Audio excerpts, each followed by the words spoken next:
Ladies and gentlemen, thank you so much for joining the regular meeting of the August 13th, 2024 Dearborn Heights City Council meeting. The regular city council meeting is called to order today at 6:01 p.m. Madam Clerk, can you please take roll call? Yes.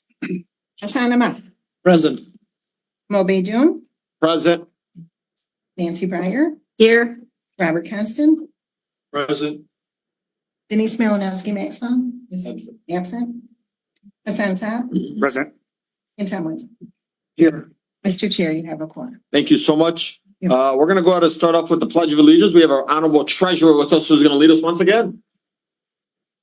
Pledge allegiance to the flag of the United States of America and to the republic which stands one nation under God, indivisible, with liberty and justice for all. Thank you, Madam Treasurer.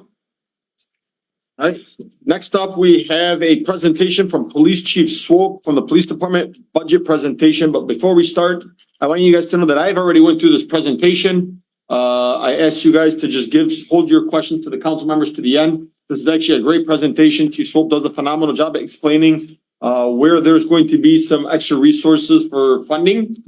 And I said, you know, this is something that you really need to present to the entire council within your first, his first couple of weeks here in the police department. He's going to be bringing this forward, and I love the, initial initiatives that he's bringing forward. Thanks. Go ahead, Chief. I'm gonna shut the lights off, or I'm joking. Should be good. I'll try and make it quick.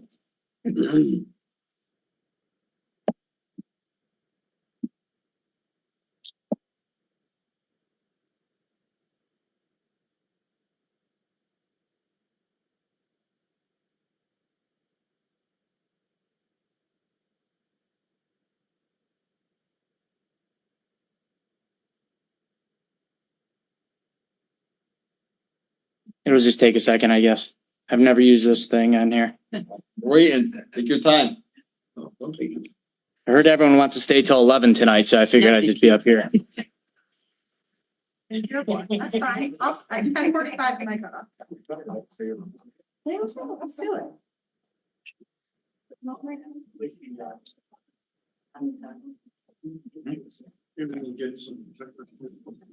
He's coming. Yeah, he's like, Looks like we're good.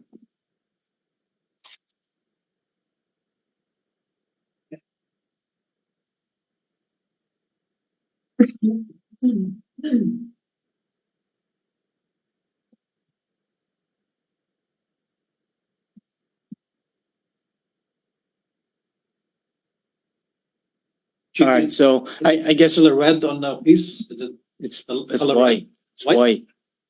Press it one more time, please. Here he comes. All right, here we go. Oh, good job. Oh, yeah. We're in business. To figure it out. It's kind of push the button every time. All right, here we go. All right, so I just want to talk about, our budget and how it's sort of going at the beginning of this year. It's a good thing to do, to look at your budget the first month of the year and see where you're at and see what way you're going to trend. Also, obviously, we, the police department would like to get a couple positions in regards to some civilian positions that are very critical for our staffing and for our operations at the police department. So there's a lot of writing on writing on these slides, but I'm going to go through them. Won't talk about everything on here, but for the most part, but when we leave here, everyone should have a good picture on what's going on.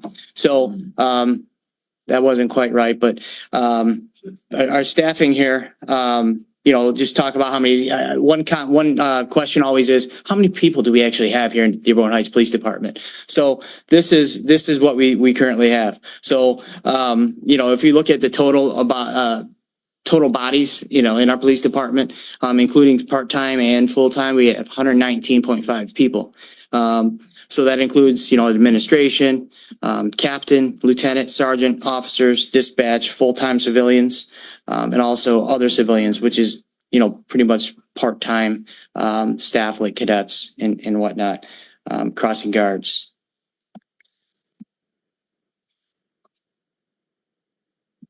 All right, we're just gonna go with this. All right, so I just want to talk about the police services real quick that we're gonna offer, going forward. I know a lot of people, have some questions about what my philosophy is and whatnot, but I just want to talk about this just briefly. So one of the first things we're gonna do is organize the police department into, not the department, but the city into districts, 4 districts. Currently, we have 7 districts, I think, and it's just too big. So we need to separate those things into 4 so we can truly see what type of crime and whatnot that we have in a city and how we're going to tackle it. It's easier to tackle it if we're looking at less districts. Our detective bureau, we're going to look to create teams of people in each district, which will include detective sergeants, detectives, traffic officers, which I know everyone in the community truly wants, and also community police officers, which is very important for our police department and our city to move forward. We want to provide school resource officers to all our school districts. Improve our community policing strategy. We've been out in the community more now. You can sit there, Mariana. More than ever, we've been involved in community events and we're going to continue to do so. We're looking to continue our partnerships with the task forces that we're involved in, Stolen Vehicle Task Force and the DEA. And then we're also looking to join special operations team for our tactical and our crisis negotiations, and to be more aligned with the fire department here, who's already a member of that same task force. And then we also, one of the things I'd like to do is bring a co-response team of a mental health professional and also a substance use disorder professional to actually work in-house at the police department, and then also respond to certain runs with our officers to make sure that our citizens are receiving the best care and the best treatment that they possibly could have, including follow-up care. And I think that's a big deal. There's grants out there to pay for stuff like that, so hopefully we can grab one of those and make that program happen.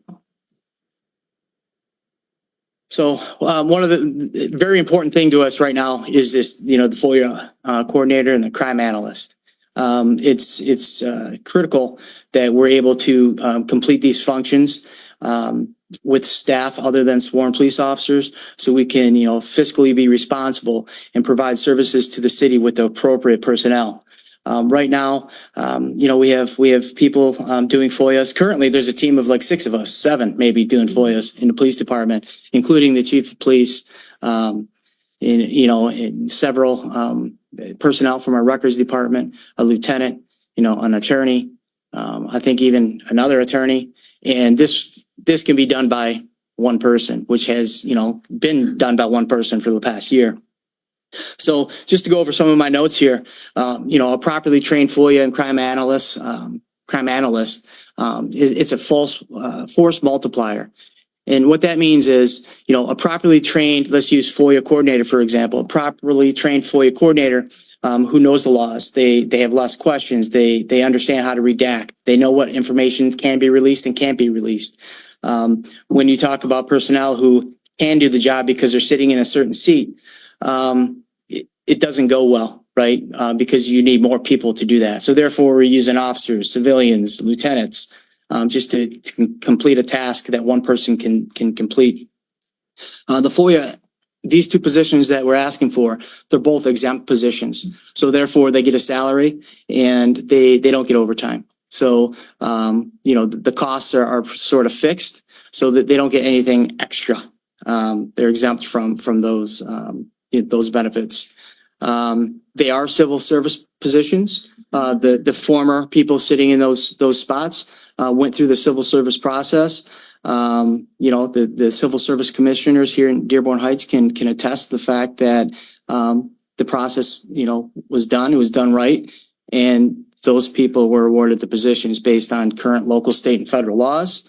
The couple Dearborn, I think one Dearborn Heights union, received benefits from the creation of these 2 positions. And those benefits included going from clerk 2s to clerk 3s. And also the other benefit was, I think they got a superintendent somewhere. So we're going to have to confirm that. But but there were benefits from that. And then, the FOIA coordinator and crime analyst position allows for sworn police officers to be deployed, appropriately.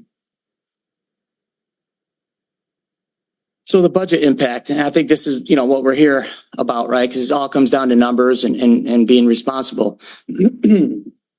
So each position would be budgeted for a salary of $66,300, and that's exempt from overtime. The person who's responsible for those now, the main person, his salary alone is $121,247 before payouts and overtime. So therefore, we can pretty much, for that one salary, we got two people that can do two separate jobs that are critical for the police department. Currently, the police department has no one assigned to crime analyst duties, but we are going to assign someone there. It's critical, and our residents deserve to know exactly, where crime is, and we have to be transparent and let everyone know what's going on in the city. And a police officer before overtime is budgeted at $87,723. So we're talking about where we're going to get the money, right? So, when we do, assign school resource officers to, schools, we do get a reimbursement of 50%. Council, approved those contracts a few months ago. And currently, we have 3 officers assigned to schools. And that reimbursement, if we keep 3, is $157,903 that we get back from the schools throughout the year. But when I said, these civilian positions are a force multiplier, meaning we need more officers to complete these tasks than we do civilians, just because we're not trained in these same things. I would be able to not only staff school resource officers, but add 2 school resource officers. And the reimbursement then would be $263,172. So when we talk about, the couple things that we've been asked, bring the positions back, and we did, and then also how we gonna fund it, and that funds it, right? $263,000 right there. That's a lot. That's a lot of money to get back. And there's other things that we're doing to make sure that we're being fiscally responsible and recapturing costs for the police department, for the city, and for the citizens.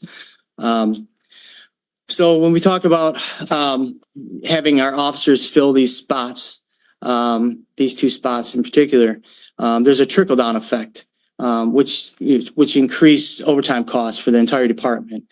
Because when a lieutenant has to do a job that is not necessarily assigned to him, a sergeant has to do his job. And if a sergeant is doing the lieutenant's job, an officer has to do the sergeant's job. So there's a trickle-down effect. So all of a sudden we have all these administrative tasks, and we're spreading the work out, and we have to move people from patrol to do these duties. And then all of a sudden we have to call other people in to work patrol. So there's a lot of overtime costs here that trickle down, and they could be huge. And then, another thing with crime analysts, and people don't think about this, but, crime analysts, basically, he would tell us where to go, what to do, and how to get some of these, complaints taken care of efficiently. A lot of when I got here, our patrols were random, right? So random patrols, create random results, right?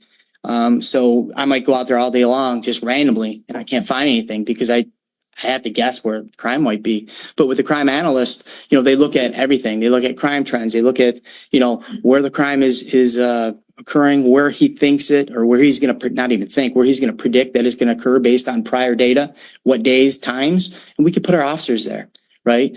And when we put our officers there, they're not driving around burning fuel, right? They're not, out on patrol. They're not going to create any type of proactive activities.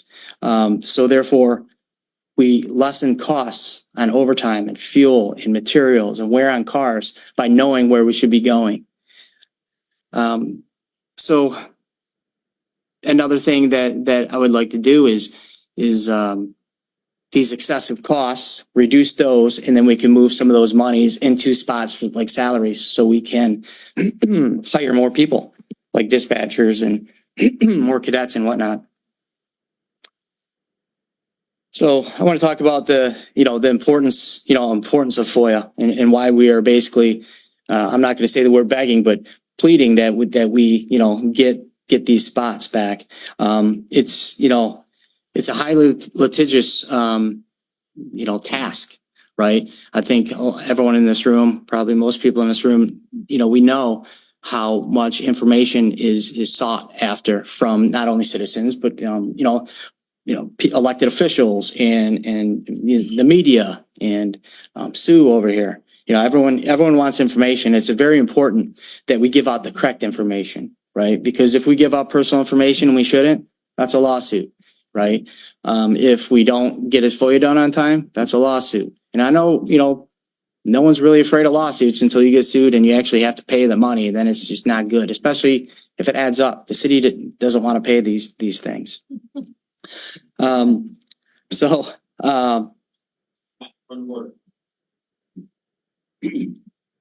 right. So anyways, we also, it's very important to have transparency.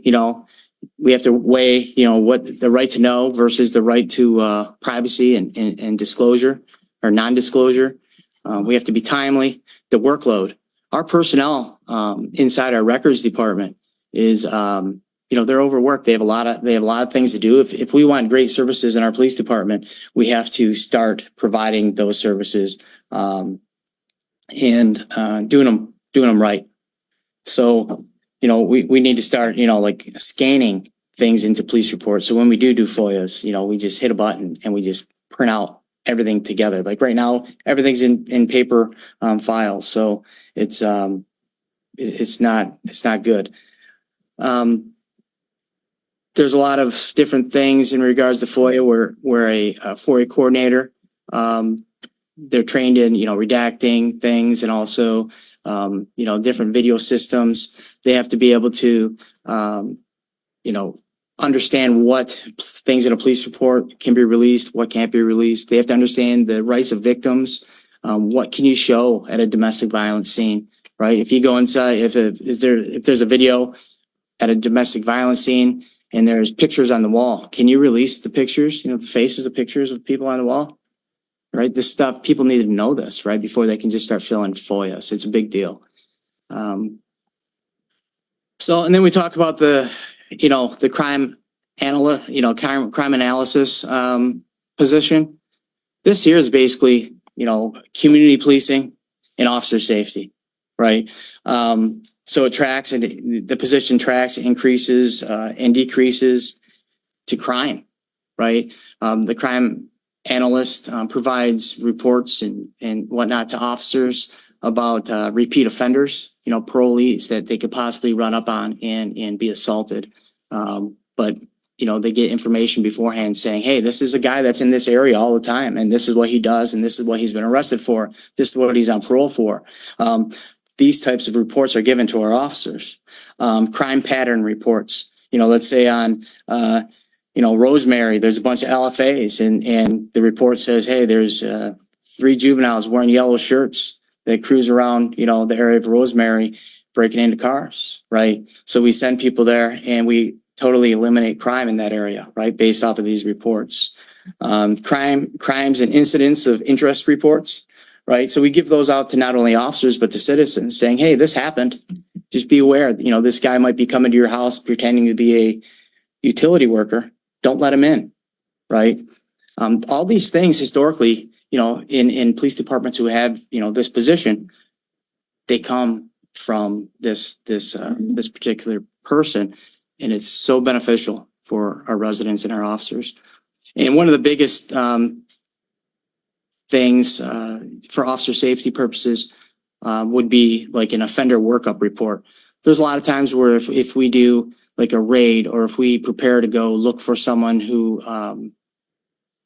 is involved in some type of crime, we do an entire workup. Not only like what have they done in their past, but, what's their mother's name? Where does the mother live? Where's the brother live? All this type of stuff. So our officers are aware if they go to these other locations that they might run across this offender who may cause harm to them. And then we also use the crime analysts to provide, citizens and groups some crime data, right? So. So I'm just asking that, we're able to staff these positions in the future so that way we can get some of the stuff done. Yeah. If I may, I don't know if you're done with your presentation or not. Yeah, I was just gonna go over a couple budget things, but Yeah, then go through them. yeah, I'm almost done. So, I just want to talk about the July 2024 budget, so we know where we're at, right? So, our overtime budget is 914,000, right? In July of 2024, we spent 123 of that, that overtime budget. So 123,000 is gone already. So our OT overtime is trending at $1.5 million. It's just gonna be a lot if we continue to go this way. Dispatch overtime alone was $32,000 in July. We could have hired 5 dispatchers, for that and Just paid in that July. salary. Just in July, $32,000, 14,000 in officer, overtime to sit in dispatch, $18,000 to actual dispatchers in overtime, right? So my recommendation is going to be in the future that we move some overtime funds to salaries and then hire dispatchers. And, hiring will obviously reduce overtime costs and fill dispatch, contract obligations, and make it, a better atmosphere for our dispatchers. And then just for our overtime for our shift workers, our officers, that was at $29,000. This in July. So that's a lot. It's a lot of money. So we're looking to find ways to get money back, cost recovery and grants. In July alone, we currently have 95,000 that we're going to hopefully accept tonight, and another 22,000 in traffic safety grants that we can possibly accept tonight. That'd be over 122,000 just in July of this year. And then cost recovery efforts going forward, we're going to be, we bill for details where we put officers to high schools and whatnot for football games or for parades.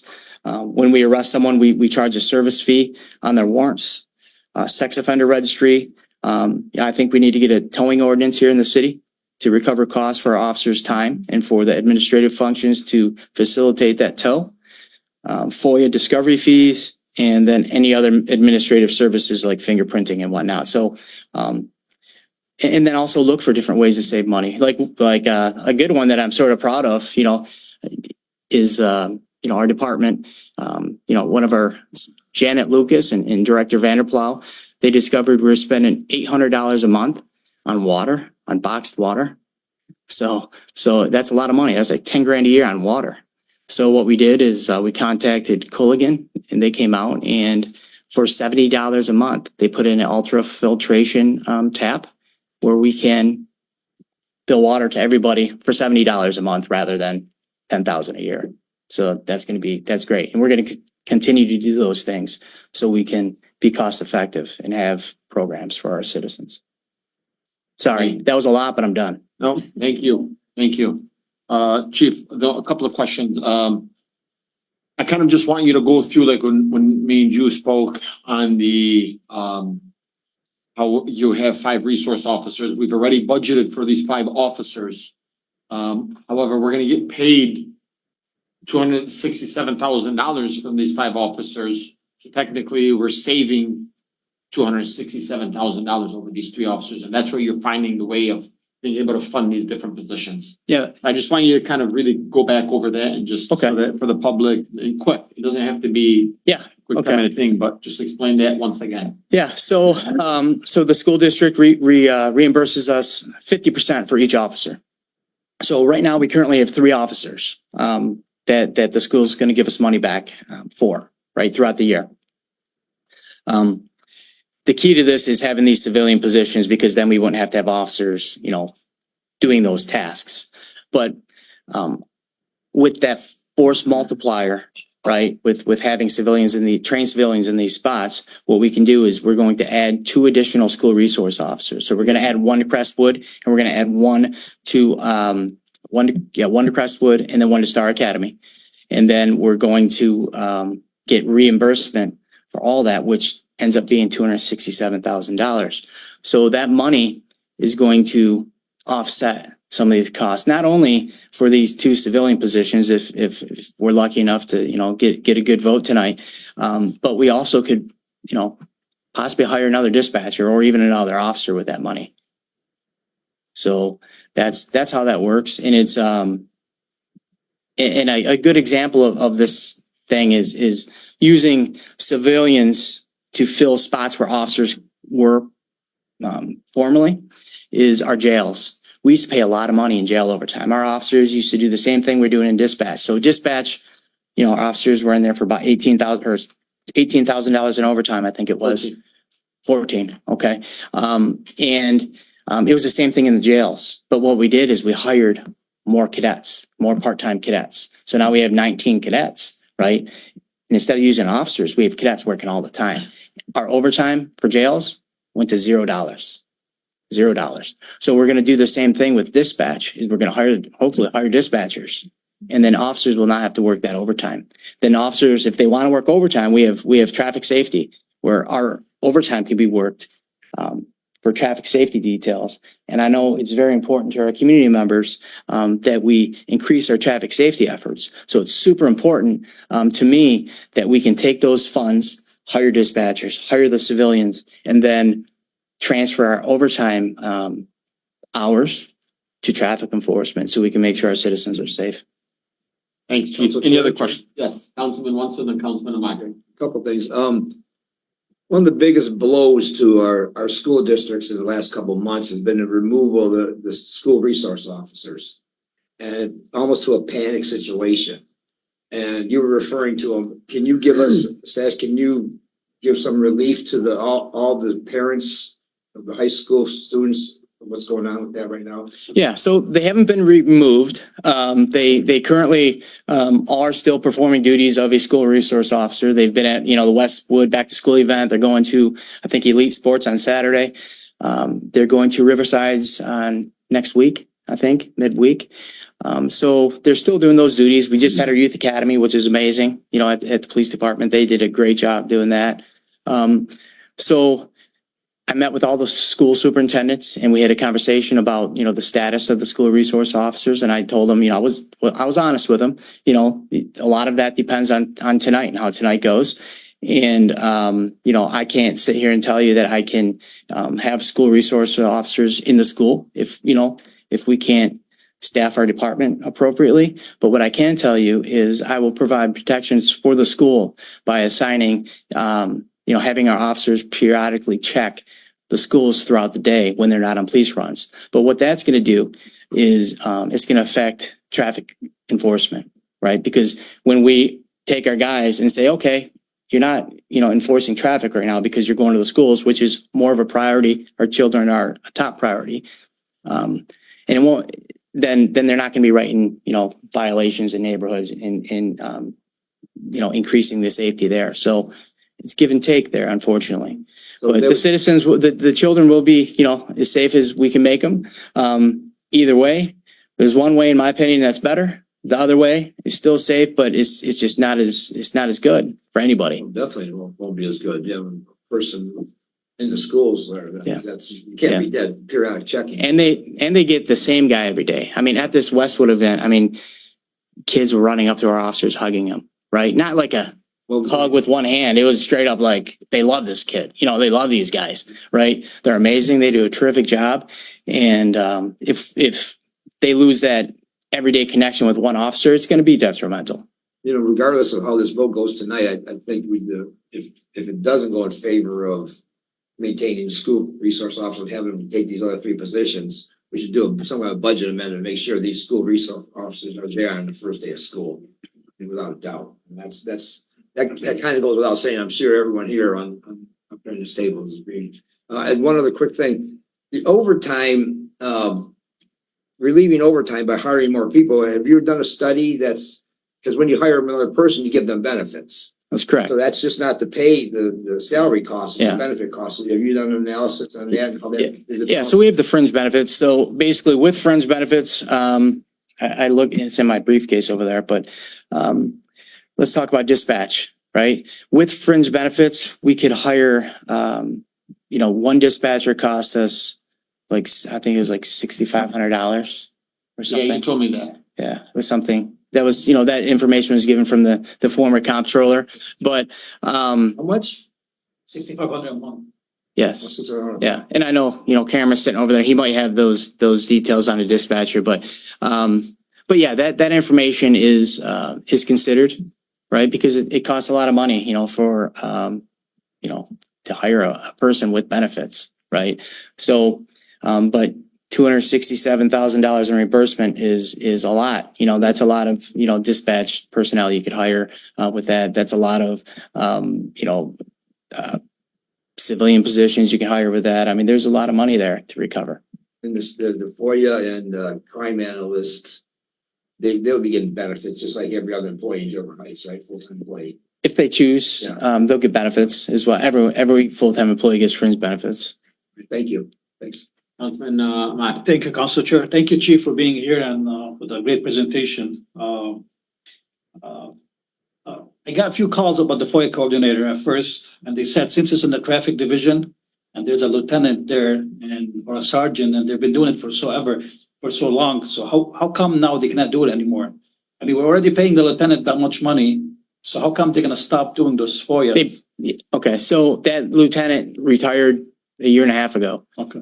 Yeah, so that lieutenant retired a year and a half ago, and at that time is when, it was decided that a FOIA coordinator needed to do those. Instead of paying the lieutenant, we talked fringe benefits, overtime, and lieutenant salary.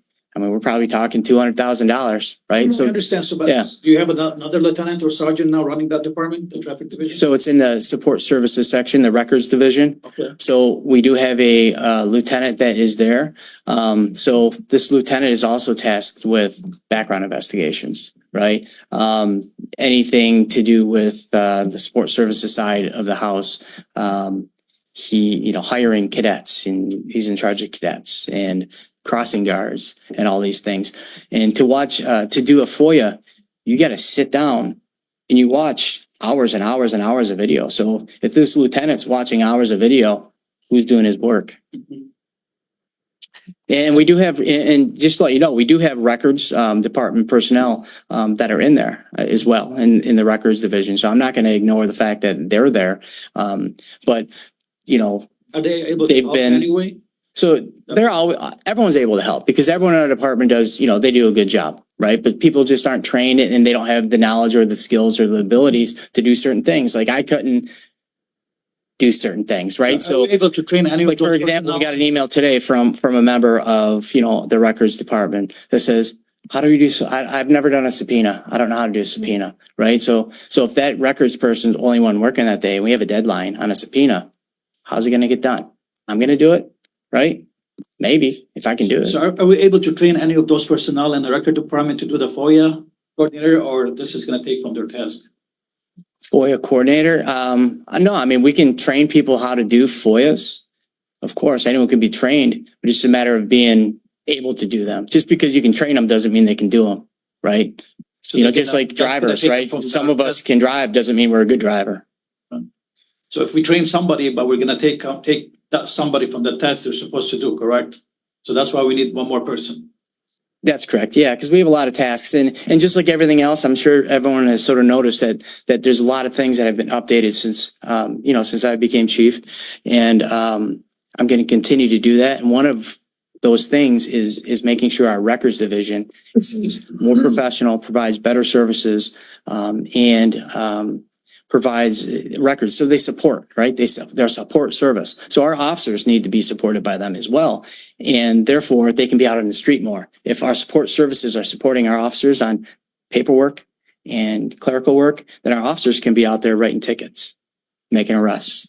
Thank you, Chief. And again, You're I welcome. got a few calls about the crime analyst. So they said, how come the dispatch cannot provide that report? And again, you said it's not just about having a Yeah. report, it's about having somebody, a professional, to give you more information about how to, implement traffic enforcement. Yeah. So Yeah, and that whole thing is there's many systems that we use. Dispatch, they got 8 computer screens in front of them. I don't think we can fit another one in front of them. There's 8 and they do a great job. I can do that job.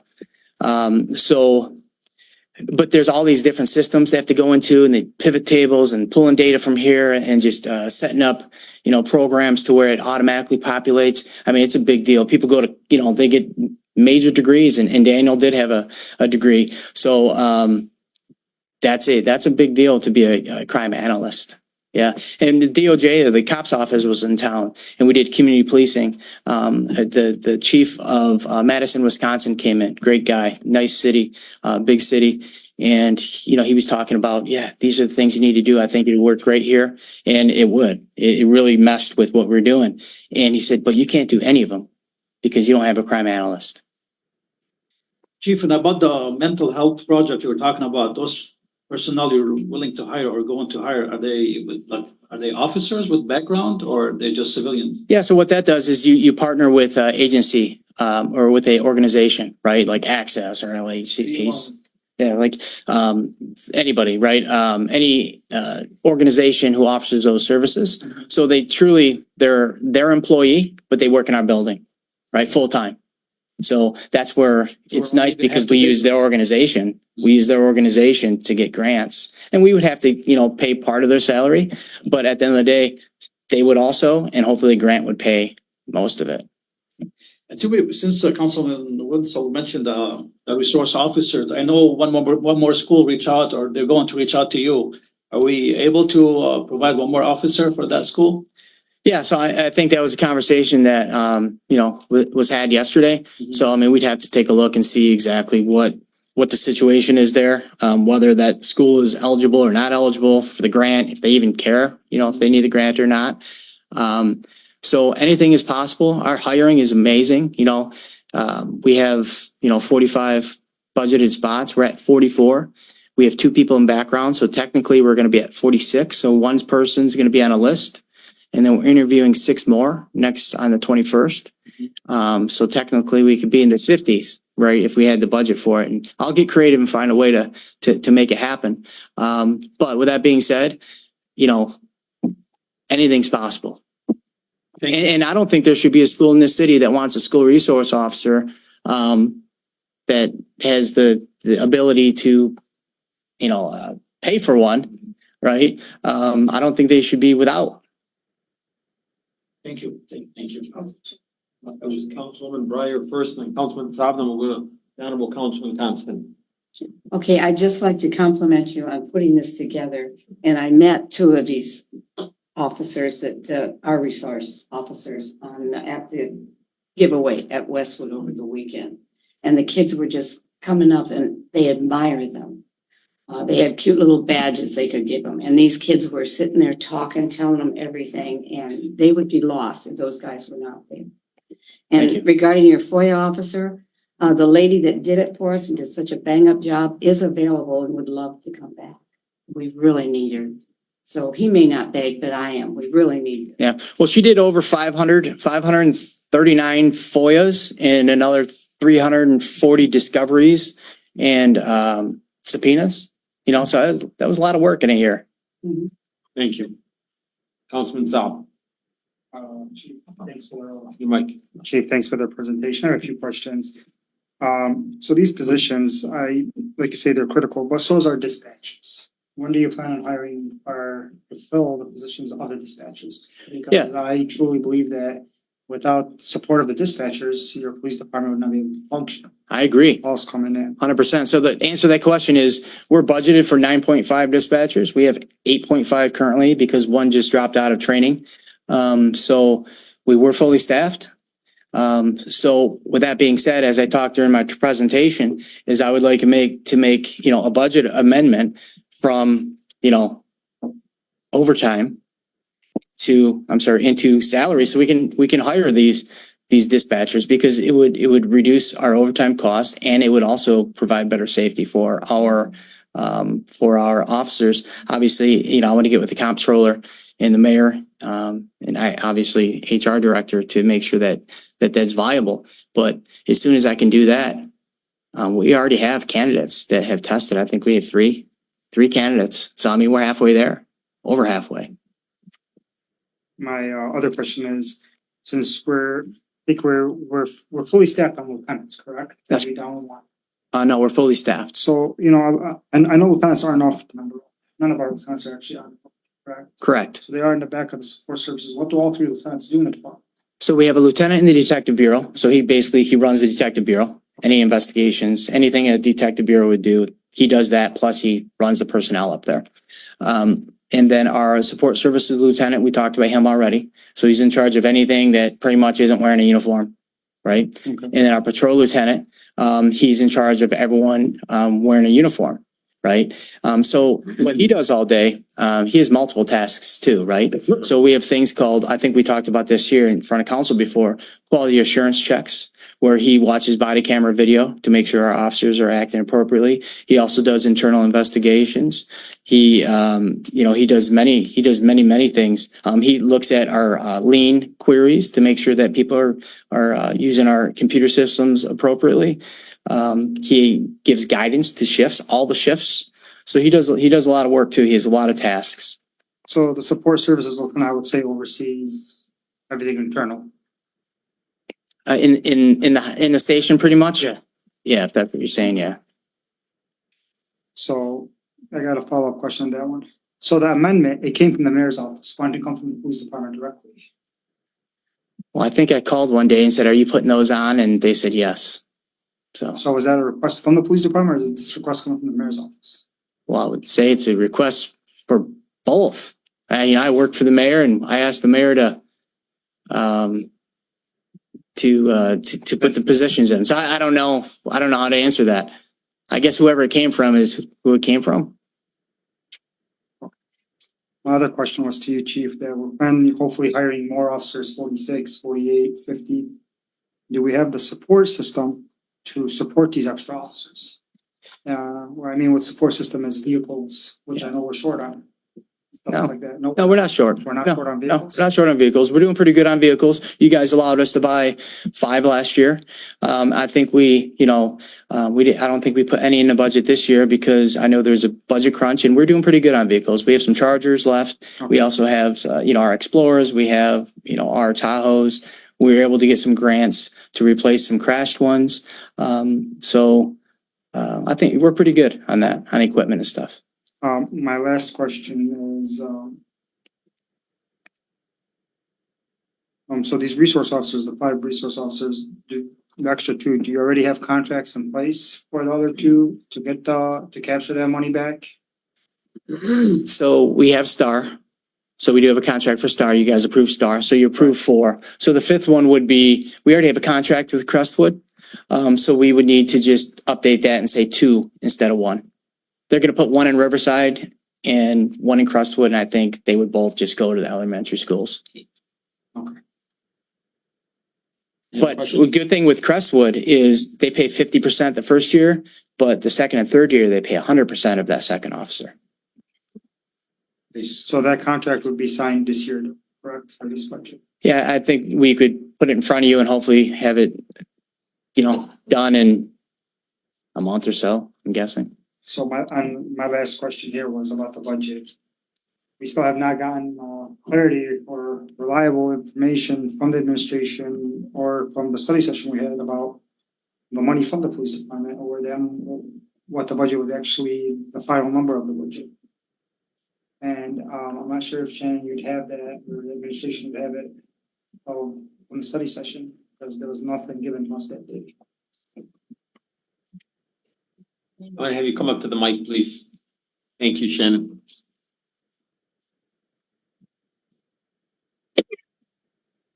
Actually, before Shannon, you answer that question, Councilman, can I have Councilman Constant go first? Sure. Since the chief is up and he seems like he just shut his mouth. That was my last question. Councilman Constant, please Thank go you, ahead. Chief. Thank you for the presentation. You're welcome. Would you say that the requests, the FOIA requests and the discovery requests with the body cameras, with everything else have more than doubled? Yeah, they definitely have.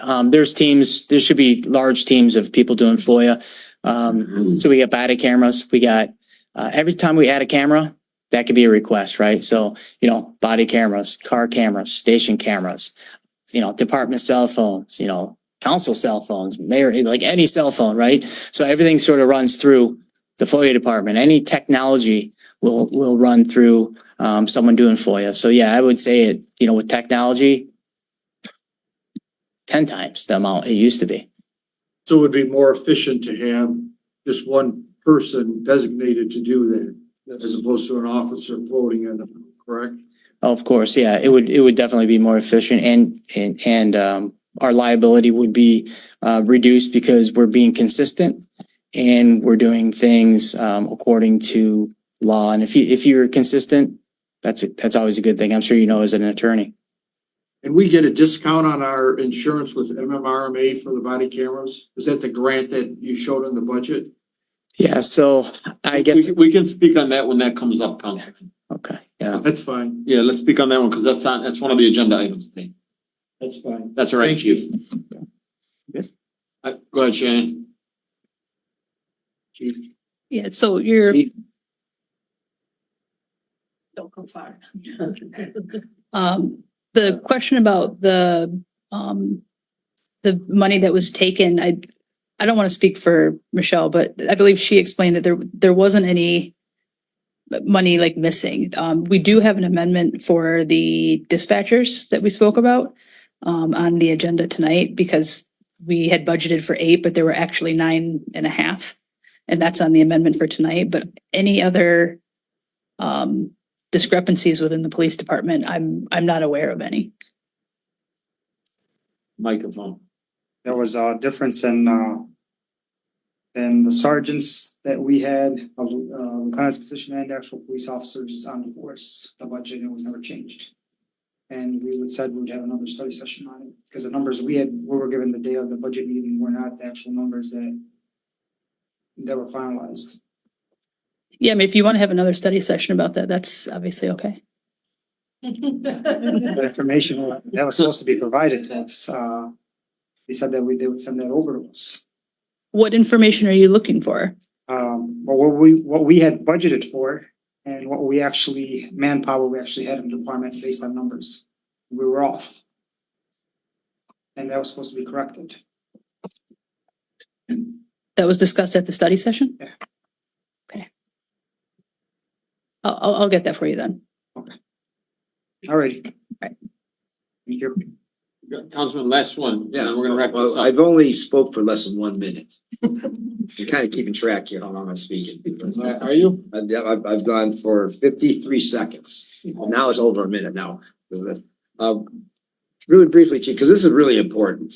We were short one administrative position, real quick answers. What position is that? Is it budgeted for? What is it budgeted for? No, what is the position? Director is my old position, So that the position is what? Director of Police Operations. Okay, it's not deputy chief. No, So we're not gonna have a deputy chief? there's not one budgeted. Okay, and it is budgeted for. No, No, it's not budgeted. No. That position is not budgeted for, the one we're short. all right. Who's on first? So we have a Director of Police Operations budgeted for. Right. There is not a Deputy Chief position budgeted for, nor. The position is director of Correct. Yes, sir. operations. And that would be a union job, correct? No, No? no, I wasn't in the union. No, that's, I'm saying within it's that position has come within the department, right? Oh, Act 78? Yeah, Yeah. Well, I think that was agreed upon in the contract, so, yeah. No, wait, just quick. I mean, a deputy chief is like every police department in the world has one, right? Basically, I don't know. Seems like we should have one. But anyway, the cadet program, have you looked into the apprenticeship program for police officers at all? I've done some research on it. It's very, very interesting. Maybe you look into it. I can give you some information where I got it from. It's totally different from the cadets where they're actually paid as they're working through a 3-year apprenticeship program. And you can start them even at young ages in high school. You know, it's really interesting. I seen a program on it and then I did some research on it. It's really, really very interesting. Yeah, we could talk about that. Yeah. What about if the fire coordinator gets overwhelmed and they have to work overtime? Then they do it for their salary. They don't get any overtime pay at all? No, All right. Thanks. you're welcome. All right, guys. Thank you, Chief. Thanks, Council Chair. Anytime. Thank you, Councilman. I appreciate you thanking me. Next up, we have agenda approval. Sure. Councilman Saab. Move that Dearborn Heights City Council approve the agenda for the regular meeting of August 13th, 2024 as submitted. Second, Motion made by Councilman Saab, second by Councilman Ahmad. Any Council discussion? Chair, Yes, ma'am. I think we should remove item 11A, table it and have a future closed session when all council people are present. What is 11A? It's regarding a personnel issue amongst other It's things. on the agenda. And what was done earlier this year was inappropriate. We're not in England and we did not vote for no confidence. It's not used in the US. Right. So I find it totally out of order and done with vengeance and disrespect. Thank you. Councilman, would you like to amend your motion? No, Okay. the council chair also want to remove.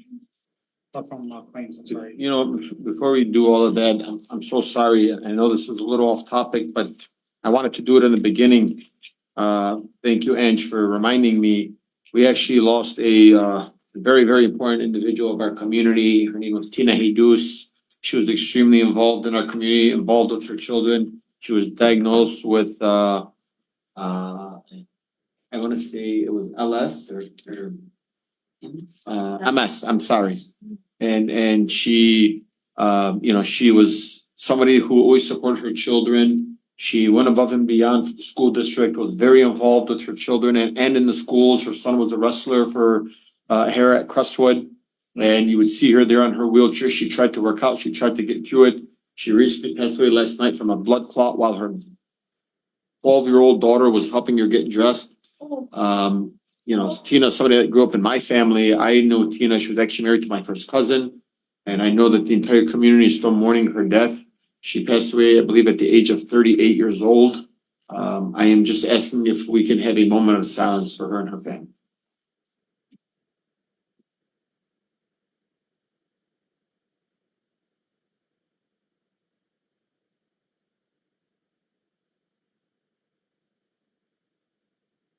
Thank you. Councilman Saab, I'm sorry about that, and Councilwoman, I'm sorry about that. I know we're talking about agenda item. I wanted to do it in the beginning, but I just had forgotten. Go ahead, Councilman Saab. I'd like to remove it on the item 35. No, we're not on fund transfer. This is just on the agenda. Speak on it. She's speaking on 11A. Okay. Yep, on ordinance and All resolution. right, never mind. Councilman Sorry. Saab, would you like to amend your motion? No. Any other discussions? Council Chair. Yeah. We spoke to our MMRA attorney and she respectfully advises the council to remove 11A. And if you guys want to go to a closed session, we can go discuss it, you know, talking about personnel plus the litigation that we have in process with that attorney. Thank you, Mayor. Any other discussion? Council Chair. Councilman Constant. I would just add to what Councilman Breyer and the mayor said. It's a very big, important issue. The city has a budget of $50 million a year. We have to have a functioning corporation council. We have to come some type of agreement on this issue. You know, since I'm putting forward this resolution and obviously the mayor and two council members are opposing to it, I will tell you that the truth is this. I am receiving several phone calls from residents. Why does Roger continue to interrupt the meetings? Roger's a guest in these meetings. The mayor has not put forward any new corporation council because he was not reapproved on April 14th. And I've asked, mind you, I don't know if, you know, and I'm sure Roger's not gonna tell the public this, but I picked up the phone and called Roger about 3 weeks ago and said, hey, Roger, I felt like in our closed session, I was a little aggressive or I may have disrespected you or ignored you. My father didn't raise me to be that way. I called him and I apologized. So this is nothing personal. Roger thanked me. We had a great conversation. Believe it or not, he offers me a drink every time I walk into the council chambers and I accept it, including today. So I just want to make this clear that this is nothing personal. But you know, when our meetings are constantly being, you know, the way they're being ran, and I say, Roger, please, Roger, point of order, Roger, point of order. And, you know, the mayor's just sitting there and not saying like, you got to let the council meeting go on. As an attorney, you walk into a courtroom. I promise you, Roger's not gonna disrespect the courts. But why does he feel like it's okay to disrespect these chambers? It's gone too far and too much. I don't wanna put this here. I don't wanna do this. Look, at the end of the day, I can tell you how I feel. And some of the council members have told me this. They don't feel that Roger represents the city council. And I've had this conversation with Roger. This is nothing personal. You have a relationship to the administration, to the mayor, and you want to feel that way. That's okay, but we're not in a courtroom. This is a city council meeting. You are a guest in our meeting. And unless you're being called on to speak, you shouldn't be keep speaking. Council chair, like, I don't want to disrespect you. I swear this is me saying, I don't want to disrespect my elders. I promise you that's what my whole purpose of this is. I don't want to keep saying, Roger, no. I shouldn't have to continue to say that to you, but it has to be a line of respect. I have to draw the line where you're saying, you gotta stop. And so at the end of the day, this is a democracy. If MMRMA said this to the mayor, you should have sent the email, Mayor. You should have sent the email when you first heard that from MMRMA. You shouldn't have waited till you came to the council chamber because or just like you have said in the past, reach out to us, call us, I have an open communication. Guess what? Every phone call the mayor's called me, I've answered and taken. Every meeting request I've taken. You could have called me and said, hey, MMRMA said I had 1, 2, and 3. Instead, you're coming to the council meeting at the 4th and 1, and you want to say, well, I got this letter from our MMRMA attorney. Council Chair, I said I spoke with her right before the meeting, so I spoke with her right before we got into this meeting. Nice. So I didn't get anything in email. It was a discussion I had on the phone with her. So I want to make this clear that the amount of disrespect that has come from Roger is only being allowed because, Mayor, you allow it to happen. You as the mayor, you should say, you should not be doing this. You should be guiding your appointee and saying, hey, please, you shouldn't be doing this inside these council chambers. Because I don't want to disrespect Roger. I don't want to be telling him, Roger, please point of order. Roger, please point of order. Roger, please point of order. So, I mean, if you don't believe, and I can tell you right now, some of the council members here feel the same, but forget about that. I'm not even saying that's the case. Every meeting I get out of this meeting, I start my day on Wednesday with a phone call from different residents that say, how is this still happening? How are you guys allowing this to continue to happen? I said, I'm not allowing this. The administration is not putting a stop to it. Council Chair, may I address? Sure, Roger, go ahead.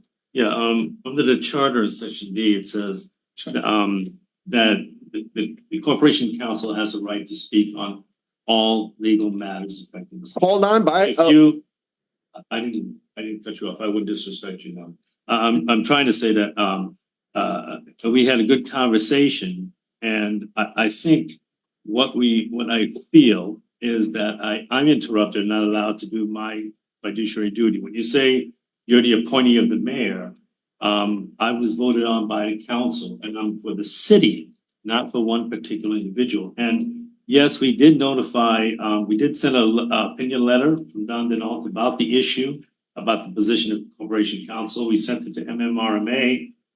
MMRA also said yesterday, 2 weeks ago, that they're told that the injunction that's in place by Mr. Saab is saying that he will not follow it. He will not honor it.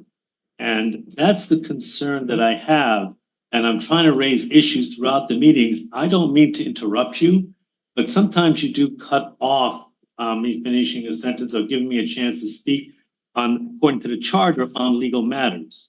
If it's rude in any way, then I apologize to you. I would never disrespect you willingly. But if I'm prevented from doing my job, then I have to assert and make myself known. I try to do it in a manner that's respectful to you, and I try to do it in a way that does not interrupt you if I can. But I think it's a two-way street in communication. And I think that how I'm trying to let you know that MMRMA, yes, they've notified you. They've notified, I think the council has said that only Gary Miyake will talk to them on the current case.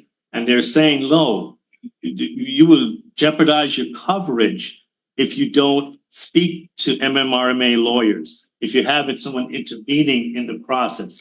I've tried to let you know that all goes down to. Roger, let me ask you a question if you don't mind. You don't mind. See, but Okay, I just want to ask you. Go ahead. Somebody's mic is on. I want to ask you a question. When you say that you represent the city as a whole, including the council, and I don't wanna get into the rims of things, but when the whole injunction happened with the city and everything that happened with the police department, there was a stipulation put in there and there was an injunction that happened without the settlement of this council. When the charter states that the council sets the settlements that happen across the entire city of Dearborn Heights. Did that ever happen? That was not a settlement, Council Chair. Did you That ever, was not, no, did you ever no. consult the council? If you're finished, then I can speak. That's just my Now, question. when you come to a situation where there's decisions, you know how many other decisions go on in all our other cases? I do not come to the council. There's the charter allows us to come to the charter when it's in a process at a closed session, when the decision is going to be made for the financing. The legal choices, and I always come and have a closed session with you when there's decisions to be made, when there's money to be distributed or choices to be made legally that affect us towards the end of a case. In the beginning part of a case, as this was, the situation will not be discussed, and it has been discussed with MMRMA lawyers. And the charter does not say that I have to do anything else. I looked at it, we examined it, I answered Ms. Miyake's letters, 18.9. All the situations that was put forward, we addressed it in letters and articulated the legal positions. Thank you. Now, what happened when decisions were made to attack the directors and not fund them, or when decisions were made to not pay the payroll that week, when it was threatened that 300 employees would not be paid because we were gonna pay the directors Swope, Vanderplow, and Chief Hart, then that's a decision I wasn't consulted with, but the payroll person was crying to HR. I can't stop payroll, but I'm being told to do that. So I think that there's a lot of decisions that have been made that when I step in, I represent the city. I've talked to every member on this council with respect and dignity. And yeah, I bring a drink for you. I don't tell anybody I do that. I wouldn't have told anyone I do that. I do it because you said you liked it when we were in we were in the study session here. Study session here, you said you liked it. All right, so I bring it in before a meeting. I don't want anybody to know. Yeah, I complimented you on it. Thank you, Roger. Thank you, sir. Thank you. Council Chair. Yeah, Councilman Saab. Just for Roger's false statements that he said that I'm not following the injunction, that's a false statement. Okay. And then another thing is, Council Chair, just to echo on your stuff too, I sent an email over to you. Yeah. About how Roger acts and what he does and how he talks and how he threatens me, emails and everything else. And I have multiple police reports against Roger. I don't care about the injunction over my safety. And I'll say that over and over. And I've told you, Council Chair, and I'm putting this on you and the rest of the council. Roger is on edge, and I fear for my safety when he's in this room. And I've said that in an email to you. Council Chair. Councilman Just Constant. in a sentence, I mean, what's the alternative? Then we have no city attorney, and it's not gonna work. We have no city attorney present. You know that the council as a body unanimously, I'm sorry, not unanimous, but 6-1, did not approve the reappointment. 6-1. Council Chair. Council Chair, what number are we on? We're still on the agenda. Mayor, and then I'm gonna go ahead and we're gonna make a vote on this agenda. If it's approved, it's not, we'll see it then. Well, anyway, we made a note, Council Chair, just wanted to go on record, but at the time when we approved for a full-time attorney, because the way it was done before, it was milking the system. We brought in a full-time attorney, and just again, it's not a 9-to-5 job. It's not like they're not charging by the hour, their salary, Council Chair. And so it didn't need a reapproval. Okay, thank you, Mayor. Any other discussion? Go ahead. I just want to say, I've had a lot of people talk to me and they do see that he's also being disrespected. Okay, thank you. And they say he has done more things for the city than anybody in the past. He's had these special sessions on Wednesday nights, usually at the end of the month. And he brings in people that are talented, have things to say, and there's no charge to the residents. Some of them have gotten legal advice for free. And Roger is doing a bang up job, and I think you guys are out of order. Any other discussion? Hearing none, all in favor, please state aye. Aye. Those opposed, No. No, Madam Clerk, please take roll call. Hassan Saab, Yes. Hassan Ahmad, Yes. Tom Wenzel, Yes. Robert Constant, No. why can't we do this when all 7 people are? Point of Nancy order, Breyer. Council Point of Chair. order. Nancy Take a Breyer, roll call here. This is just. Nancy Breyer, It's agenda approval. No. Moby Dun, Yes. motion carries 4-2. Thank you. Next up, we have the approval of the minutes. Council Chair, Councilman Saab. I move that the Dearborn Heights City Council approve the minutes of the regular meeting of July 23rd, 2024 as submitted. Motion made by Councilman Saab, seconded by Councilman Ahmad. Any discussion? All in favor, please state aye. Aye. Those opposed, No, approval of the minutes? Move Okay, Madam Clerk, please take roll call. Nancy Breyer, no, Hassan Ahmad, Yes. Robert Constant, Yes. Hassan Saab, Yes. Tom Wenzel, Yes. Moby Dun, Yes. motion carries. Next up, minutes of the special meeting of July 29th, 2024. Council Chair, Councilman Saab. I move that the Dearborn Heights City Council approve the minutes of the fourth special meeting of July 29th, 2024 as submitted. Second. Motion made by Councilman Saab, seconded by Councilman Constant. Any discussion? Hearing none, all in favor, please state aye. Aye. Aye. Those opposed? The ayes have it, motion carries. Next up, we have public hearings and comments on agenda items only.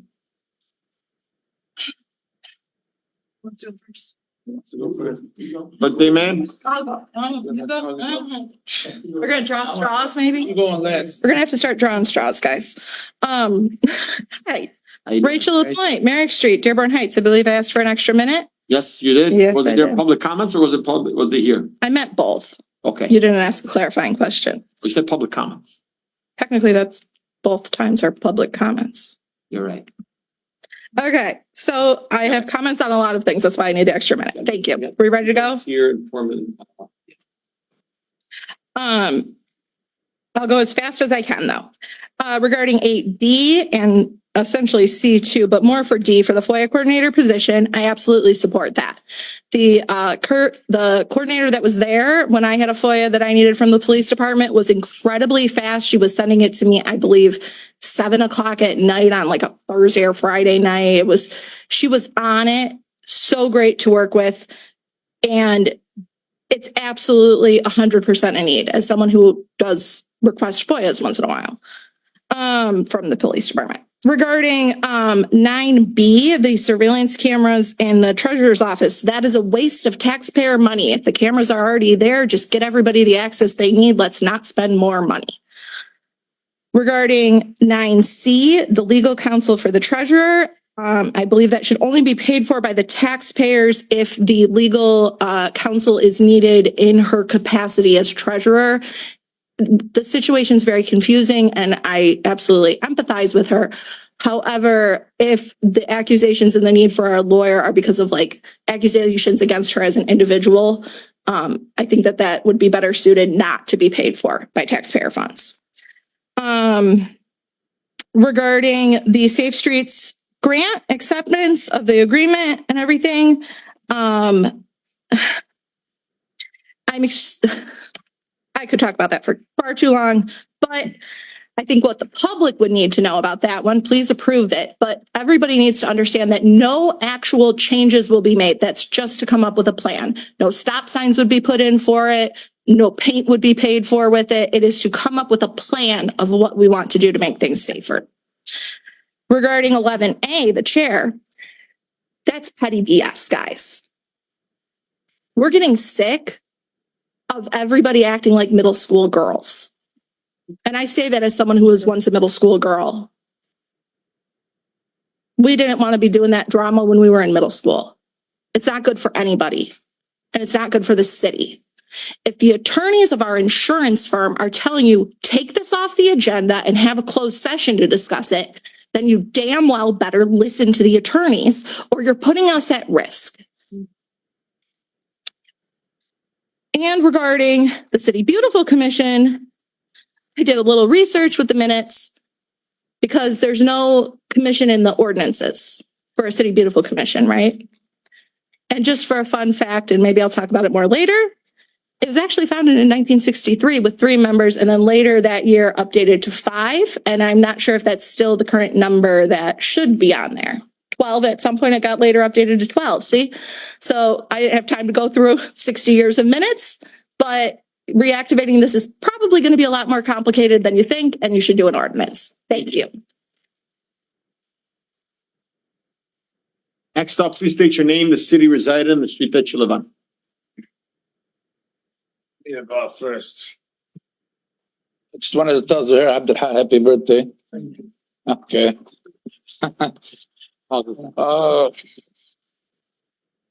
Good afternoon, everybody. I just wanted to Please state tell your you, name, the city you reside in. Hassan Ayun, I live in Dearborn. Don't want to give my address because, I got a lot of problems. Anyways, Lisa deserves a lawyer. Remember what I told you happened last time? She deserves counsel. What's going on today is you guys want to put cameras inside her place? Go ahead, put cameras. This lady don't steal. Why would you guys sit here and try to put cameras in a place unless somebody is saying they're accusing her of stealing? Am I correct? They did a lie detector test on her. I told you guys about it. Why was it done? She deserves counsel. There's supposed to be an investigation to see how this was, what's it called? And you, taxpayers' money, because she works for the city, she's entitled to get counsel. Okay? Because it happened on city property. It didn't happen at Lisa's house.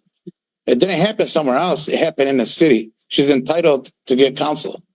So I'm asking you guys to approve that. And then the issue about Roger. I understand you guys have your ways and this and that. You guys hired another corporation counsel, Gary Miyake. Gary Miyake works for you guys. No, Special counsel. Special counsel. The reason you hired a special counsel is because Roger did not give you a back and forth. He would not say yes and no. I experienced that. I said right here. I'm speaking the truth. I'm not speaking for you and I'm not speaking for anybody. But the city council has to understand. I asked them for 1 minute. I texted them earlier. Good. So, city council, you got to understand something. What's the best for the residents? That's what you guys should do. If you think Roger's not good for the meeting, tell him, hey, 1, 2, 3. No hard feelings. He's a lawyer. He can go work somewhere else. A lawyer can make so much money. Doesn't have to work for over here, but they want to fight you and this and that. This is not a battle. This is about the residents here. If you guys think that he's not doing a great job, then hey, approve the motion. If you think he's doing a good job, deny the motion. Very simple. The back and forth arguing, he doesn't want to answer you. It's very petty. It's frustrating for you guys. I understand. If I was sitting there, nobody wants to answer, and what's it? I'll do the same thing. Gary Miyake used to work here over 25 years. He knows the charter by closing his eyes and saying good morning. He wakes up and he's thinking about the charter. He sleeps with his eyes open, knowing the whole charter. So I don't know where you guys are getting this from, that some other company said this and that. You guys were not emailed, right? So if you guys were emailed, you could have made a decision and said, we'll go to a closed session. Is it under litigation? Has he filed a lawsuit against the city? That's my question. Then you cannot go into a closed session. Thank you. Are you speaking as the city treasurer or are you speaking as a resident? I'm speaking as a city treasurer because I want to clarify some comments that were made, if I may, or do you want me to wait until we get to the agenda items? I can do either You or. can probably just wait until. You want me to wait? Okay, because I wanted to provide clarification on the surveillance cameras, but you have a letter. Thank you. How you doing, sir? Please state your name, the city residing in, the street that you live on. Ray Muscat, Dearborn Heights, Havelock Street. Good evening, honorable council chair and council members, honorable mayor, Roger Freno, people in the audience. And yes, I've already said happy birthday to one of my best friends ever, Zohair Abdel. That's without, I think first thing in the morning. But I'm here to speak on 11A also. And as a resident, you say you get phone calls. I still get phone calls, council chair. Well, I get many phone calls and I've resolved some issues on my own since I've been off of council. And I also get phone calls on how petty all of this is. Okay. And I'm going to include myself in this. We've all been disrespectful to one another. We get on a subject, You cut people off, you've cut people off, you've cut people off, I've cut people off. I wasn't here with Hassan Saab, so I gotta leave him out of here, okay? Bob is so quiet there. He's always tagging me, I need to say something, and I have to tell him to speak up. But we've all done that. So it's not disrespectful because you don't see it, that you do it yourself. All you gotta do is go back to all the videos since you've been counsel and see it yourself. Okay, that would be is it disrespectful? No. And when the attorney is speaking on legal matters, it's not disrespectful. We've got an attorney over here waving his hands at you, giving you direction. Okay? And my thing is where are these bills that you guys are getting charged? What am I getting charged as a citizen? I don't know anything yet. And what's the quid pro quo over this when you try to remove the man? We once, as a council, didn't approve the appointment of our last corporation counsel. He stayed for 8 months till we had an administration change. Okay? The precedent had been set already. So you need to work together, get your rear ends into that room over there and hash things out like adults. Okay? And I'm very ashamed, and I'm sure that somebody's going to come up behind me and rebuke everything I say. But I also know what things have gone on here when that corporation counsel was here too. So I'm privy to that information. Sir, your time is up. Okay. Thank you. But I also want to support 9D and E for the CEDD director. Please consider that. You got it. Okay, because we really need it. Thank you, Mr. Muscat.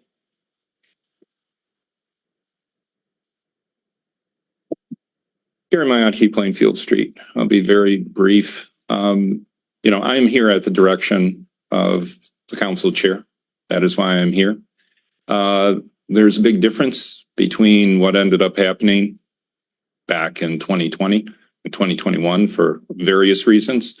One of which is I was not paid that entire time that the mayor and council were in disputing things. As far as I know, Mr. Farina has continued to be paid and has continued to receive benefits. And while it may seem petty, what I think a lot of people out there need to understand is that the difficulty at this point is that the council rejected the reappointment months ago, and the mayor has advanced nothing to end up making any sort of move toward respecting the council's decision. And that is what the difficulty is at this point.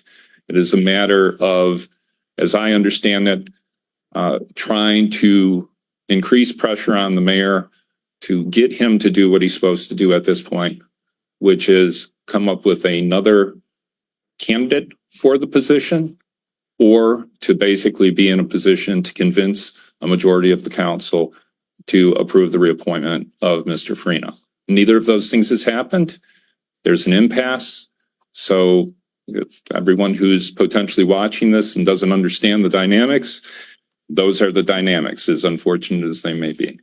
Thank you. Thank you, Gary. Happy birthday, Zohair. Thank you. I would rather, spend it with my grandchildren than being here. But I just want to talk about the Treasury office. I worked there for a few months and I know exactly how things works inside. I think the charter is clear about her position and about her duties. If anything should happen, if there is any money missing or anything happening not right in her office, there should be, if there is an investigation, it should be independent by the state police, not by anybody else. And there shouldn't be any intimidation to her for whatever reason she is. So I suggest whatever is going on in the Treasury office should be handled from outside of the city for transparency and I think for fairness. About the cameras, they should be in her control, not in anybody's control who can watch what's going on inside another elected official. When I was in the Treasury office, believe it or not, I put papers on the two cameras. Like those right there, because those are covered. I covered the two cameras because I knew that, they were watching what's going on in the office, and that wasn't fair because she's elected official and she should be in charge of her office. Now about Mr. Roger, with all my respect for him, the charter is not clear at all if he should continue or not. My suggestion to both of you, the mayor and the city council, one of you should go to circuit court and get a decision on this issue rather than going back and forth about it and everybody think that this way is right and this way is not. And thank you all and have a good night. Thank you. Happy birthday. Mayor.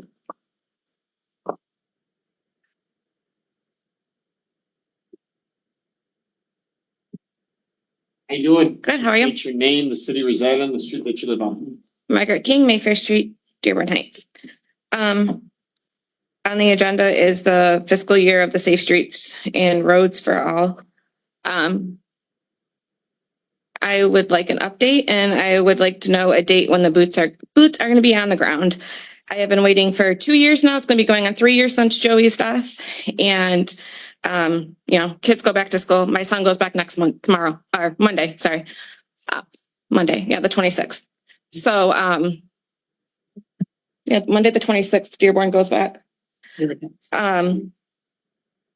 So it just hurts me that we're still waiting. And, I was out driving around to different cities and, it's beautiful what other cities can do for their children, and we're still waiting and a child lost his life.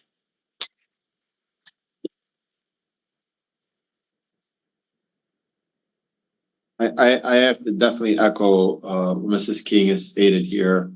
I know Mr. Deeb and the former police chief, we said we were gonna go out, we were gonna put these signs, bring in some flashing lights, we're gonna, we expected all these things, then we heard it was a plan, and then we heard it was a design. I don't know what's going on, but I mean, I think it's really, we need to start treating our schools as if it's a business now, so that maybe we can start really putting our best foot forward for our children. But I won't go through the woodwork on that, but I will reach out to Mr. Deeb again tomorrow. And I'll send you an email or give you a call tomorrow, Mrs. King. Thank you. Any other comments on agenda items only? Hearing none, we're gonna move over to fund transfer, or do we have any on Zoom? I'm sorry. Yeah, Zoom. Any on Zoom? Seeing none. Next up, we have fund transfers and current claims. Council Chair, Councilman Saab. I move that the Dearborn Heights City Council approve the current claims in ACH wire transfers 6-1 through 6-58 as submitted.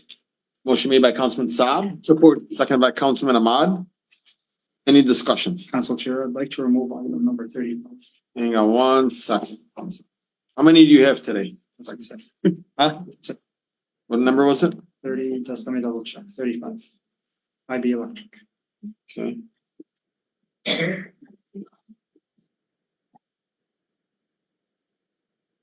Any other items? Which one is that? Which one again? 35, he said. Which one is that? That's the additional money that, the pole lights that we never authorized.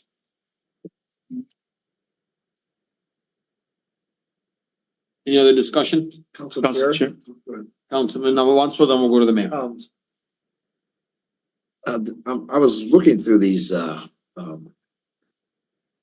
fund transfers.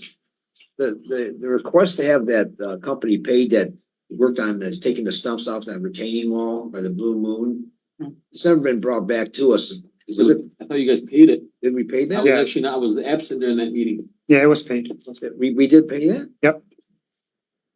2 months ago. Was it discussed again or? I was not here, I think, I was off that day, right? I remember.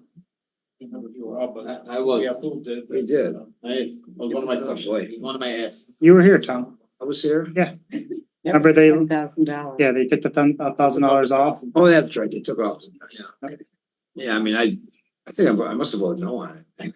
I'm sure I did. I'm sorry. Yeah, because I was looking for it last meeting and I seen it again. There was on this meeting. I said, what happened to it? Did it just disappear? But okay. All right. Thank you. Sorry. I think that was early, maybe June. Yeah. Any other discussion, Mayor?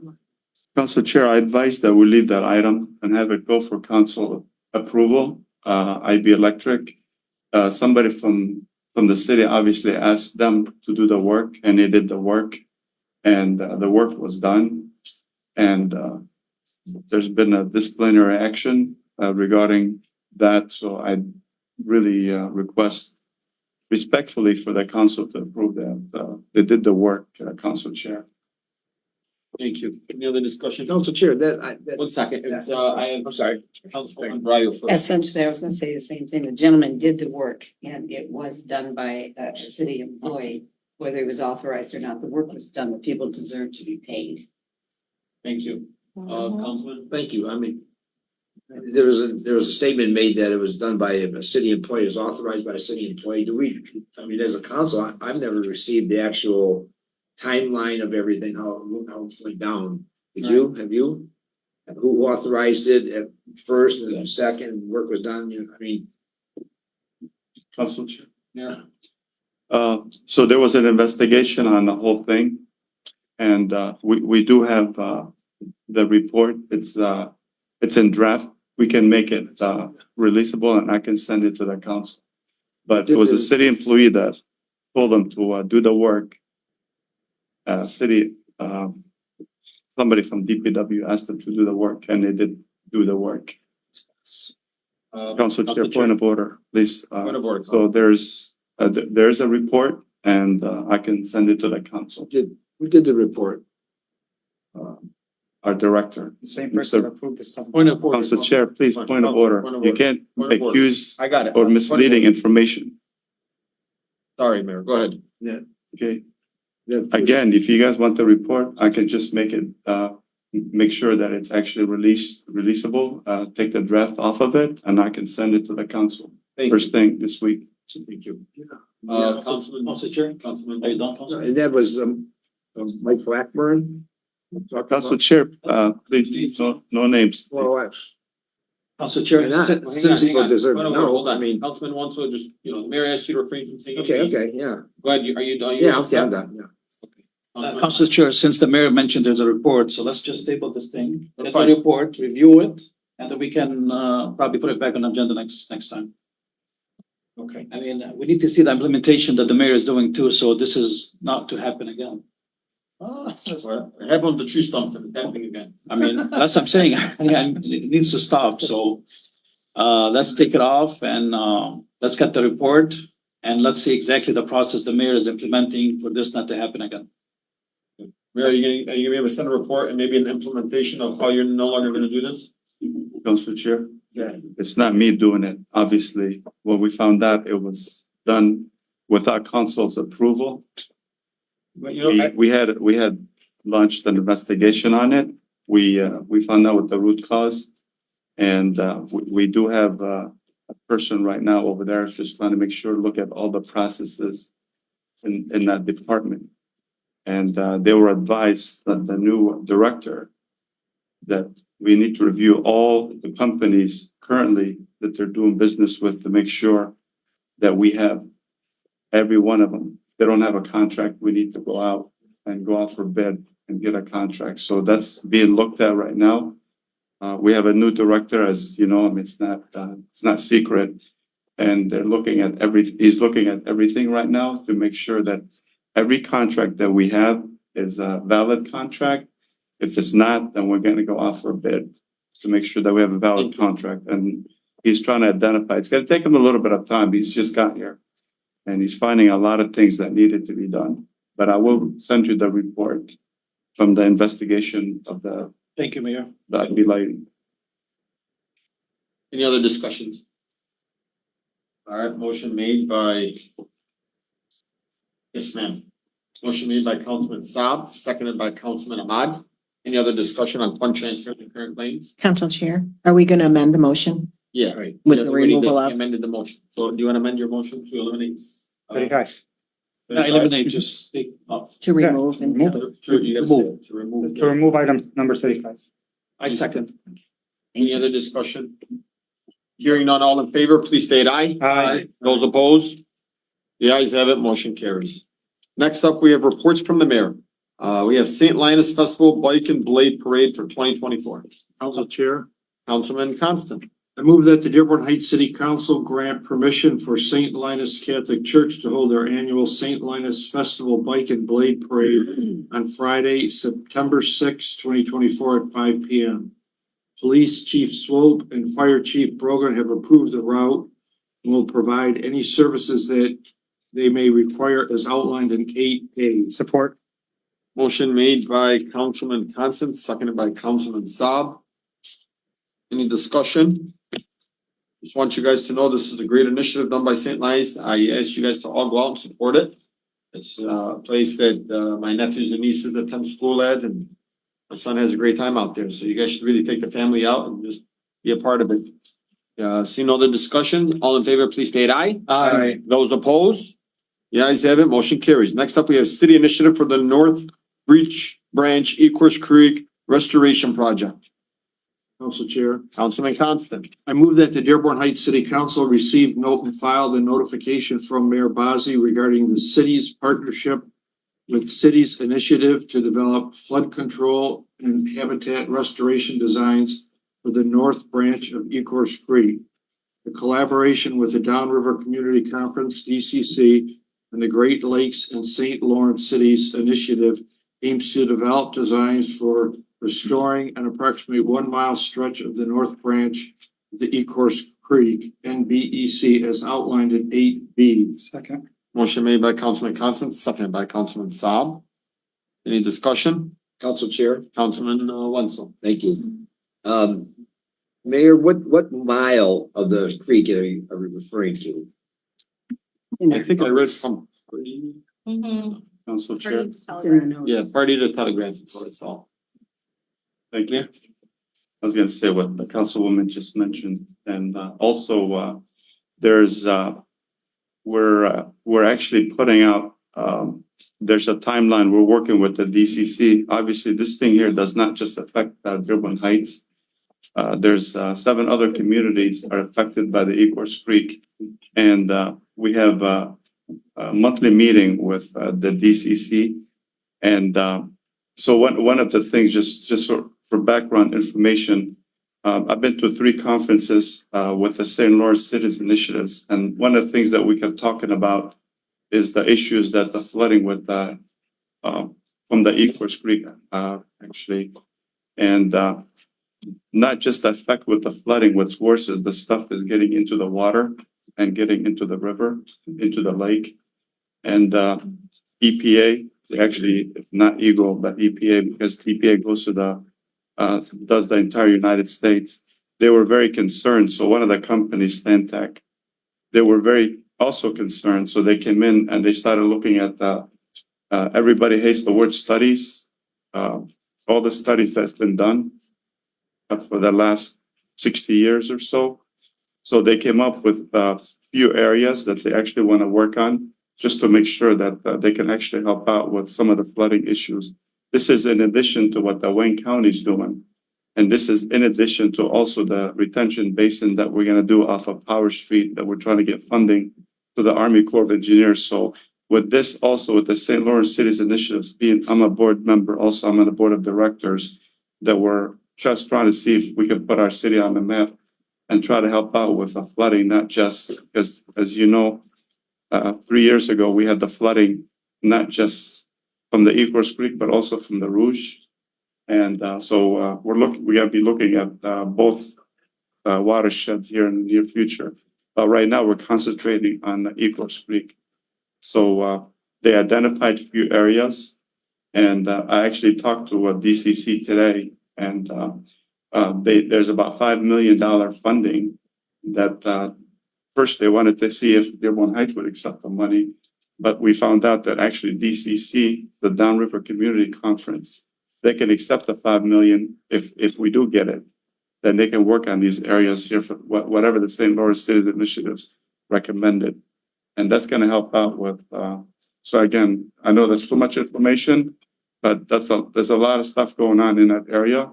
And we're just trying to throw everything at that area, the Ecorse Creek, to make sure that we don't have flooding, or try to minimize the flooding, at least for the time being. That's a great initiative, Mayor. Thank you for bringing that forward. Yes, sir. I think off mic, someone said between Pardee and Telegraph. Yeah. officially. What does, I mean, just one question, what does develop designs for restoring? Does that mean? Well, Council Chair. Yes, ma'am. Again, so we were the only city actually that had drones that we put up, from Inkster all the way down to Southfield, going over the Ecorse Creek. So we're the first city that ever done that, period, on the Ecorse Creek and probably the history of the Ecorse Creek. And since we've done that study, now that Wayne County wants to do the same, or they take part of ours. And also in addition, they gotta do the rest of whatever wasn't done by Dearborn Heights, the other 6 communities. So with that, they found out we purchased some of the homes that we demolished, from FEMA grants.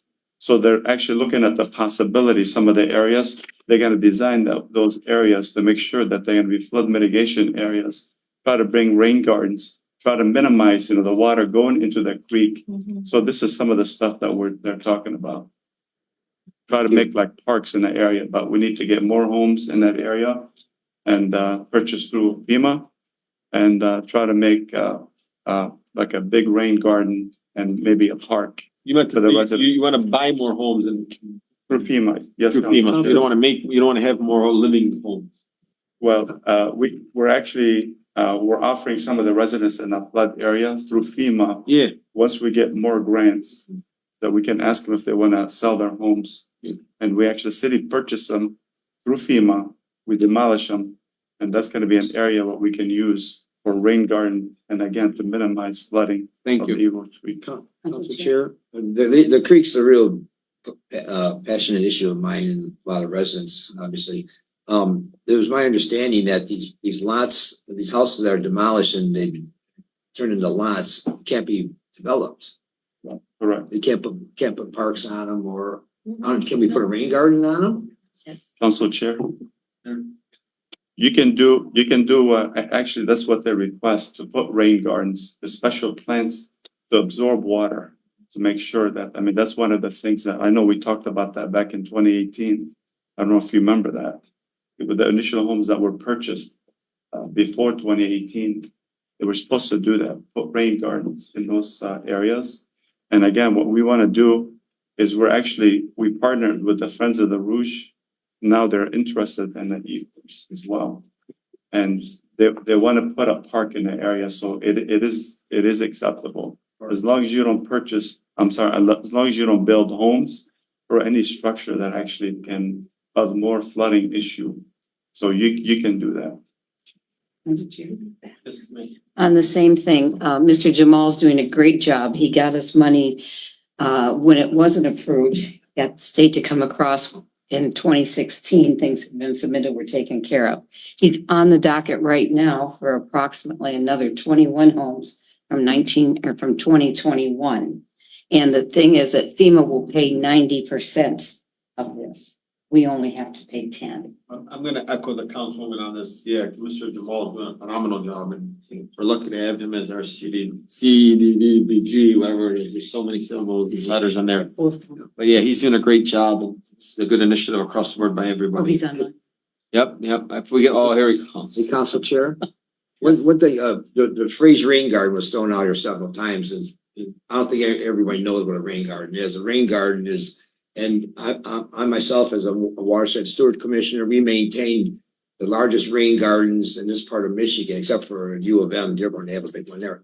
But it's a place where runoff water from storms goes into a designated area. It's dug out, and there are native plants planted there with massive root systems where the water is absorbed into the ground, absorbed by the plants, and through the process of transpiration, which means the plants sweat it, the water goes back into the environment instead of the water going into the creek during rainstorms. So this helps alleviate the flooding in the area. That's what rain gardens are.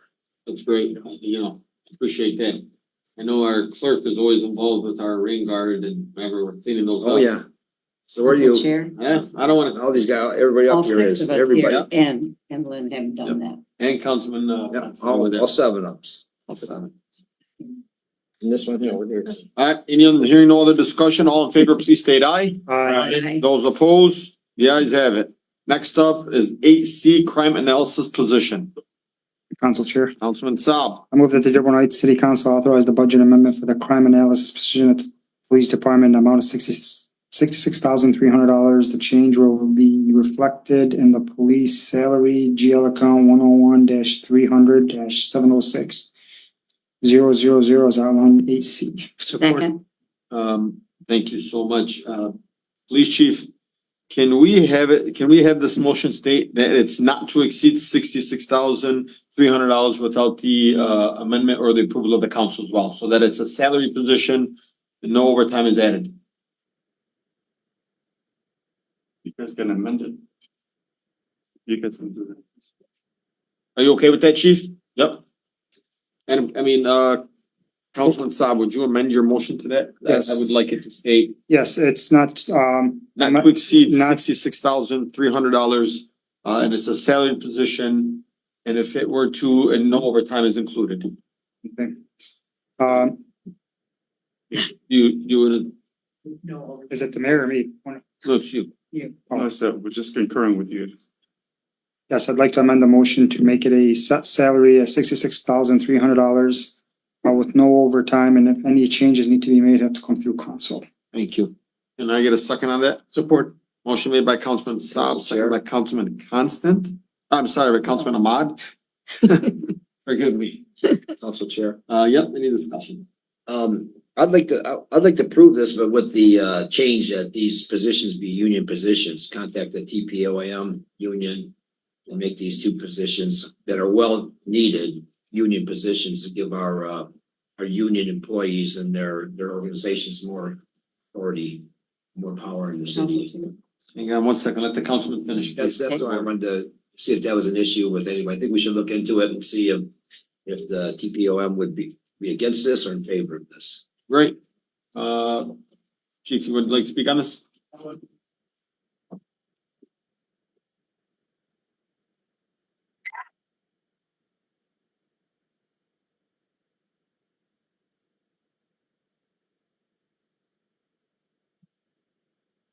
Okay, just to address that fact, Councilman, so our employees in the city, as we all know, they're all valuable, right? So, there's different type of employees. There's union employees and there's non-union employees. And we can't treat employees different based on their union status because that's a federal offense. So if you say, I'm only going to give you this job, because of the fact that, you're union or you're not union, that shouldn't be done. We need to treat our employees fairly and across the board, not discriminate against them if they're a union or not a union employee. Because up until, I think, a recent law change, you could be a union employee and opt out of the union. So we have to really take a look at employees and look at them as not only assets, but people, and say, I'm not going to discriminate against you because of any type of reason, including your union membership. Council Chair, a great thing in America is that when you are treated, if you feel you've been treated unfairly, you can, if you're a union member, you can file a grievance. Unforeseen anything like this for these two positions, I'm sure they're going to be treated really fairly, but in the event that they think that if something happens to them, they have no recourse, no one to go to support them. That's not accurate. So the city of Dearborn Heights has a civil service commission, and these positions are, are civil service commission positions. And just because something hasn't happened doesn't mean it's not going to. You know what I mean? Because there are still recourses for these employees who are left without a job. And, there are laws and whatnot that state that people can contest when they are let go, when they are protected by the civil service. So you're right. You're 100% right. But there are protections for them. So we're excited about the fact that they are civil service employees, or they were. Is there a reason why that was overlooked to have them be in a union position, the jobs? Because they were handled forever by union members. Yeah, so the unions were created probably a long time ago, right? So positions adapt, and the needs of the department change, or the needs of the city change, and there are positions where they're union and some aren't. right? We have a lot of non-union employees in our city. Right? I know you're pro-union. I've been in a union for my whole life up until now. I'm pro-union. But we just can't treat people differently based on their union status. But I can't answer that question, I guess. Would you be against them being, these positions being union positions?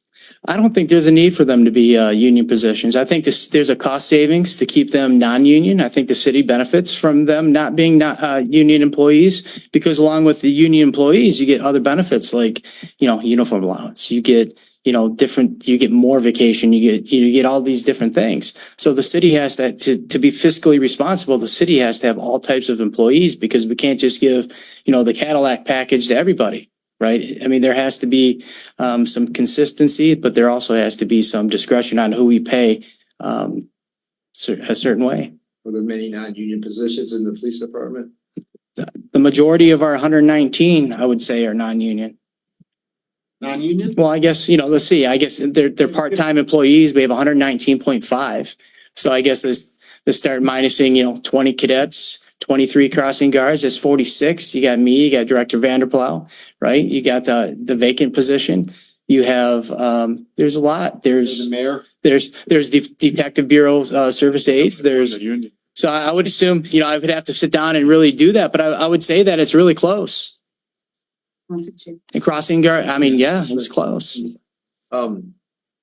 Well, obviously this means a lot to me. Is this something that can be worked out in the future, or is this, if this is approved today, it's dead right there? It's never to be a union position ever again, or is that a contractual thing? I mean, who deals with them in contracts? So that would be, obviously the mayor and then the HR director.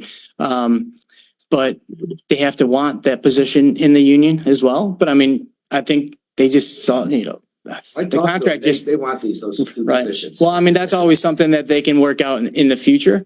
But right now it's just not set up that way. We don't have any more money in the city to make people, union employees. You also have to keep in mind, one, the contract to be in their agreement. Number two, if this was a union position, which I'm all for either position, right? One, like, if it's a union position, then it offers more overtime and offers more of the, gonna offer you a lot Better more quality of life. and a more quality of life. So like, can we afford to pay the FOIA coordinator now, an extra 30 hours of overtime? So that's where we have to figure out, and that's not my role. That's obviously the mayor and HR administration and the union. I mean, that's it's not a decision that I can tell you that I can make. But I agree with you. Like, and I asked this question to Police Chief Swope. I said to him, was this offered to a union employee? That was the first question that I asked him. And he said, if it was a union employee, it would be a lot more money than 66,000 or whatever it is he said. Not necessarily. Council Chair? Hang on one second, please. I mean, There's still, Mrs. Councilwoman. Is this, these two positions, all right, do we have a crime analyst? I don't know if we can do that one. I don't think we do. No, but I will tell you that Yeah, we did until That he was got a union defunded. position, Yes. right? What's That that? was held by a union member. No, Who was doing that? that was Daniel Eshu. It's great guy. Did a great job. Chief Swope, just. Before you go, hang on. We did not defund. Hang on, our- guys. No. Chair? Hang All on, right, guys. I'll change the words, until the budget was, updated to where we couldn't pay them anymore. So, Okay. Yeah, hang on one second, please. Please hang on one second. Councilwoman Breyer. Thank you.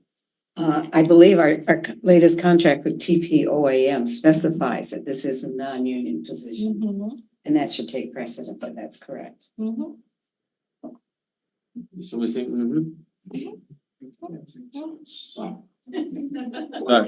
I would just add for Council Wenzel, we are starting our negotiations with the collective bargaining with the patrol officers now, as well as with the command officers. So I would agree with Councilwoman Breyer's comment that she. Well, maybe we can look into this. I mean, we need these positions. Right. I'd like them to be, unions are the backbone of our country. They got us to where we are today. Otherwise, we'd be working for the man for peanuts, and that's, and people gave their lives for the union. I don't really want, it doesn't necessarily have to be a union position, but a quality pay. The fact that there's no overtime, that kind of, that messes me a little bit, then they can't work overtime.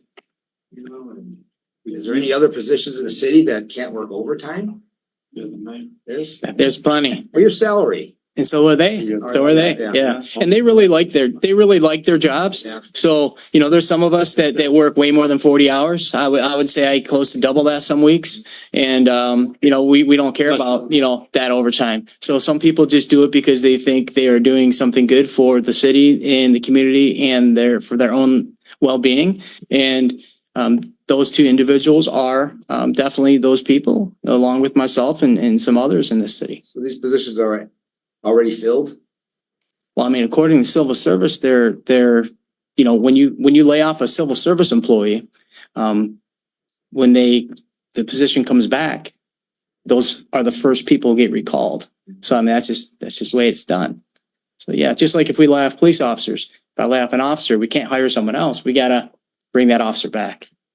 Council Chair, can we put something in a motion that says that we're gonna look into this, changing it to a union position? What you can do as councilman, as the councilman, you can bring on anything you want to any agenda, anytime you want. So like, even if we did that, you can just say, hey, councilman, I want you to add this to the agenda. That's what I'm gonna do for you. Yeah. I'm gonna contact George in the clerk's office and I'm gonna say, Madam Clerk, can you get me in contact with George? Councilman Wenzel has this here. And I don't think as long as it's on a timely banner, right? As long as Do it's that before Thursday? Tuesday at noon, I'm gonna do it for you. If you call me Wednesday at 11, I'm not doing it. Well, Unless George tells me it's okay. okay, yeah, I'm gonna look into this. All right. I appreciate your time. Let me talk on this. Anytime. Thanks, Chief. You're welcome. Any other discussion? Hearing none. All in favor, please state aye. Aye. Those opposed? The ayes have it, motion carries. Next up, we have the FOIA coordinator position. Council Chair. Councilman Saab. I move that the Dearborn Heights City Council authorize the budget amendment for the FOIA coordinator position at the Dearborn Police. Strike that. Yeah, I'm gonna respect that. I move that the Dearborn Heights City Council authorize the budget amendment for the FOIA coordinator position at the police department in the amount of $66,300. The change will be reflected from the police salaries GL account 101-300-706-000 as outlined in 8D. Support that. Not to exceed. Not to exceed the $66,300 with no overtime. If any changes to be made will have to come through city council. Motion made by Councilman Saab, seconded by Second. Councilman Ahmad. Any discussion? Hearing none. All in favor, please state aye. Aye. Those opposed? The ayes have it, motion carries. Next up, we have reports from city officials. Treasurer Hicks Clay, financial institution designated as a depository of city funds. Council Chair. Councilman Saab. Move that the Dearborn Heights City Council concur with Treasurer Hicks Clayton to recognize the following list of financial institutes as depositories for the city funds: Flagstar Bank, America Bank, JP Morgan Chase Bank, Morgan Stanley, Huntington Bank, Dearborn Federal Savings Bank. Motion made by Councilman Saab. As outlined in 9A. Support. Motion made by Councilman Saab, seconded by Councilman Ahmad. Any discussion? Hearing none, all in favor, please state aye. Aye. Those opposed? The ayes have it, motion carries. Next up, we have Treasurer Hicks Plain surveillance camera request for appropriation. Council Chair. Councilman Saab. I move that the Dearborn Heights City Council approve the expenditure to purchase 4 surveillance cameras with the average cost ranging between $1,000 to $1,500 each as outlined in 9B. Motion made by Councilman Saab, Support for discussion? seconded by Councilman Ahmad. Council Chair. Any discussion? Yes. Council Chair, if, as, Ms. Hicks, Clayton, she's an elected official. Those cameras that are in her office, she has every right to have access to them. With all respect to the mayor does not have control of the surveillance system in the city, and nor does the police department. If there is an investigation with this, and that's what it's being held, it should be held with a third, from an outside party, and that's who would make that decision. To withhold cameras that run her office and put her staff at risk, or if she has to do an internal audit, the mayor has no authority over that. And I would ask the administration to grant her back access, so we're not spending taxpayer money on cameras that we already have in the department. Mayor, So, can you just grant her back her access? Council Chair, may I? Yeah, please. Again, I was hoping we can go to a closed session to discuss both of these items, but since you guys brought it, since the treasurer brought it forward, and since there's misleading information to the residents. So there was few people for the last few months, some employees of the office have brought some concerns to me personally. And we actually, I elevated it to the police department to look into it. And they looked at some of the items that was brought forward to the administration. The police did a preliminary investigation, and since, a few days ago, I don't want to discuss the specifics, obviously. They deferred it to state police. So state police integrity unit has that information. So once we did that preliminary investigation, we did send it to state police. So state police does have the information. There's been no judgment yet. So it's just been sent We to have a state police. preliminary, that's all we can say right Yep. now, Council Chair. There was a preliminary investigation. And from stuff that was brought forward by the office. And I took that information, went to the police, our police department. They did the initial investigation and they did the initial, then they sent it to state police. That's all I can say at this point. Mayor, Council Chair. I just want to say something, please, Madam Treasurer. When we say things like it's being sent to the state police. It was sent. I know, it was sent to the state police. But does that mean that the council or the Madam Treasurer is at fault or she's done something illegal? Like, Council Chair, hang I'm not out, saying- Mayor. I did I'm it not point saying- of order, Mayor. Point of order. I know, but the insinuation is that something wrong was done by the treasurer and we sent it to the state police because we have preliminary information and it went to the police department. We said, no, this should have went straight to them. You guys should have, a report should have been made to the police department. Great. Oh, this was made here. We said, here's the police department. We sent it over to the state police. That's how it operates. But I'm going to tell you right now, for myself, Madam Treasurer, if anybody from the police department, not even a police officer said, hey, I want you to do a polygraph test. I want you to do a lie detector test. I'm telling you right now, one, I'm calling my attorney and you're not giving me anything and I'm not speaking to you. And two, I'm going to request that a third party like the state police is going to come in. I'm going to just say, I'm a little disappointed that you even let it get to that. Right. I'm disappointed and I get it. You want to cooperate and you're being a great person because you've done nothing wrong, innocent or proven guilty. Hang on, please. But I just want you to know, I'm a little disappointed at yourself that or I'm a little disappointed at you for allowing this to happen. Like, I'm really hurt that it happened to you, but most importantly, how did it even get to that? Well, my understand, may I answer, Council Chair? Roger, please. I have to. I got it. It's not an investigation. I mean, But in all fairness, hang on, Roger. it should be, Time out. if I may, Hey, please, Madam Treasurer, Roger, I received an email. Just trying to say. I know. I received an email from the mayor that it can be FOIA'd, sending me a picture of a safe with open funds to it. I just had a treasurer come out and speak to the public. Everything on Facebook is being discussed here. The mayor just talked about what he wanted to talk about. You not once interrupted him. The second myself or the treasurer opposed the mayor, you were quick to stop us. There's a reason. I know. You prepped the mayor on what he can and can't do and not. That's not the reason. Reason Okay. because she had the right. Please, Point of please. order. Please, thank you. No problem. Madam Treasurer, I'm just giving you my feelings on how I feel. Please, nothing from the audience. I'm just telling you, I'm disappointed that you allowed it. Please, sir. I'm sorry that it got to that. You allowed it to get to this. I You should have did because taken I the wanted to be initiative from the- cleared, right? Please hang on. When the clerk felt like she was being, pressed on and she felt like she was being pushed back from the administration, she brought it to the council immediately. Right. Immediately, she was set herself up with special legal counsel and she made sure she was protected. Has that even went anywhere? Have we even had to use that at any point? So, I mean, I kind of feel like you allow, and I'm sorry, I'm not like badgering you, but that's where you allowed it to continue to go on. And it's disappointing and disheartening that it happened, but it happened, right? Right. And if something happened with the police department where they wanted to do their investigation, sure, that's great. But I'll tell you right now, if the police department wanted to investigate the mayor is not letting them. He would have lawyered up and he would have protected himself, just like any other company.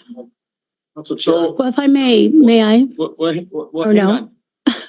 You can speak on it, but again, whatever. I am going to reinforce what you said, Be careful. You don't that know enough of that information. any investigation of the treasurer's office should be done by an independent Michigan State Police, for example, party.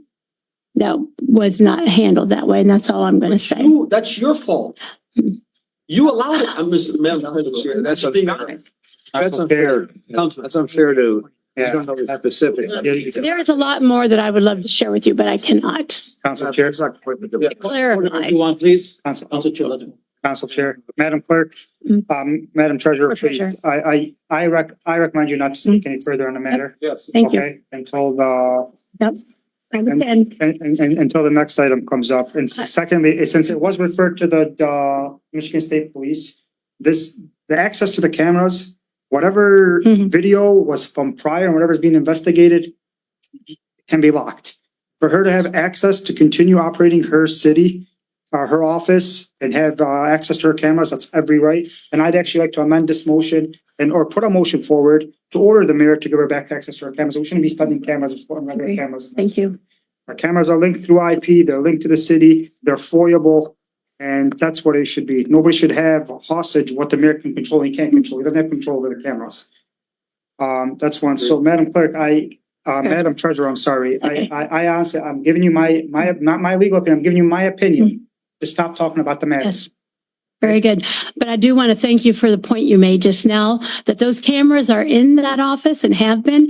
It's that the mayor had given the order, from my understanding, to take away the access, and that affects our internal controls. And I will, and it's Council true. Chair, point of order. I would like to put a motion or if we're consistent, okay, that's fine. Would like, okay, go ahead. Let's go ahead and take a vote. I'd like to amend this motion. Okay, you have to ask Councilman Saab and Councilman.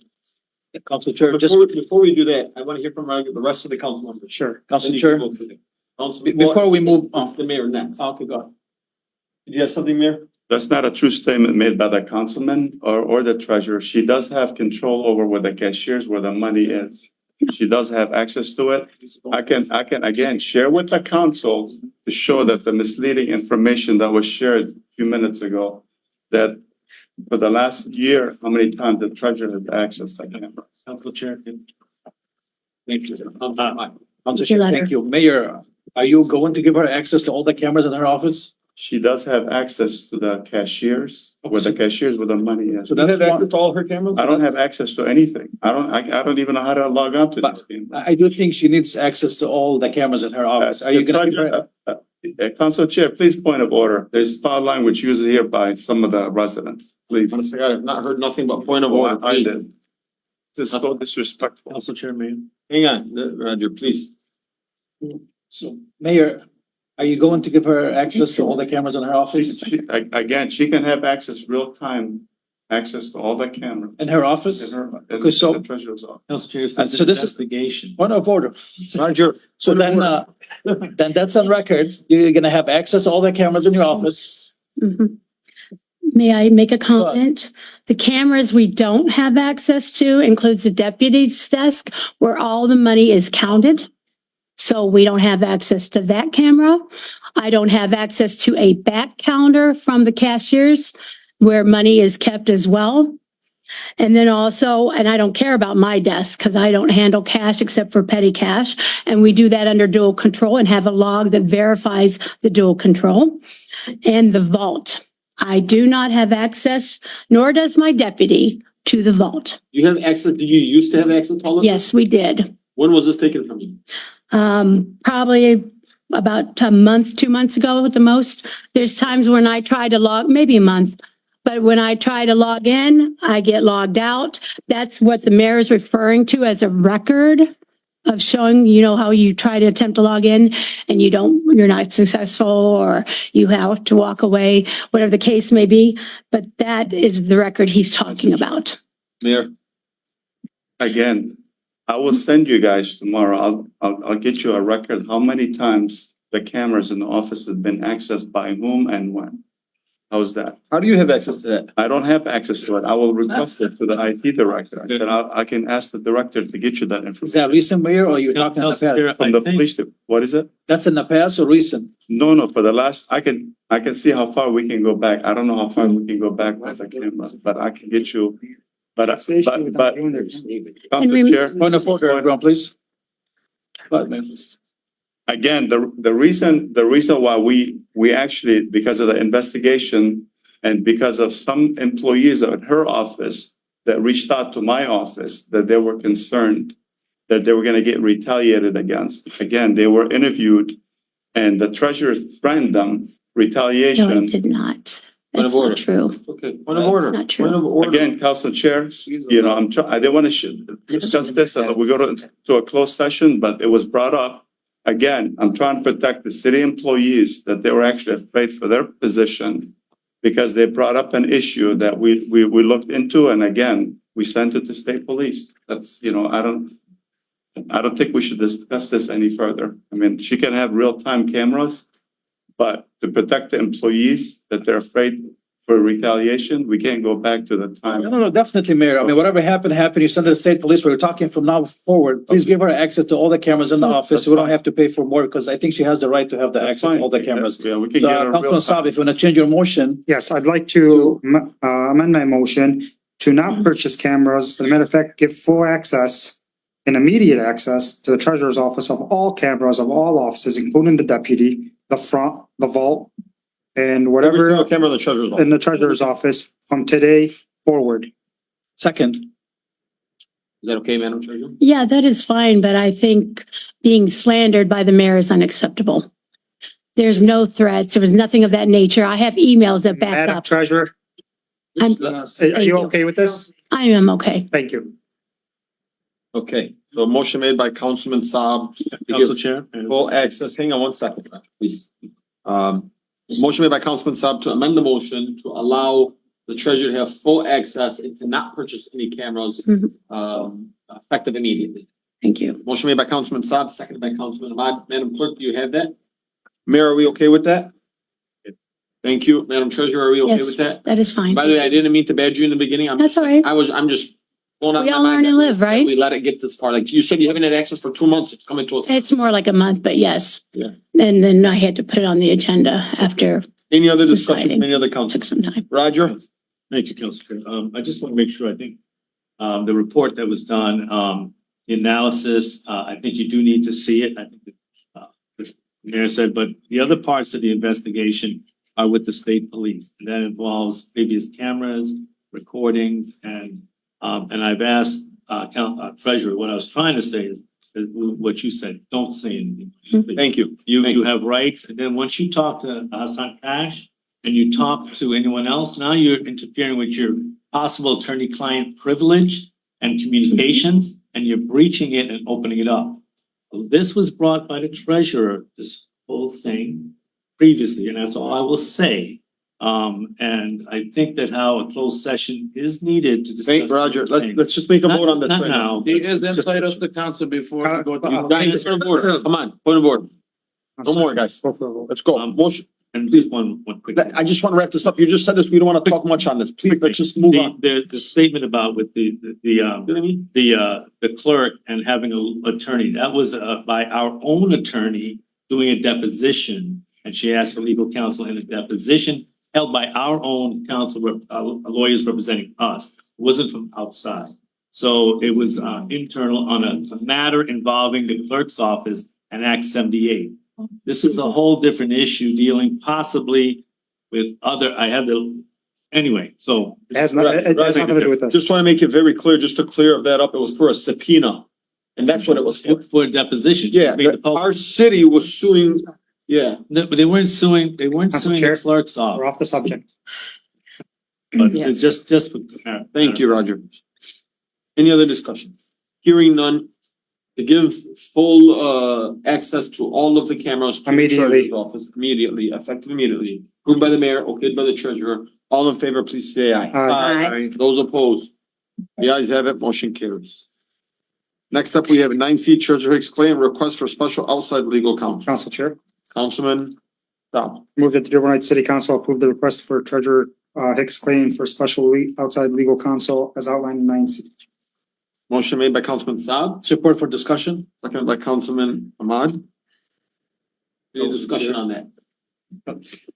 Council Chair, so Madam Treasurer, why exactly you're asking for a special outside legal counsel? The reason is because your current, all due respect to Roger, is a conflict of interest because he's an appointee of the mayor. So I would need a special counsel that's third independent party. from the current counselor. It would be for the office as well. I still don't understand. I mean, Needed. is there any lawsuit? Is there anything that you need to? Am I allowed to comment and say there's nothing right now? Well, there is something. Is an right now. investigation. That's the problem, and there is a criminal investigation ongoing now. If fraud, conversion, conspiracy, racketeering, breach of fiduciary duty comes up, that's not saying that's what, but if that comes up, and that's for the person, the elected official personally, then we can have a special counsel for that matter. And I did write MMRA to check.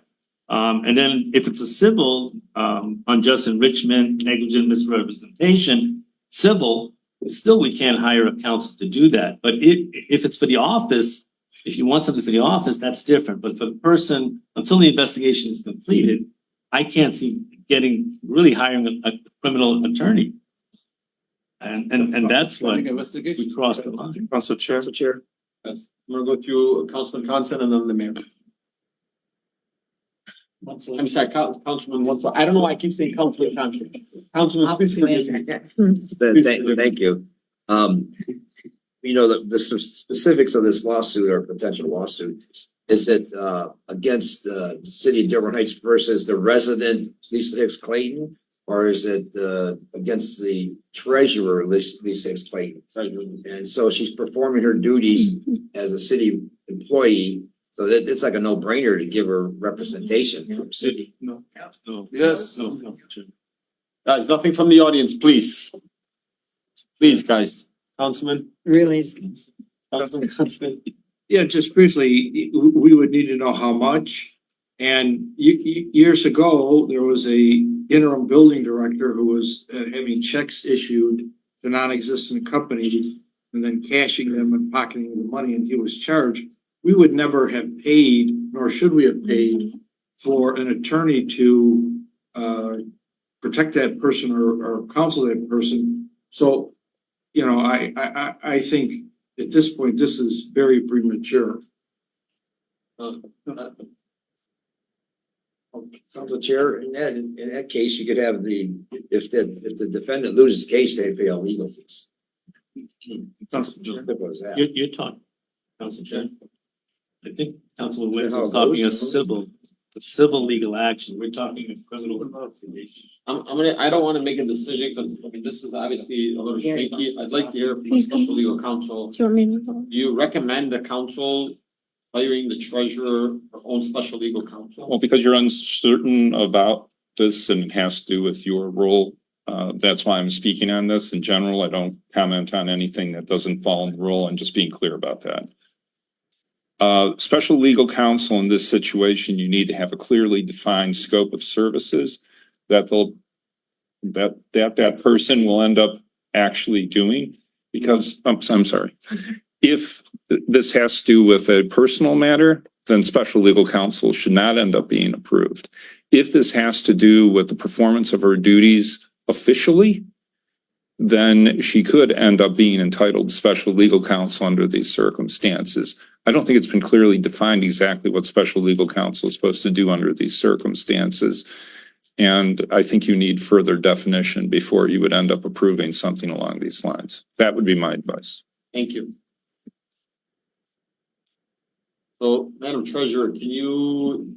You can refer this back to me and I can come back with the definition and scopes. Because this is about, it's not just me, it's the treasurer's office. 100%. Okay? I want to be really clear because we keep saying that over and over. Okay? So let's be really clear. But if you want a scope of work and definition of that, right, for special counsel, refer it back to me and I'll bring it back to you with that information. But I will tell you right now, Madam Treasurer, if you come back with that scope of work and you give us a retaining of say $5,000 in the beginning, you have my 100% full support. All right. Okay. 100% full support, and I'm sorry that you're dealing with that. Thank you. I appreciate it. Saab, would you like to refer this back to? I'd like to refer this back to the treasurer's office for more clarity. Motion made by Councilman Saab, Councilman Ahmad, will you? Support. All right, all in favor, please state aye. Aye. Those opposed? The ayes have it, motion carries. Thank you. Thank you. Next up is nine D, CEDD Director Jamal, CDBG Annual Action Plan 2024-2025. Council Chair. Chair. Councilwoman Breyer. Thank you. I'd like to make a motion that the Dearborn Heights City Council approve Dearborn Heights Program Year 2024 to 2025 CDBG Action Plan / Budget and authorize CEDD Director Jamal as a city representative for HUD / CDBG programs to sign, package, and submit to the said Dearborn Heights HUD CDBG Action Plan electronically with all related / required certifications accordingly as outlined in 9D. Second. Motion made by Councilwoman Breyer, seconded by Councilman Saab. Any discussion? Hearing none, all in favor, please state aye. Aye. Those opposed, the ayes have it, motion carries. Next up, we have nine E, CEDD Director Jamal, Wage Trim Services and Annual Fee Schedule. Council Chair. Councilman Constantine. That the Dearborn Heights City Council approve the wage trim contractual rate schedule for fiscal year 2024-2025 according to the attached document as backup to this resolution and authorize the mayor and clerk to sign the contract accordingly as outlined in 9E. Second. Motion made by Councilman Constant, seconded by Councilwoman Breyer. Any discussion? Council Chair, Councilman Wenzel? what do they do under this contract?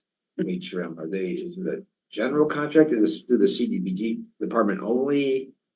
I know they do a lot of work for us.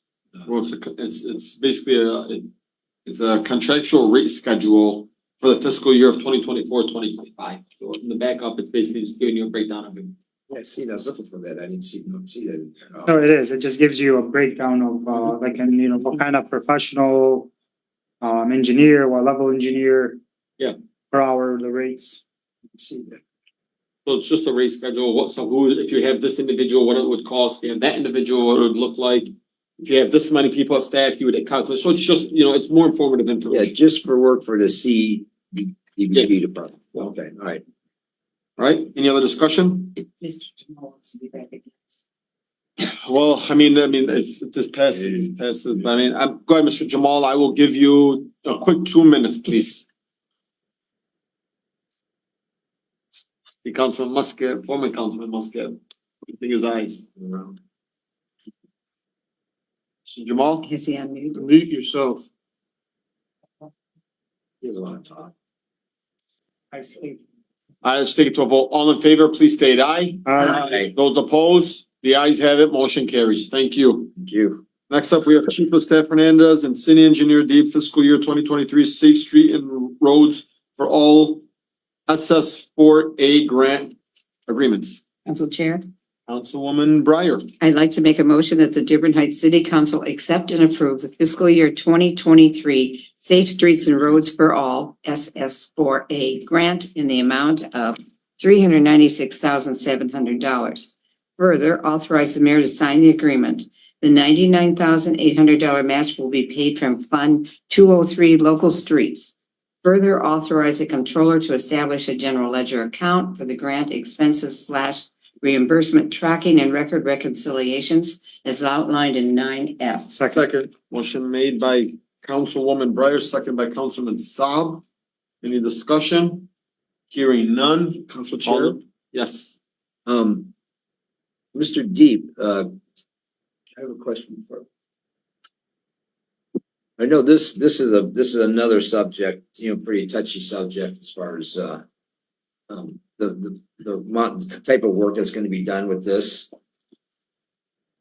For safe streets, and I spoke with Mr. Deep earlier today, and we had a little bit of conversation. What are you going to be doing with these funds? Okay, so you have in your package a detailed list of the scope of services provided under this, because I seem to hear all kinds of ideas that people thought we're going to be painting sidewalks, we're going to be replacing. That's not what this is. So Ms. LaPointe was correct. She read that. It's always been an application for, and I'm going to quote the actual application. It's a significant, so we have a significant concern in the city of Dearborn Heights on the safety of pedestrians and cyclists. So it specifically states what portions of the cities, what intersections will be studied. This is more of a in-depth look at the pedestrian safety throughout the city. So it lists actual sections, US 24 and Ford Road, M153, that's Ford Road and US 24.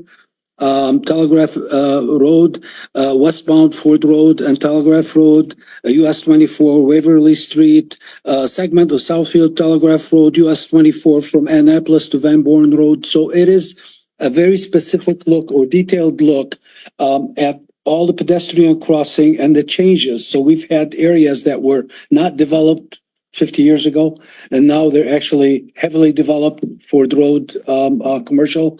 This is a detailed look, and it is funded at 396,700, and we pay 99.8. So that it is. The timeline is unfortunately 1/1/2026 is the completion. So it is a detailed look. It's the first that I've known of that we actually taken into account the city's population changes, the shift in demography and where we go. It's just that it's a program to look at in detail and find out what. So that's the first step. When the recommendations will come up of this plan, then this will give us a roadmap. What improvements we need to do, what and if any, and I'm sure we're going to have a lot of improvements recommended. So we'll take it to the next level. So you said take a look. That's another word for a study. This is nothing physical being done. It is no. Study It's these areas. in order to build something, you really need to define exactly what you're doing, right? So we have been doing a lot of patches, but no one ever looked at the entire program. This might show you that you need a pedestrian bridge in the location. So, okay, so that's not something that you're going to just wake up one day and say, I'm going to put a pedestrian bridge on Beach Daily and Ford Road. Right? This will give you the justifications and also gives you the basis. If you're going to seek grant to fund it, you will say that's per the SS4A recommendations. Yeah, that's the reason. What I was trying to get at is, I had people call me and they're saying, the $400,000, we could buy a lot of lit up stop signs. And I said, well, that's not. It's nothing physically getting done. No changes, no signs put up. So the agency that provides the money, sir, is the one that dictates what this money is for. So they do have the next phase, but the requirement is to have this detailed analysis done before they fund actual work, because they want justifications. I can't send you money to build a bridge if I don't have basis. It's like an SS4 master plan. There you go. Build a house, you need blueprints for build a house. Well, you always do planning and then design and construction, but planning is critical. While you're up here, a lot of people have been talking about the striping around the schools, the side of the streets. So I have that. I have that with me. Okay. There's an issue coming up with the type of paint that we're using, and it's not the quality that we should be using. Can you So we paid a consultant last June to look at the how we do things and where we need to get done. The study is fast and 90% completed, and the results. So it's being done in phases. The painting of the crosswalks were given to our staff at DPW to start doing the painting throughout the summer. I believe the last I heard from our prior director, we're at 60% completion. But in the study, I read the report just recently, and it specified why our stuff is not lasting. So why is our paint not lasting? And that was one of the things that I asked the consultant to look for. And they came up with the type of paint that the state. So the state of Michigan, MDOT, uses a particular type, urea something. I've got the actual product name in the report, and it's good for 4 to 5 years. Our product that's currently used doesn't last a year. So we're implementing this. So I went back to our staff to see if they can use the new product, and apparently they can't apply it because it requires different equipment. It's not something that you buy at Home Depot or I think Sherwin-Williams is where we buy our stuff from. It's only available from commercial. So what we're doing now, I put that report or the finding for all the schools out to get to obtain prices from professional companies. Now, these companies do the work for MDOT. So what you see on the freeway is PK and two other companies that do that. And they use that urea heavy paint, which lasts 3 to 4, 5 years. The plan is I'm going to get the prices. I was hoping that I get them tonight, but I didn't. When I get those prices, I'm going to present them to you. And the plan is we will finish with our staff to show them what to do and how to do it and what to use. And then by next year, we will buy the equipment necessary for our staff to do it. Great. Thank you. Yeah. Thank you. That good? Any other discussion? Hearing none, all in favor, please state aye. Aye. Those opposed? The ayes have it, motion carries. Next up is 9G Comptroller Shepherd Budget Amendment. Council Chair. Councilman Saab. Move that the Dearborn Heights City Council approve the budget amendments to correct personnel requested to the 3 new ordinance officers as outlined and updated in backup of item 9G. Second. Motion made by Councilman Saab, seconded by Councilwoman Breyer. Quick discussion. I spoke with Ms. Shepherd. Just want to remind you guys that we budgeted for 4 ordinance officers. I hope we can go out. I know we have HR here with us today. Have we went out and started requesting for these positions? We currently have a list, I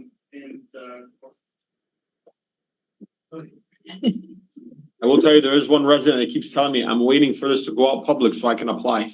And he actually works as an ordinance officer now in another municipality. So we actually have a civil service list active currently for ordinance officers that's active until October of this year. I think October 6th of this year. Director Bill has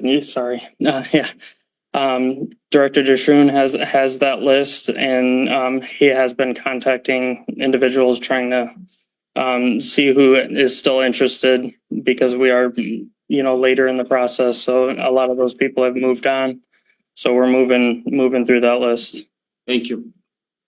Thank you. Council Chair. Councilman. Well, this has been a hot topic of mine for a long time, and it's been approved for quite a while.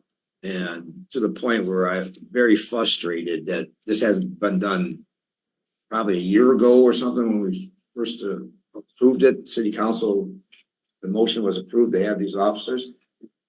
One of the reasons I pushed so hard for this is to have special ordinance officers that were strictly for rental properties. And I know I don't want to tell anybody how to do their job, but I think because City Council fought for this and got these finally, I mean, maybe, they're not hired yet, but hopefully they will be real soon, like within a week or so. Have a study session to see what, let us give us our ideas, and let the residents give their ideas, what these new positions should be, not just another 4 ordinance officers out on the street. Because my main objective was to have, and I know all of us up here get rental property calls all the time, all the time. Yeah, it's either the grass or the buildings are in shambles, or they're moving in, moving out without any kind of inspections. So I think it's really important, and get together with Director Dishroom and the administration and make sure that these officers are put in a position that we wanted them to be in. That's why we made these I'll do a positions. study session for us. Yeah, let's do that. And what you can do is, Councilman, you can come up with a list of what you think you want to see best. And there's yours, you're looking at me. And we will do a study session, but I'm gonna call on you during the study session to come up with where you want to see these potential designated individual. I kind of already did, but there's Well, that's what the 3 of them. study session Yeah. Okay. And we can have our HR director here, and we can go from there. Council Chair, if I may, just with the Council Wenz's comment, I want to make sure we're not separating renters from homeowners, and we're not, just because there's a lot of issues legally that triggers. I think we can categorize. Yeah, I think we I'm not can trying to discriminate against people trying to own a home. Right? It's everyone knows, and we use the term slumlords. right? And there's a lot of it going on in the city. We gotta make sure that these homes, if you live next door to them, that they're being. It's similar to like Crestwood now is just, it's restructured its the administration, where now they have 4 principals. Yeah. At Crestwood because it's growing so much. And so there's a head principal that runs the seniors and oversees all 4 grade groups. But then you have the assistant, one of the assistant principals that's more senior, operates the juniors and seniors. One runs the sophomores or freshmen, and the other one runs the sophomores. So it's basically saying everybody's got a designated position. All right, any other discussion? Hearing none, all in favor, please state aye. Aye. Those opposed? The ayes have it, motion carries. Next up, we have our favorite, everybody's favorite chief, Chief Brogan, on the Michigan Department of Labor and Economic Opportunity for LEO firefighting gear grant. Council Chair. Chair. Oh, all at once, I'm gonna let Councilman Ahmad take this one.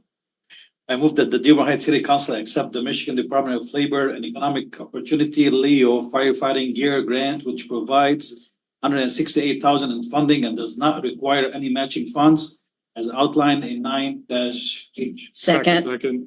Motion made by Councilman Ahmad, seconded by Councilman Saab. He read that fast. Chief, thank you so much for always going above and beyond. I don't think there's really much that needs to be said on this, other than the fact that you are always bringing in grant dollars from the fire, for the fire department, so we thank you for that. All in favor, please state aye. Aye. Those opposed? The ayes have it, motion carries. Next up, Fire Chief Brogan, sale or donation of fire truck. Council Chair. Councilman Saab. I move that Dearborn Heights City Council approve the disposal of one 1994 fire truck with approximately 100,000 mile, either by sale or donation to another fire department in northern Michigan as outlined in 9-8. Support. Motion made by Councilman Saab, seconded by Councilman Ahmad. Chief, again, thank you so much. If you guys could have donated it to me, I would put it in my backyard. All in favor, Council state aye. Council Chair, Yes. quickly, Chief, I like to see him walk by. He's a handsome guy. Yeah,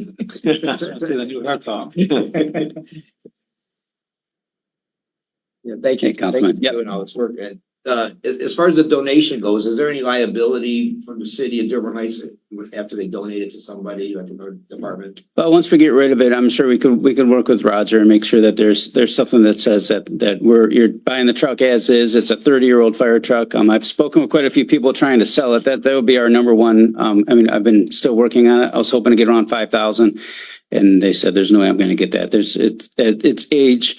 They said it's going to be used for parts or, scrap it out. But I know there's some departments out there. There's one department actually wrote me a letter requesting it because they have a 2-seater truck they can't keep on the road anymore. And this would be a Cadillac to them is what they said. So Is it the green one? yeah, we have 2 green ones left. So this is the 94. We have a 96 also. So yeah, they might not know it's green yet. Maybe I shouldn't tell them that. No. Chief, that 94 is the one that was at that building that one day I see. Yes. Yeah. I think it's in public. Yeah. Yeah. It's had a long life. Thanks, Chief. I appreciate you so much. You're welcome. Again, if you're giving up any parts, I'll take the land. Pardon me? You have a decommission ceremony? Thank you, Chief. All right, guys, all in favor, please state aye. Aye. Those opposed? The ayes have it, motion carries. Next up, we have Parks and Recreation Director Sauer, amendment number 2 to the intergovernmental agreement for the 2018 to 2021 park millage allocation for Van Houten Park improvement. Council Chair. Councilman Ahmad. I move that the Dearborn Heights City Council authorize the mayor and city clerk to sign amendment number 2 to modify the intergovernmental agreement between the county of Wayne and the city of Dearborn Heights for the 2018-2021 park millage allocation for improvements at Van Houten Park. This amendment will extend the contract to June 30th, 2025 as outlined in 9-J. Second. Motion made by Councilman Ahmad, seconded by Councilwoman Breyer. Any discussion? Council Chair. Councilman Wenzel. For the resident, thank you. For the residents, I mean, this park is, it's a landmark here in the north end of Dearborn Heights. And it's well overdue having this redone. Can you give us a brief synopsis of, give an update on it? Actually, yes, I can give you an update. We're slating with the contractor to have it completed by August 31st. We did run into quite a bit of rain, so that may push some of the pieces of it back. So that's kind of what we're looking at. And we just met again on Monday. So, this contract, they have stipulations, Wayne County does, on what you have to do before they'll, give you the check. So I am just requesting an extension just in case, because don't want to lose the funds. The sign has to be up. You have to have the opening, all of that kind of stuff. And then we wanted to make sure that we tried to get the parking lot done before we have the grand opening. So there's like still a lot of pieces even after the playground part is done. So I just want to be sure. Was there still gonna be a splash pad? This does not include the splash pad. However, last summer, I had the splash pad up and running and it was working. I don't know what's going to happen when we, start it up again. And, I have been talking to some people possibly about, kind of spot fixing it until we get the funds to replace it. There's a couple of places underneath that the, pipes leak. But there's some things possibly that we can do. And I found those out by talking to a couple of splash pad vendors or suppliers. Thank you. Council Chair, maybe we can get the old green fire truck over there just to hold people down on this. Yeah. We can do that. Pump don't work. You make you give that so up to fire, Your buckets. and pass you that off. All right, thank you so much. Any other discussion? Good job, Director. All in favor, please state aye. Aye. Those opposed? The ayes have it, motion carries. Next up, we have 9K Parks and Recreation Director Sauer element for District 7 Youth Baseball Program. Council Chair. Councilwoman Breyer. I'd like to recommend a motion that the Dearborn Heights City Council approve the disbursement of the District 7 Youth Baseball Program allotment in the amount of $1,650. In addition, authorize the Comptroller and Treasurer to pay these funds from the 2024 to 2025 Parks and Recreation Budget Account number 691-887 is outlined in 9K. Second. Motion made by Councilwoman Breyer, seconded by Councilman Saab. That was you, right? Yes. Right. Council Chair. Councilman Wenzel. I want to tip my hat to Director Sauer for including these allotments for all of our youth sports organizations throughout the city. They just don't do the Dad's Club. They do, like the Redskins, the Raiders, Panthers. Panthers, yeah, I'm sorry, Panthers. And hopefully, a new soccer program that I'm running for the Dad's Club in South End of Dearborn Heights. We discussed that, maybe we'll get an allotment for that too, but yeah, I mean, this money, the $1,650 doesn't seem like a lot, but to these organizations, it's a lot of money. Yeah. Hats off to you, thank you for keeping that on your budget. Thank you. Thank you so much. I appreciate that as well. Thank you. Tom, you do a lot to Dad's Club. Thank you. We're still taking registrations, soccer. Can I join? How old? What's the youngest? Well, our soccer program runs from 3 years old to 15 years old. And I personally coach and kind of run the 3 to 6 year olds. That's the best, I'll tell you. I love children. I love working with kids. I worked with them through all my adult life and even before I was an adult. And this is the first time the soccer program has been in the Dad's Club. The Dad's Club, for people who don't know it, and I said it before, it's the oldest nonprofit youth sports organization in the country. Founded in 1952, 72 years ago. And it's an honor to wear the Dad's Club logo and for us to have this new program. And we've had sponsors come forward.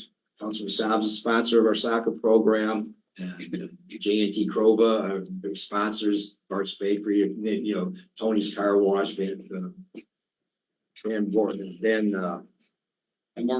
huh? Yeah, it's on the Van Born Corridor. Westbourne. Westbourne Car Wash, Tony's, like I mentioned Tony's, and the 342 Bar, Cordy's Collision.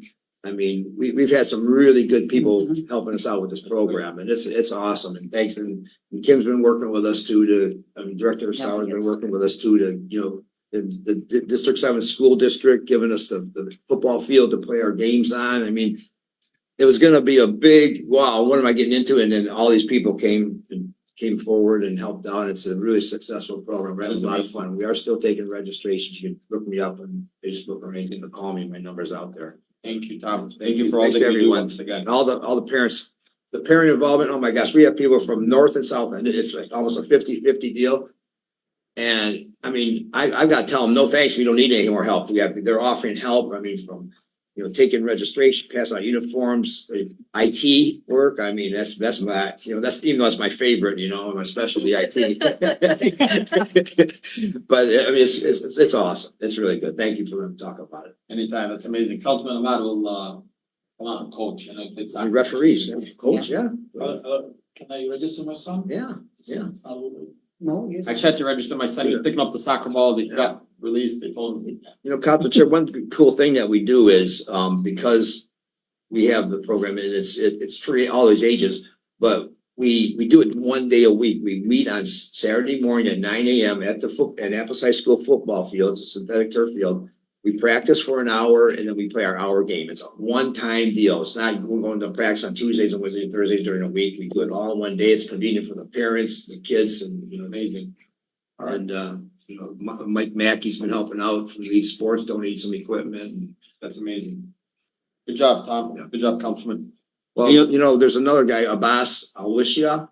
I think you pronounce his name. Alwishia. The guy is fantastic. Oh my gosh, he's been helping us out so much with the equipment, instructions. He runs a soccer program here on North End. And the guy's phenomenal, man. If you're watching, thank you so much. You're welcome. Any other discussions or anyone else? Thank you. Well, thank everyone up here and thank you out there. Hearing none, all in favor, please state aye. Aye. Those opposed, the ayes have it, motion carries. Let's we smile, thanks. Next up, we have Police Chief Swope, fiscal year 2024 Michigan Office of Highway Safety and Planning Grant. Council Chair, Councilman Ahmad. Sorry, I move that the Dearborn Heights City Council authorize the Dearborn Heights Police Department to accept grant proceeds from the Michigan Office of Highway Safety Planning in the amount of $22,662.36 as outlined in 9-L. Second. Motion made by Councilman Ahmad, seconded by Councilwoman Breyer. Any discussion? Thank you, Chief, for bringing this forward. Yes.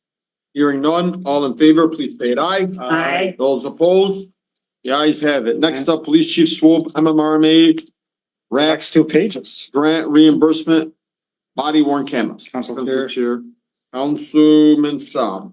move the Dearborn Heights City Council accept the MMRMA RAP with grant reimbursement for the body worn cameras in the amount of $25,863.20. The reimbursement will be tracked by our Reimburse. Will reimburse MMRMA GL number 101-000-676-911 is outlined in 9M. Second.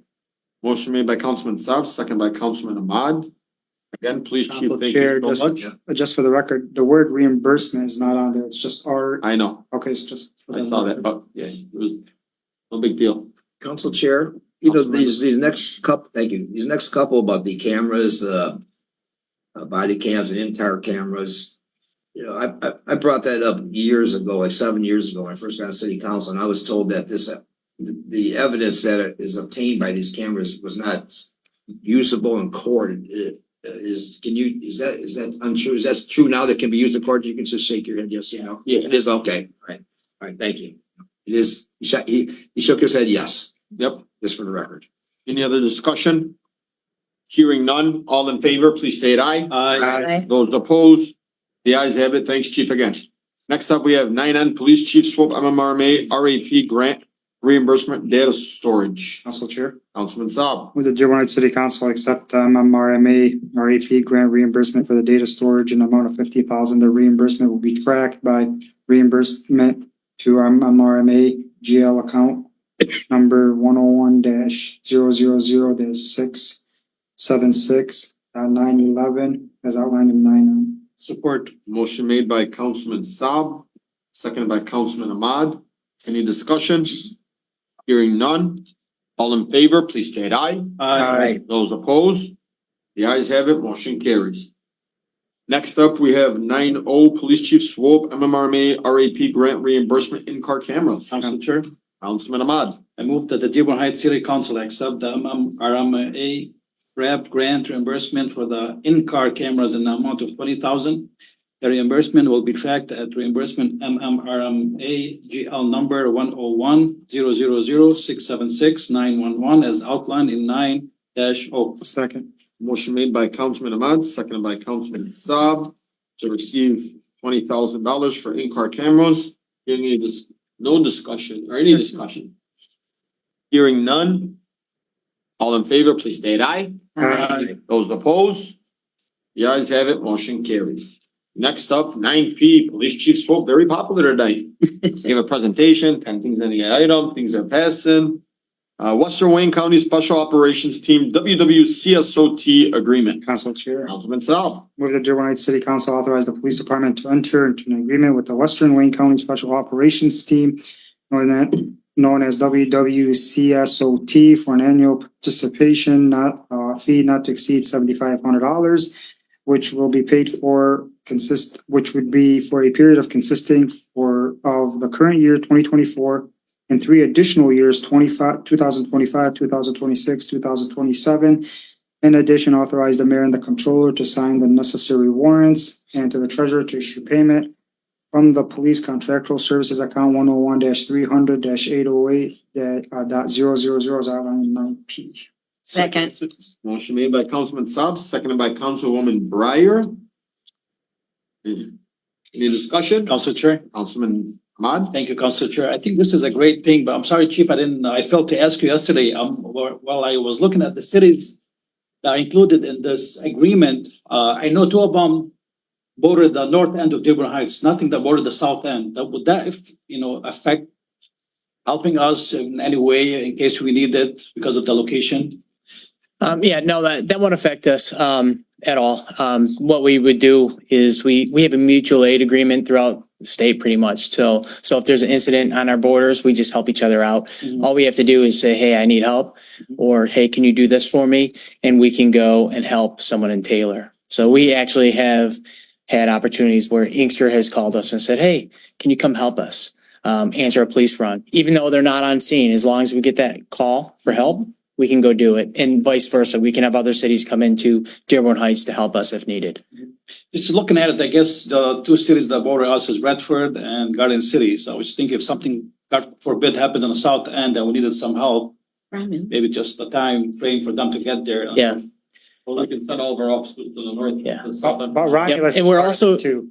so there's a lot of teams on this particular team, but also one of the things I would like to do in this police department is create a special almost like a response team, right? So before TAC gets there, tactical units get there, and before negotiators get there, we have officers that are highly trained in handling high level things, right? So we're not just going to rely on this team, but our officers are going to receive the training to make sure that they can handle business until these guys arrive as well.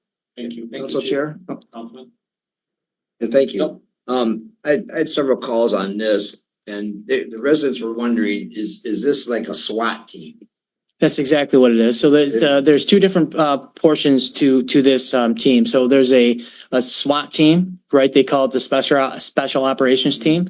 So any type of barricaded gunmen, like the one we had on our south end not too long ago, if someone barricades themselves in a home, SWAT team shows up. But also negotiators, crisis negotiators, and that's not just for barricaded gunmen, but maybe it's someone who is having some issues with mental health and they want to, commit suicide or something like that, where negotiators could come up, show up and talk to them on the phone and get them to come out and get them some help. So it's a little bit of both, right? But the end goal is to resolve the issue. But what's good about this particular team is the choices, whether we stay at the scene or go, it's left with the Dearborn Heights Police Department because we know our community. So it's left in our hands to determine if we're going to completely resolve a incident or if we're just going to leave. So I think it's a great opportunity to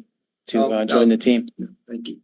This is without a lack of a better phrase, internally, our old SWAT team was defunded and disbanded. I mean, because we didn't have a SWAT team for a while. Yeah, I wouldn't use the word defunded, Yeah. but, You didn't defend it. No, I'm saying internally it was, Council Chair. it was taken out, right? so, yeah, so Eliminated. it wasn't, so the, you know, just some history on that. So the members of that particular special response team, the majority of them, not all of them, resigned from that position. So there are positions in the police department where people sign up for, and if they choose not to do them, and the chief allows someone to drop out of that position, they can do so. And for some, you know, whatever was going on at the time, that disbanded. And, you know, I think we had at least 2 or 3 members that stayed on that team, which then we didn't have enough people, so it disbanded. We're gonna have our own SWAT team? No, we will have. Operations, or we're gonna. So use somebody else's? yeah, so what's gonna happen is we're gonna have people, our own people on this team, right? The special operations team for Wayne, you know, Western Wayne County. We're gonna have our own people on that team. So they're gonna train with them, you know, they're gonna go out to scenes, not only in Dearborn Heights, but in other cities as well. Isn't $7,500 kind of cheap? Well, it's just part of the consortium, right? So if there's so many cities involved, you know, everyone pays their $7,500. If money's not used, it's, you know, it stays in the budget. I know the fire department, they pay, you know, they do the same thing as we're doing. And I don't think they've ever ran out of money for any incidents or anything like that. So it is cheap. It's a great benefit. We get a lot of bang for the buck, literally, you know, for that $7,500. And the first year is prorated. So it's only going to cost us like $3,000 or. So the 75, that has nothing to do with pay. They just get paid strictly from Dearborn Heights, and this is That's some kind of correct. administrative, you know, some training thing or whatever. Yeah, it just goes to the budget, right? So, I mean, because they do provide, you know, our officers training every single month. I think the the SWAT team portion, they train, I think, every other week. So we do have to pay our officers ourselves still. How many? It just depends on how many that we send. I think the paperwork says that cities over 40,000 have to provide 2 people at least. I would like to provide as many as I possibly can, being fiscally responsible, because I want to create opportunities for people in the police department. But at the same time, so if I approve them to be on the team, they also have to go and have an interview in testing and everything with this particular team. But most people who want to be SWAT or tactical, they're in shape and they'd have no problem passing this stuff. Thank you so much. Thank you. Thank you. Any other discussion? Hearing none, all in favor, please state aye. Aye. Those opposed? The ayes have it. Chief, you can stay up. Yep. Next up is Police Chief Swope parking violation enforcement. Council Chair. He's good looking. I'm gonna let Councilwoman Breyer take this one. Okay, I'd like to recommend a motion that the Dearborn Heights City Council authorize the police department to allow police cadets to issue parking violations within their jurisdiction in accordance with MCL 257.742, MCL 257.675, small letter D, and MCL 257.674 is outlined in 9Q. Second. Motion made by Councilwoman Breyer, seconded by Councilman Constant. Council Chair. Yep, go ahead. Thank you, Council Chair. Chief, so with this one, I got a few calls too from different residents. They're concerned about, so I'm not sure the cadets program, what's the age group for those cadets? And there, a lot of residents, they were concerned. I mean, they're young, they're not police officers, something might happen to them. Are they gonna be provided with bulletproof vest, all this stuff? So can you just give their picture about this, please? So our cadets, they graduate, you know, whether they have a GED or they graduate high school, but at the very least, they're 18 years old. Okay, so they're no longer in school. A lot of them are older than 18, but you know, I think we have some cadets that are in their 30s. You know, so it's just any age, right? So what we plan on doing is giving a bunch of training in regards to de-escalation. You know, anti-bias policing. Right? Those types of things to where people, you know, these cadets, they understand, hey, we have to treat people fairly. We have to use discretion. We can't target people. You know, if we see the car parked there, you know, it's on body camera. right? It's on the car camera, right? So everything is going to be done appropriately. We're going to have quality assurance checks done on these violations that are issued or warnings or whatever happens at the time. De-escalation is going to be a big part of this, right? So if someone comes out of their house and they're arguing, hey, you can't give me a ticket, they're going to get in their car and they're going to drive away. And they're going to call an officer, or they're just going to mail the ticket to the house where the car is registered to. Okay. The car is going to be clearly marked. It's not going to look like a Dearborn Heights Police Department car. I mean, it's going to look like a police car sort of, but it's going to be different colors. So it's going to be black, and we'll probably have green on there, right? That's sort of like parking. So, and we'll have like a small green and yellow light that sort of flashes to say, hey, I'm not the police. Right? Their uniforms are obviously different than ours. So we thought a lot, all the protections that I think will allow this program to be successful and to be safe as well. I've heard from somebody, is it true that they need to be 21 to write tickets? No, there's nothing in the law that talks about how old someone has to be. Nothing in state law? No, I was an officer at 19. My son was an officer at 18, and they're I've been writing tickets ever since. So yeah, so that's not accurate. But there are things. For one, it has to be approved by the body here.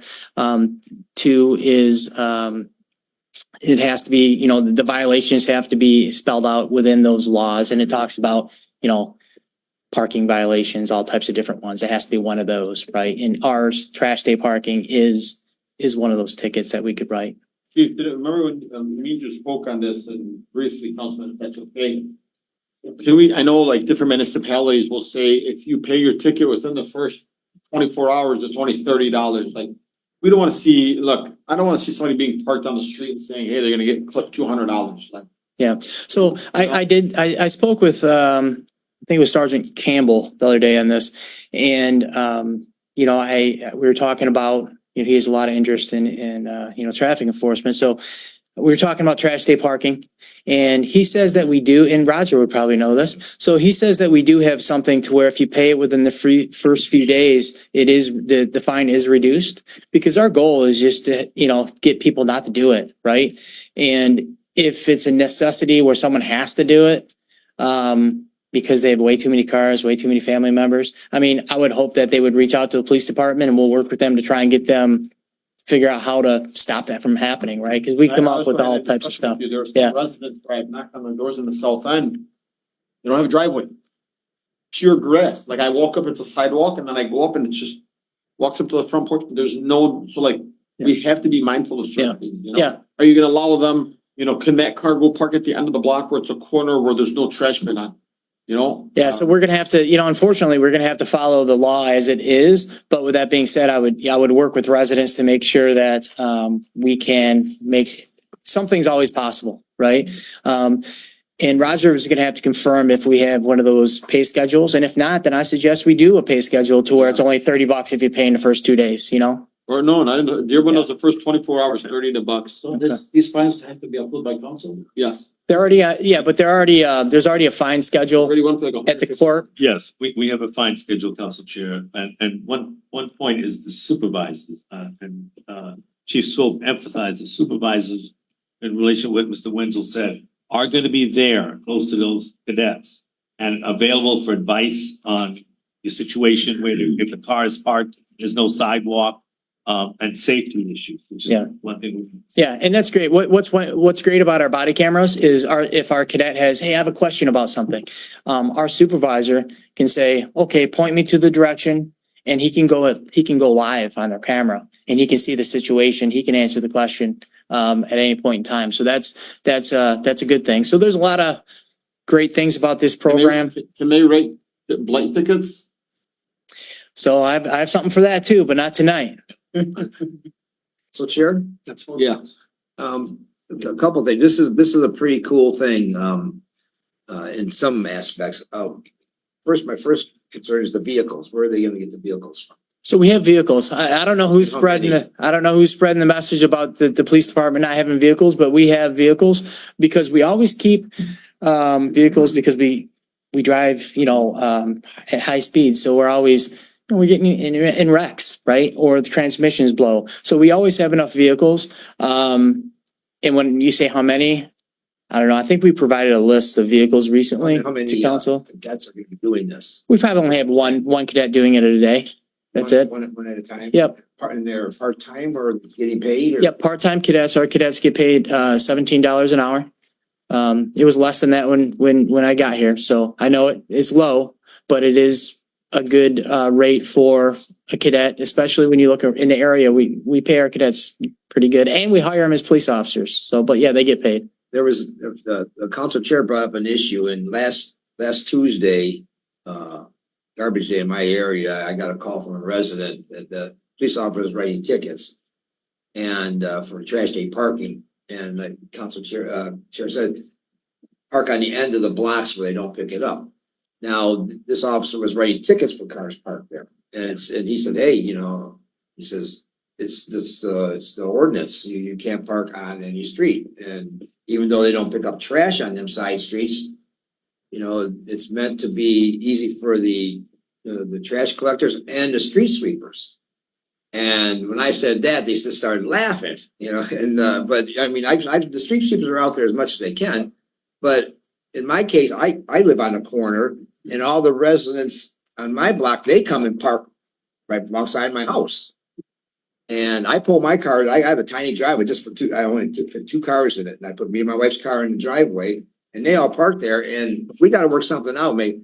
Hey, we're going to sweep your street on the first garbage collection day of the month or something, because a lot of people park on it. And he was issuing tickets for people parked on side streets. Yeah. We got to work something out. Yeah. And so here's the deal with that is, with policing, we have to be consistent, right? So if the law says you can't park in the neighborhood, you can't park on these streets, or if you can't park this close to an intersection or to a stop sign or to a crosswalk, we can't say it's okay for this neighborhood or these people to do it, but it's not okay for them. And it's not okay on Tuesdays, but it's okay on Wednesdays. So we have to remain consistent, right? If council or someone wanted to come up with something saying you can park on east-west streets, but not north-south streets. But I don't even know how that would work. I think Council Chair Baydoun had a decent idea one time. I think we talked about the north and south thing. My idea was on garbage day, and I actually received this I stole this from another municipality. And I think what they do in Northville or Plymouth, it was one of the two, but on odd sides of the road, on one side of the road is all odds. On garbage day, everybody's allowed to park on odd and all the trash bin goes on the even side. And so if you have to technically park your car, and now that's only if, I don't know if it's like, what if the person on the even side says, well, no, I just want to park my car. So the rule is you have to park, everybody has to put their trash on the odd side, on the even side of the road. If you want to park, you can park on the odds. They do that in Canada. Yeah. And that's what they do in Canada. Council Chair. And, Yeah. but, So why can't we have people apply that don't have driveways for special permits, so the police officers know that they can get tickets? Just like Dearborn does. special permits. So if the law doesn't state in any of the MCLs about special permits and allowing people to park in restricted areas, unless, there might be like a handicap parking sign where someone can park there.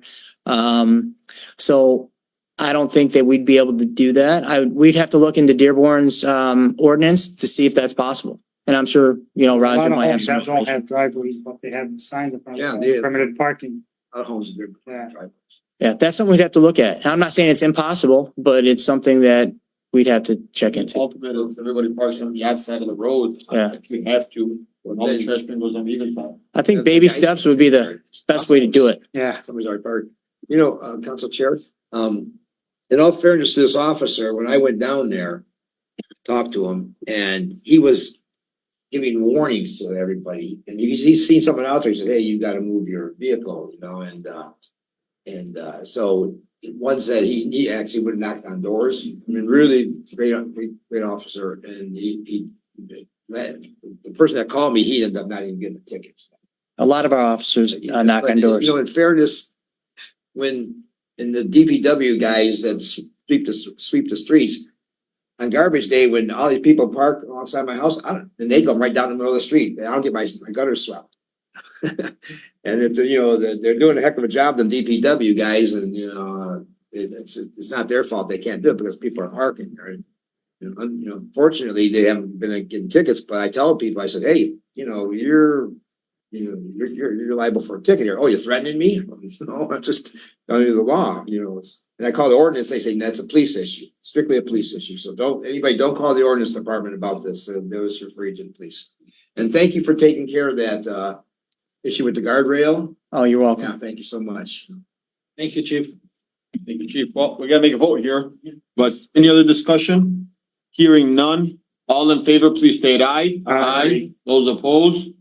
Congratulations, Chief. You're a celebrity tonight. Everything's just flying colors, huh? Here we go.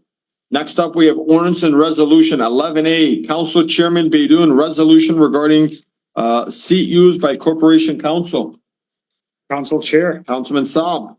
I move that the Dearborn Heights City Council direct that the seat that has been used by Corporation Council at the City Council's table on the days in the City Council chamber shall not be used by anyone during the City Council meeting unless and until the City Council confirms the appointment of a Corporation Council with the confirmation date taking place after April 15th, 2024. The date on which the office of the Corporation Council became vacant pursuant to the city charter, section 5.15. C, additionally pursuant to the city charter, sections 5M through, 5.3M and 5.5K. The mayor and the city clerk are directed to remove any placards for the city, for the Corporation Council and or for any person who reportedly held or purportedly holds the office unless and until the City Council confirms the appointment of a Corporation Council with a confirmation date taking place after April 15th, 2024, further pursuant to the city charter, section 5.3M and 5.5K. The mayor and the city clerk are prohibited from inserting any such placards after the removal of the old placards unless and until the city council confirms the appointment of a corporation council with the confirmation date taking place after April 15th, 2024 is outlined in 11A.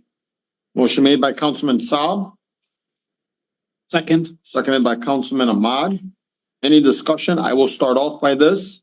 I know the mayor had said he received something from MMRMA minutes before the meeting started, per usual. We get something last second, you say, hey, well, we just received something from MMRMA, and I believe some residents feel that this is petty. But I'm gonna make it clear to those who believe that we're petty or to the mayor, you're not sitting in this seat. You're not sitting in the seat where I'm having to constantly say, Roger, please, Roger, please. You're also not sitting in the chair where the mayor has no damn respect for anybody on here. Because on April 15th, when his position was not approved, the mayor said, well, I don't care. I'm going to continue to do what I want to do. I don't care what this body says.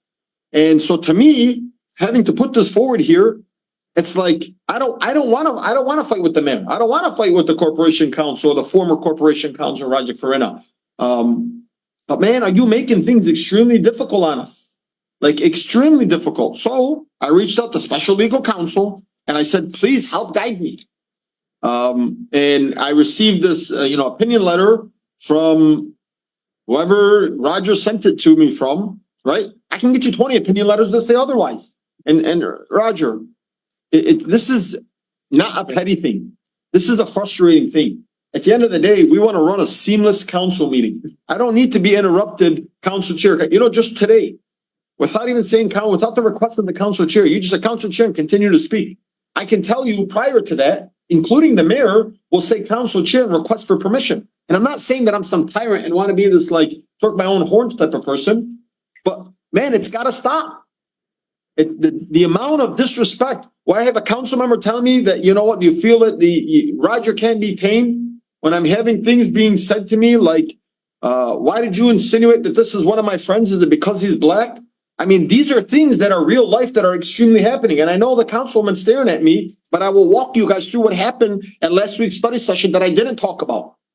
And what happened at last week's study session, I don't even know if the mayor knows this. But yes. Can I read the statement? No, I would like to finish my point on what happened. When you're ready. So that everybody can know what actually really happened here. Council Chair, will I be allowed to respond? Excuse me? Will I be allowed? You'd be more than willing to respond. We're sitting here in the city council chambers getting ready to go into a closed session. There's an individual who's sitting in here, walks out as we walk out. Roger's shaking his hand and saying hello. I myself, being the nice person that I always like to be and respectful, I see the resident. I say, hey, well, how are you? How you doing? I walk into the closed session. The closed session is over. I walk out of the closed session. We continue on with the study session. At the end of the meeting, Councilman Saab says, who's that individual sitting over there? I said, I have no idea. I believe it's Roger's friend. I saw Roger shaking his hand. Roger walks out, comes back from by the clerk's office. The clerk is sitting right there. And Roger says, did you say that this person, mind you, HR is paying attention. Did you say that this person is my friend? I'm like completely lost. I said, yeah, I said that to Councilman Saab. He said, did you say that because I'm black and he's black? I said, where did you get this information from? Madam Clerk, did that happen?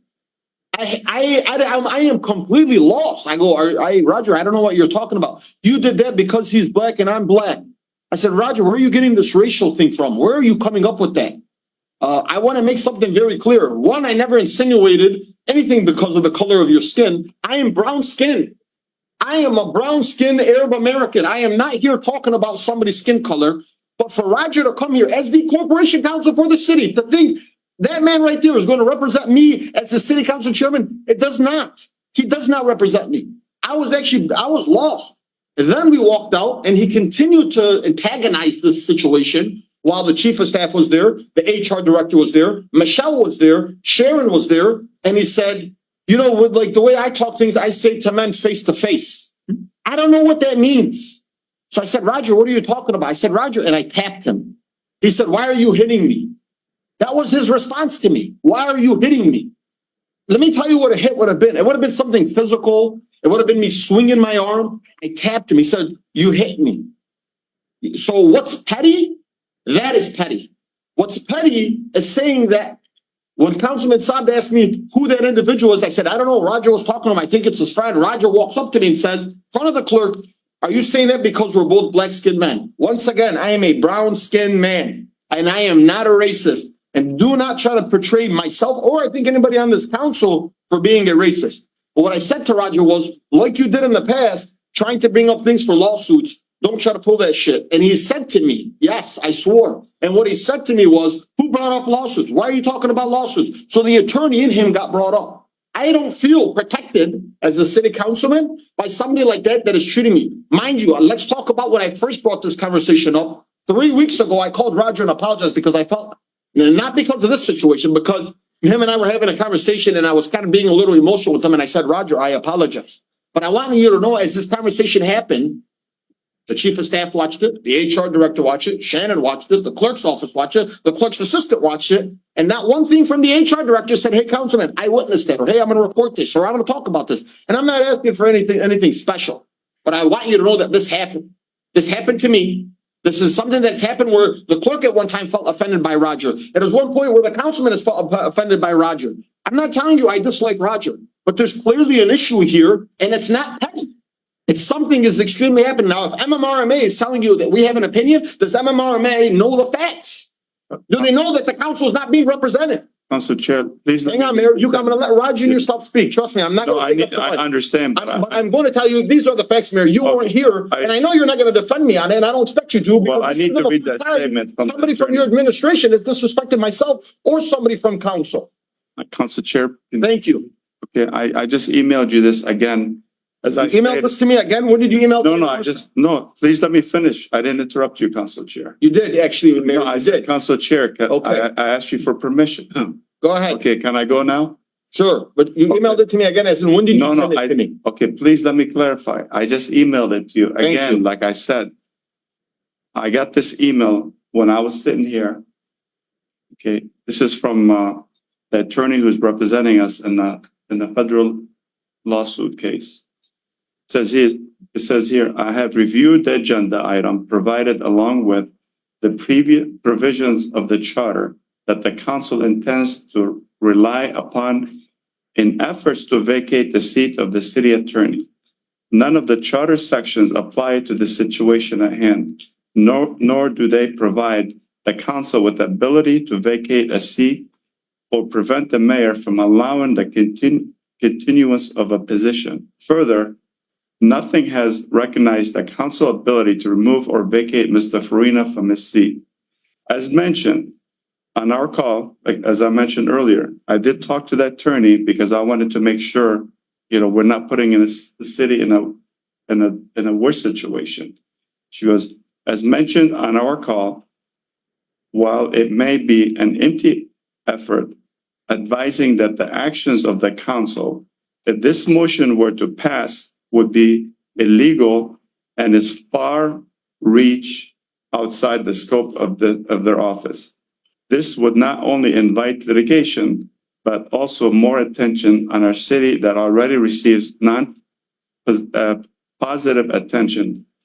Efforts such as this have gotten many cities in trouble in the past, which has led to government oversight of the community along with severe penalties. I would urge the city council to cease with this action. I just wanted to read this. And again, this is from the MMRA attorney that is representing the city as a whole.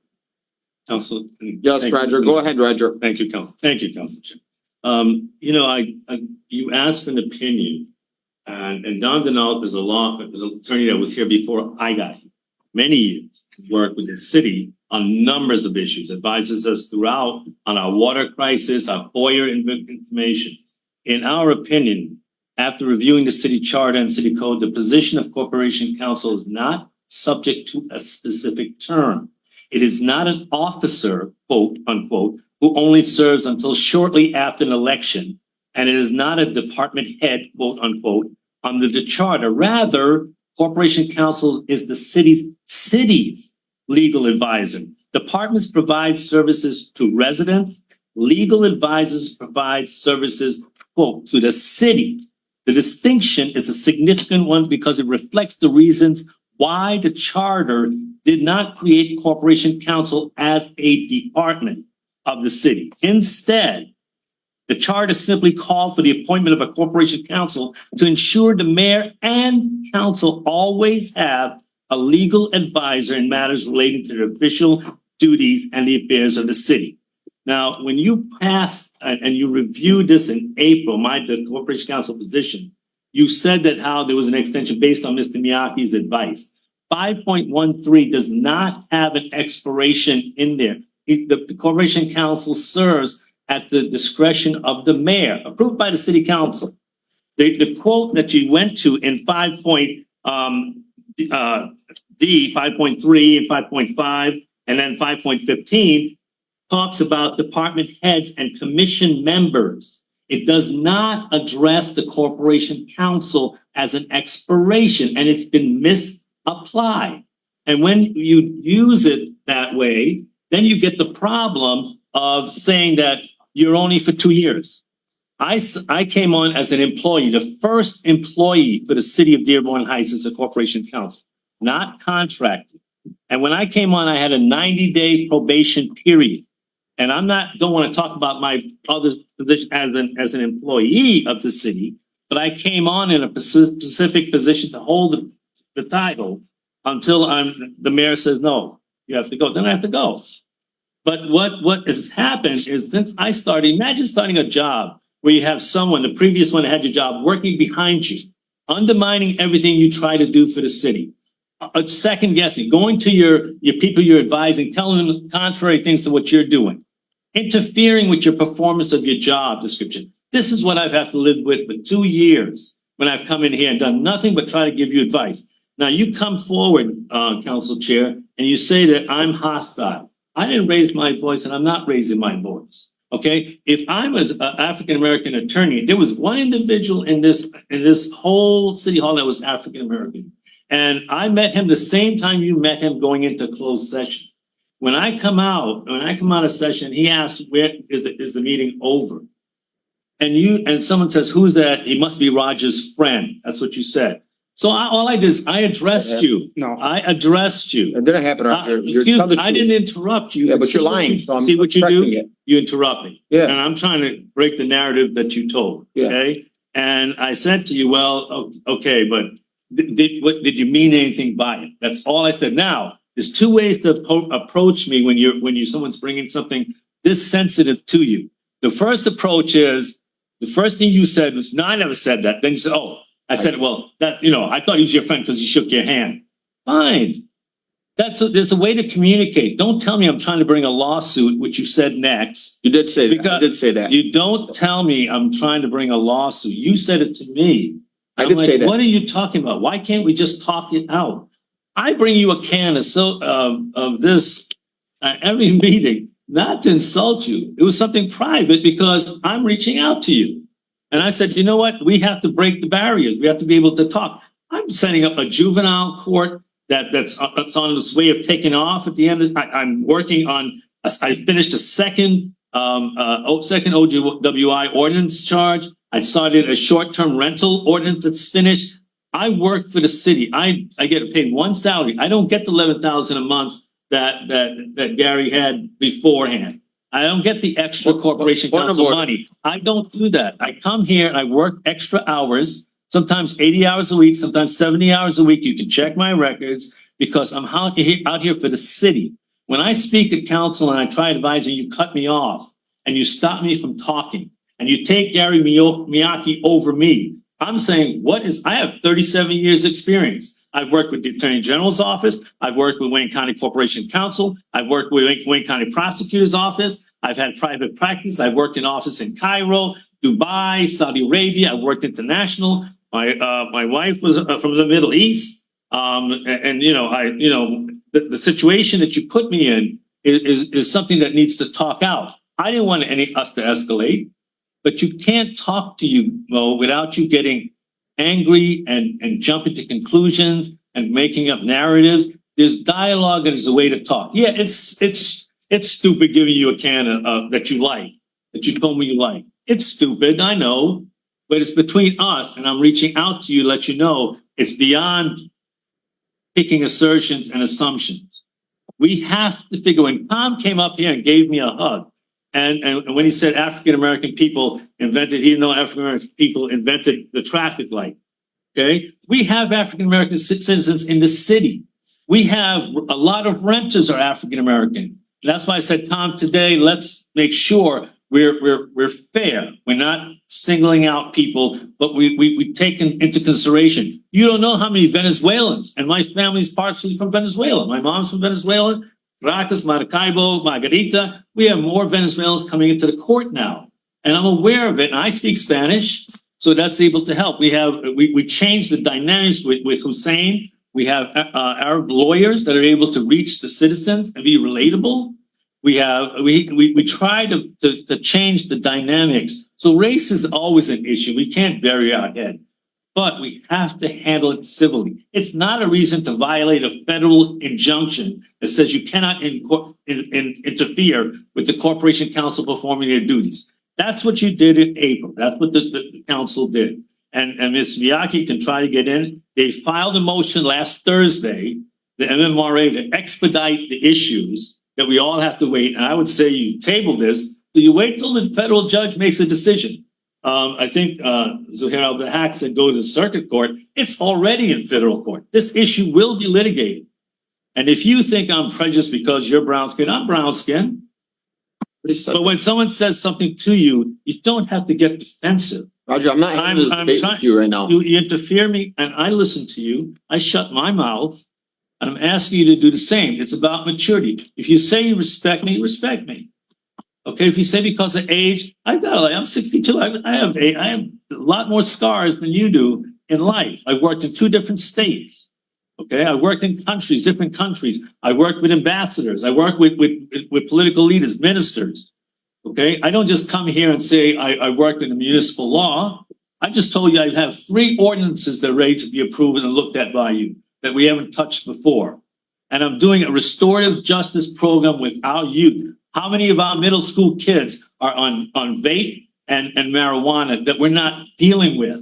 That I'm saying now we can deal with Judge Turfy and our program. So you can attack me, you can do whatever you want, but you're violating the MMRMA that will jeopardize our coverage. You're violating a federal injunction and you're putting the citizens of the city at risk. Thank you, Roger. I'd like to hear from our special legal counsel. Thank you. Thank you.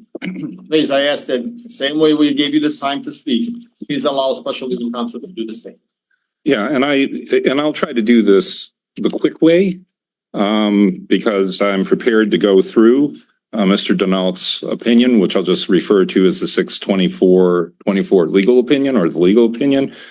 But I have to tell you that this legal opinion is not persuasive whatsoever. And there are two huge flaws with it. The first flaw is that it fails to actually take into account the pure plain language of section 5.15 of the charter, and specifically subsection A and subsection D. And subsection A specifically says, and this is omitted entirely from Mr. Denault's opinion, it says, except as otherwise provided in this charter, all department heads and members of the commissions and boards of this city government, whether the same be established by this charter or by an act of council, shall be appointed by the mayor. The names of such appointees shall be certified in writing to the city clerk on or before the third Monday in April following each regular biannual city election, and at such other times as may be required to fill vacancies or to replace any head of a department or member of a commission or board who shall have been removed from office, provided, however, that the corporation council and the assessor shall be appointed by the mayor, and such appointment shall not be effective until confirmed by a majority of the city council. So there's no way to square the conclusions that have been reached. And frankly, if Ms. Hunt, who's the MMRA attorney, stepped into this area, she's not within the scope of what she's supposed to be doing for the city. It is beyond her scope in terms of what she's supposed to be representing the city on. But regardless, it appears no one has actually paid attention to this clear language, provided, however, that the corporation council and the assessor shall be appointed by the mayor, and such appointment shall not be effective until confirmed by a majority of the council. This provision, subsection A, sets forth a biannual appointment process that is supposed to be followed every 2 years after every biannual election, and it specifically makes reference to the corporation council. There is no interpretation that I can think of this provision that would end up saying that the corporation council serves forever unless the mayor fires him or her. That's just absurd. And that's the main problem with Mr. Denault's opinion. It fails to reconcile this language with his conclusion. The second part of this is that subsection D says, unless a definite term of office is specified in this charter for the head of any department of this city government, such department head or head shall hold office at the discretion of the mayor, provided, however, that no officer shall continue to hold office after the third Monday in April following the regular biannual city election unless he shall be reappointed to a new term. And notice it uses the term officer. It doesn't use the term department head. The term officer is more all-encompassing. Some of you might have remembered this issue having to do with the issues having to do with former President Trump, and the term officer and whether or not it would apply also to the president. The term officer is a very expansive term that does not include normally employees, but can include employees if they are actual officers. Think about it like a federal judge is an officer, a judicial officer, but nonetheless an employee of the federal government. So this is also something that we need to end up paying attention to in terms of the language of this charter provision, in terms of it being officers, because there are examples where, for example, section 511 of the city charter, subsection B, makes it very clear that officers include such positions as the city attorney or corp counsel. Specifically, it says the ordinance, and this is the ordinance for the civil service system, shall contain a provision providing for unclassified service and classified service, and shall exclude all of the following officers and employees from the provisions of the civil service system.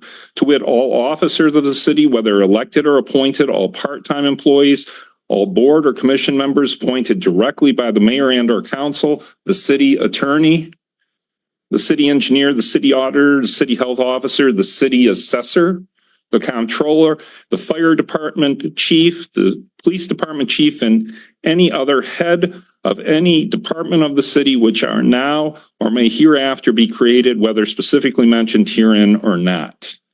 So in essence, it uses these terms as equivalents.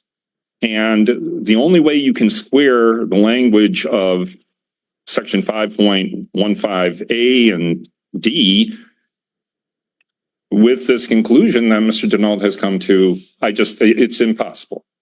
I think it's very clear that the position and any department head position that would be subject to the city charter must end up being reappointed every 2 years, and this council must end up approving the reappointment. And if it does not, term of office expires.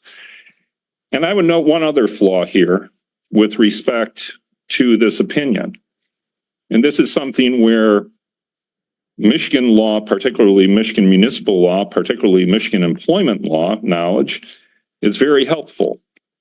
Specifically, Mr. Denault's opinion not only does not square with the city charter and subsections 5.15A and D, it also doesn't square with well-settled law in the state of Michigan that supports the conclusion that the position is vacant. The well-settled law has been stated as follows, and this is from an opinion in 1988 of the Michigan Court of Appeals. Although a contrary law has been taken in some cases, the general rule followed in nearly all jurisdictions now is that the appointment and removal of public officers is a governmental function, and a municipal council cannot engage a public officer by contract for a term extending beyond that of its own members, so as to impair the right of their successors to remove such officer and appoint another in his place. So basically, the general law is if you are in a position where you are a public officer in this state, unless there's something that specifically says that this rule doesn't apply, the general rule is you get appointed by a city council, and once that city council's term expires, the new city council gets to end up making decisions about who's going to hold that position, and you can't bind them otherwise. As a matter of fact, the decision that I'm referring to dealt with a city manager, and the old city council liked that city manager, and they said, hey, we're going to give you a contract that extends beyond our term, and and the new city council came in and said, yeah, that's nice, but you're out of here. And the Michigan Court of Appeals basically agreed with that position based on the law that I stated. And I should take this opinion, which is from the Sixth Circuit Court of Appeals, the U.S. Court of Appeals for the Sixth Circuit, which is just below the United States Supreme Court for all federal district courts, for all federal lesser tribunals in Michigan, Ohio, Kentucky, and Tennessee. This is from July 29th, 1984. Basically, its holding, which had to do with a township attorney, it held on a couple points. Independent of statute or charter provisions, the hands of successors cannot be tied by contracts relating to governmental matters. It is generally held that independent of statute or charter provisions, the hand of successors cannot be tied by contracts relating to governmental matters. Under Michigan law, it is well settled that the hiring, supervision, discipline, and discharge of a government employee is the exercise of a governmental function. And again, that specifically dealt with a township attorney. So, yeah, Council Chair, if I may. I have a question. Go ahead. You said biannual city election. Yes. That is next year. Doesn't apply to 2024. No, the biannual, no. Biannual city election was in 2023.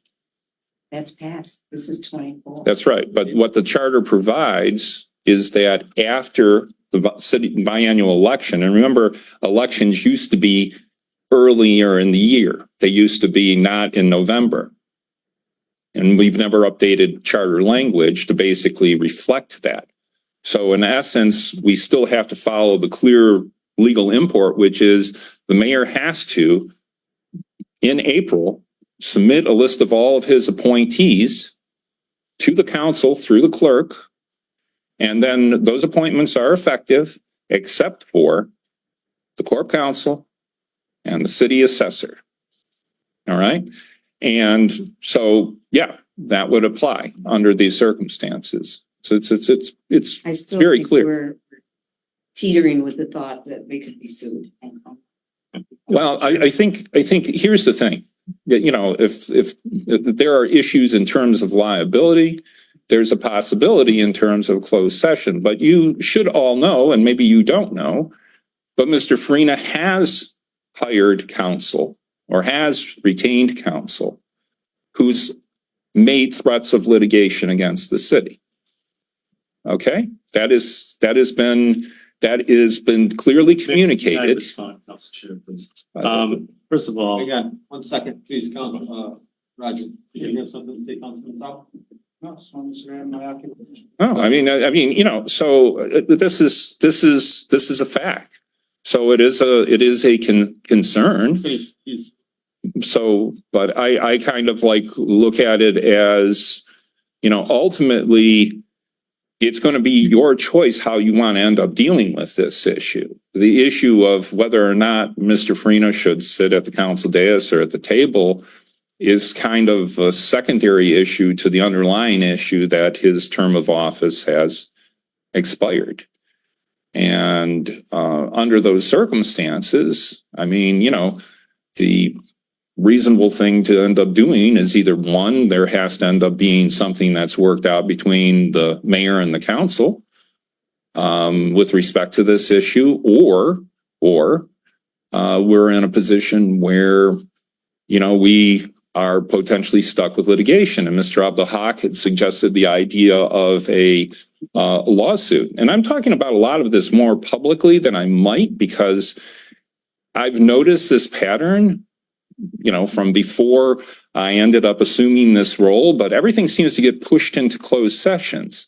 The problem is that ends up keeping the public in the dark, cuts down on the transparency, and you as council members don't end up having an idea of whether or not what you're told by the administration in a closed session is actually accurate or truthful. So that can end up being a potential problem.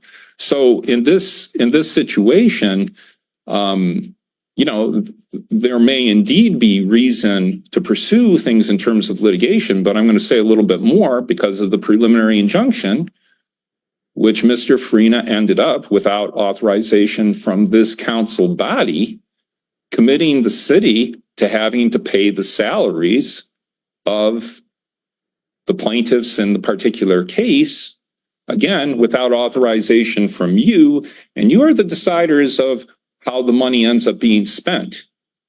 He had no such authority to end up entering into any such order under the circumstances. He needed to end up coming to you, speaking to you. He could have spoken to you in a closed session and gotten authorization for whether or not the preliminary injunction was going to take place.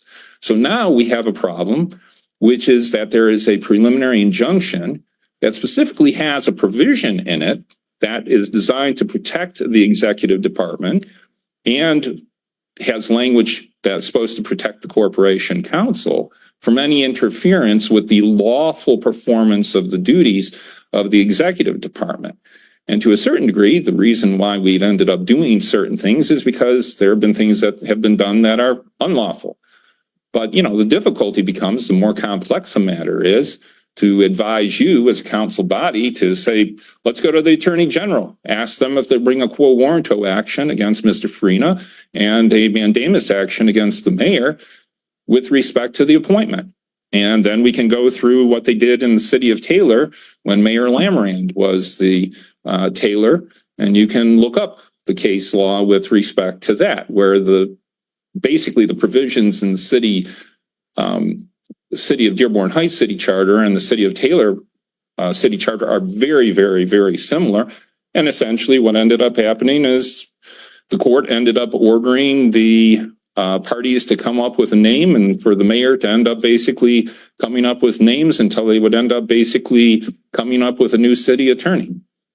And that's what ended up happening. Now, all these things could end up potentially happening.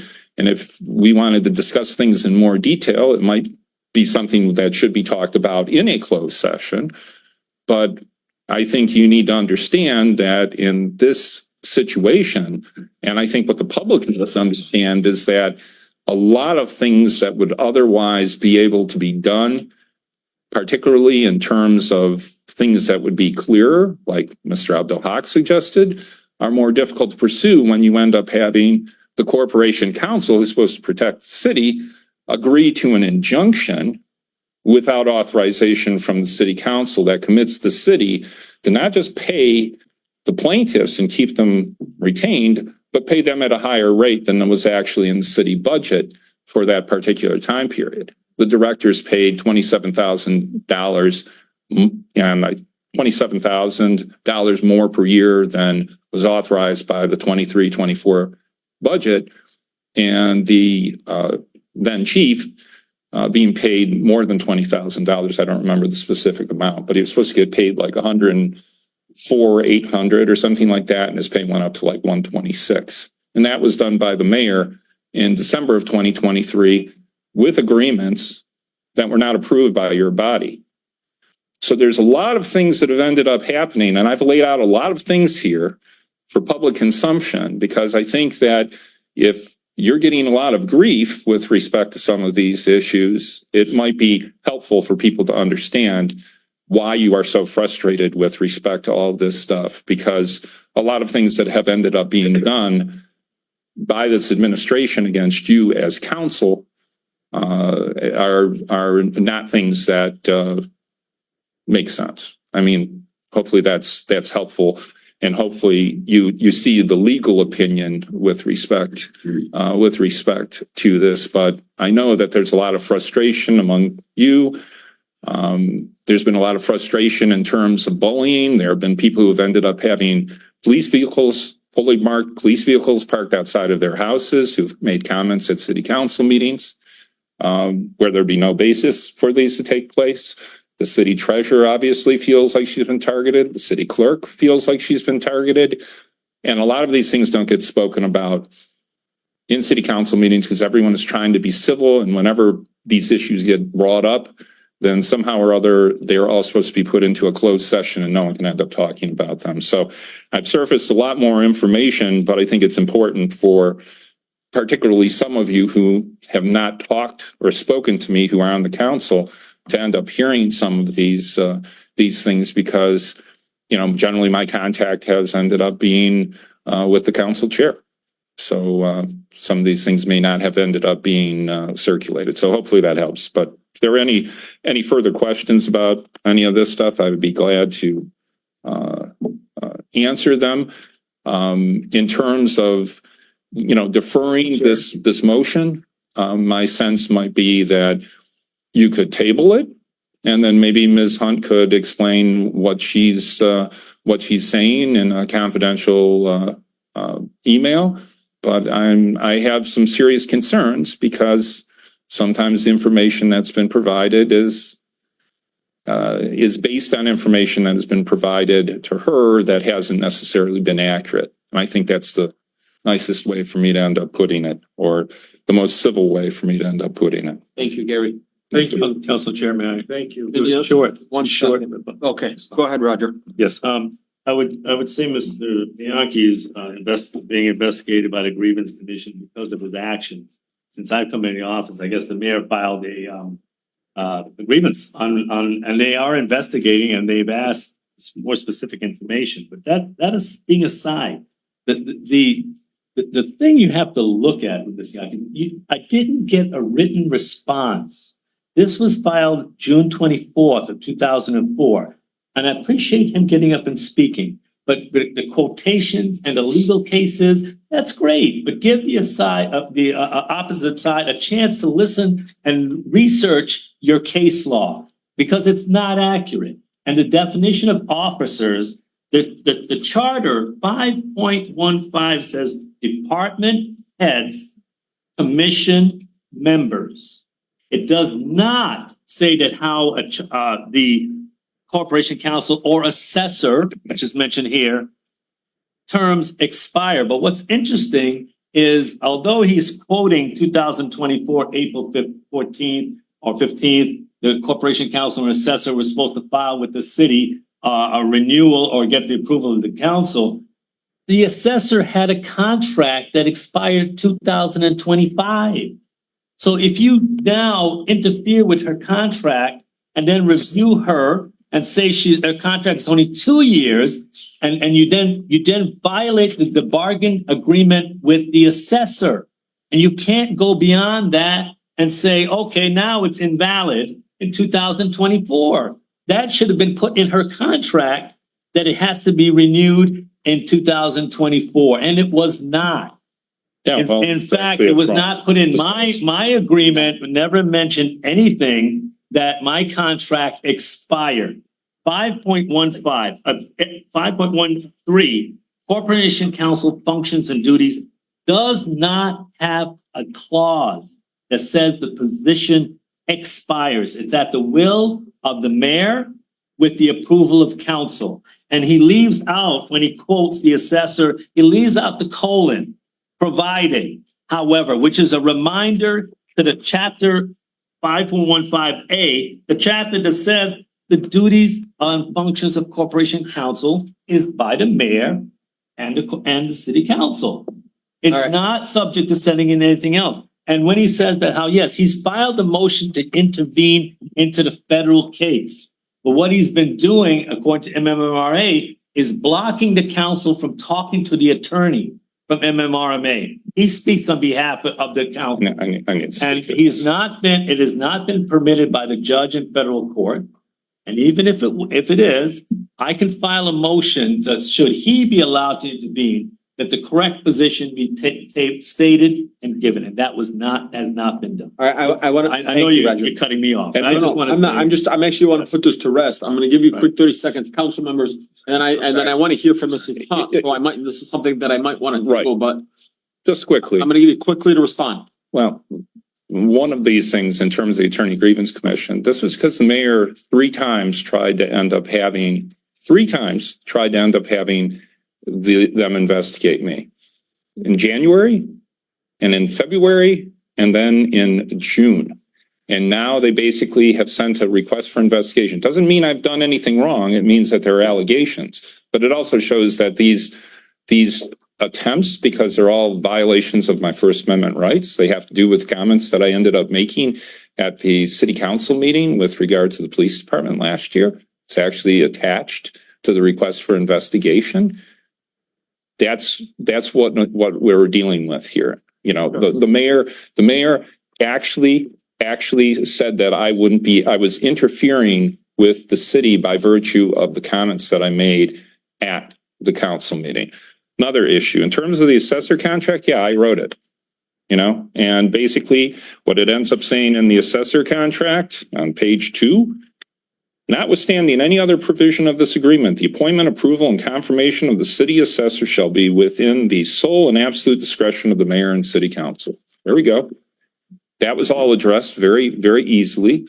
And in terms of not allowing anyone to have access to the city council members, I think Councilman Saab and Council Chair Baydoun spent a great deal of time here at a meeting having to deal with part of the issues there where Ms. Hunt and her other associate had hours of time with us with respect to that. 3.5 hours.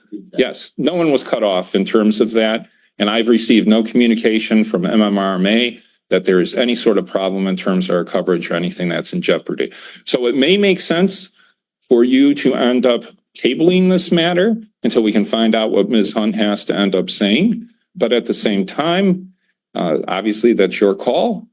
But at the same time, I think she's absolutely wrong in terms of the law. I've was asked to give a verbal opinion here, so I worked on this last night and got things together to be able to do this. I have a whole bunch of cases that are here, but I'm trying to end up keeping it short. Thank you. Council Thank you, Chair. Gary. Yeah, Mayor. This is the last one. No, I know, but he obviously he We're gonna wrap it up. he mentioned me, so I want to clarify to the council. So yes, I did submit a grievance against Mr. Miyake. You know what? Okay, excuse me, excuse me. Please, Council point of Chair. order. I Point of order. mean, my God, It's not he's a disgruntled attorney that, you know, I mean, obviously, everybody knows this. This is not disgruntled. He was let go from the city. Okay, we had, again, you know, we had a lot of cases, you know, that we've been having issues for, you know, since he was the attorney for the city. Again, we can go to a closed session, discuss some of the specifics. I don't want to get into it because I did put it finally, when the grievance commission, I did file a grievance against him. Okay. Council Chair. Council Chair. No. He keeps using the term grievance. He's using the term grievance. It's not a grievance. A grievance is something that's approved. It's not a grievance. Council Chair, it was a grievance. It is not a grievance. That's Okay, I will correct it. Please refrain from calling it a grievance. It's not a grievance. Council Chair, it was a grievance for the state board. I did file a grievance. It does agree, it says a grievance on the Thank you. form I Okay. submitted. All right. Okay, I know what it is. I submitted it. Okay. When they replied back and they asked me for more information, so they did not deny it. They just asked me for more information. So I had to go Three different for the- times? I'm sorry? 3 different times? No. It was grieved one time. Okay, I grieved it. I grieved Mr. Miyake. They replied back and they wanted more information, more specifics. So what I had to do, I had to go back for about a little over a year of every time he was here that he spoke. So I had to actually put the specifics to everything that he has done, you know, for the city. And again, this is something that I brought up and I did submit again to the state bar or the grievance commission. So I did actually go through every meeting that he was at I think for the last year. I don't have the data in front of me, but that's what happens. And we'll just wait for the grievance Thank you. commission. to go I want to back. wrap this up. Anything from any other council members? Chair, Councilman Wansel. you know, I was leaning toward, you know, voting yes on this, and then I got this information right before, the council meeting, or I was sitting here, and it referred to the MMRMA statements, and I don't know if they're true or not. But, you know, Roger has done a lot of things as a council chair, corporation council, doing other things with juvenile court and all the other things. But I see your council chair's point of view also, the you know, the unprofessionalism. And to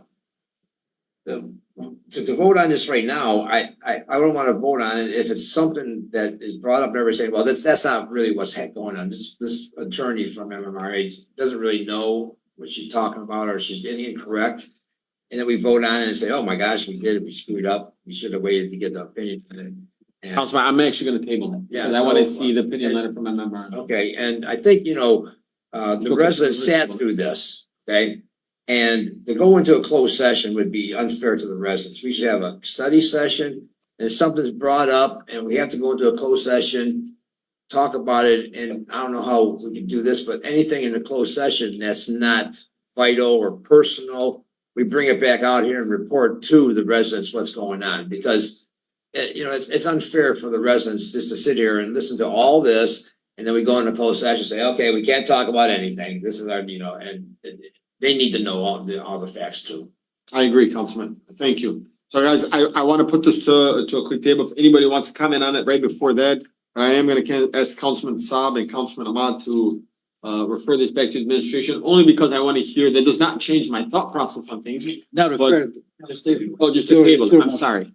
I'm just gonna refer it. But Gary, if you want to give just a wrap up of quick 10 seconds, and then let's just put this to rest real quick. Yeah, a grievance is something that actually is processed by the Attorney Grievance Commission, saying that there is cause to end up bringing the complaint. A request for investigation is a request by a party for that. The mayor never, there's been no grievance filed against me. There's only a request for investigation, but I'm still here making sure that you're represented because I think it has no merit. And I think it's actually violates my First Amendment rights. Thank you. Okay. Council Chair, Yes, sir. just a sentence or two. I think three things. I think the office of city attorney, because we haven't approved a city attorney, it is vacant. I just think we have to come up with some resolution, so we have acting corporation counsel. We have to come to some agreement. Because that position is so vital. I agree. And But have but in somebody- these chambers, I'm gonna tell you for myself, Councilman, I don't feel represented. I mean, you could probably feel that way, but I myself can tell you as a councilman speaking solely for myself, I can't speak for the rest of you guys. I don't feel like I am represented by a city, corporation council. I do not feel that way. Council Chair. Yes. Thank you, Council. I feel the same way. I echo your feelings and your thoughts. No. It's ever. Go ahead, go ahead. I thought you were, I'm sorry. No, go ahead. So I just want to echo whatever you said, Council Chair. Thank you for bringing this forward because I feel the same way. I don't feel like we're being represented here. And myself, I brought the motion forward in April because that's what the charter said. And just to answer Councilwoman Breyer, it needs to be done in 2026 too. So next year there's an election, 2026, they're going to be new council members. So they have to concur with the mayor, with the assessor and the court council as well at that time. So it's every 2 years whenever there's new council body. We elect. Let him finish. I do thank you for tabling this. I will, probably take the advisement of the special legal counsel that's table it, see the email from the MMRMA attorney, and we can take it from there. Thank you. Councilwoman, do you have something? I agree with that, but Thank you. the city election is next 25. Yeah, so new body will be 2026. They take off at the beginning of. Then they have to do the same thing in April of 2026. Yeah, but just want you to know, even like Councilman Constant, who has been on this council for quite some time, has also just concurred that on April 15th, that we did not approve a corporation council. And I'm gonna tell you, just from experience, Gary served the city for 25 years. Our Councilman Constant has served as the state representative and has served on the city council for a little over 15 years. I think combined, that's almost 40 years of services. I would say that I'm going to take both of their recommendation, Councilwoman. Based on what they said, I think they both have seen eye to eye and agreed to that. But as of that, Councilman Saab, I would ask you to please amend your motion. I wouldn't second. I just had a few things to say. So, the mayor says that he got this letter when he walked in the meeting. That's a false statement because I know somebody had that opinion earlier today. And I got a call on it too and seen it. From my resident actually. So that's false information. I just want to know why during a meeting, we get this information while we're at a meeting. Mayor, I also did receive that an MMRMA specialist reached out to you and the resident reached out to me and I have it in email, my personal email, or I'm sorry, my city email. But yeah, so I just want you to know, you said you got it right before you walked in. I also received the same email, which I just received at 3:00. Council Chair, did you see the email I sent you a few minutes ago? I did not. I have Okay, not checked well, my look phone. at, I sent you an email and the attorney said, okay, this is at 5:40, she sent me the email. She said after the discussion, which is a few minutes before the meeting, we had the discussion and she did send the email. I forwarded to you and the council. Did you have any other communication with regarding this issue before 5:00 today? For me, the only conversation I had was right before the meeting. And I did send you that email, you and the council chair. The email was addressed to Chief of Staff, Council Chair. Yes. So Chief of Staff had the conversation. Yeah, at 5:40.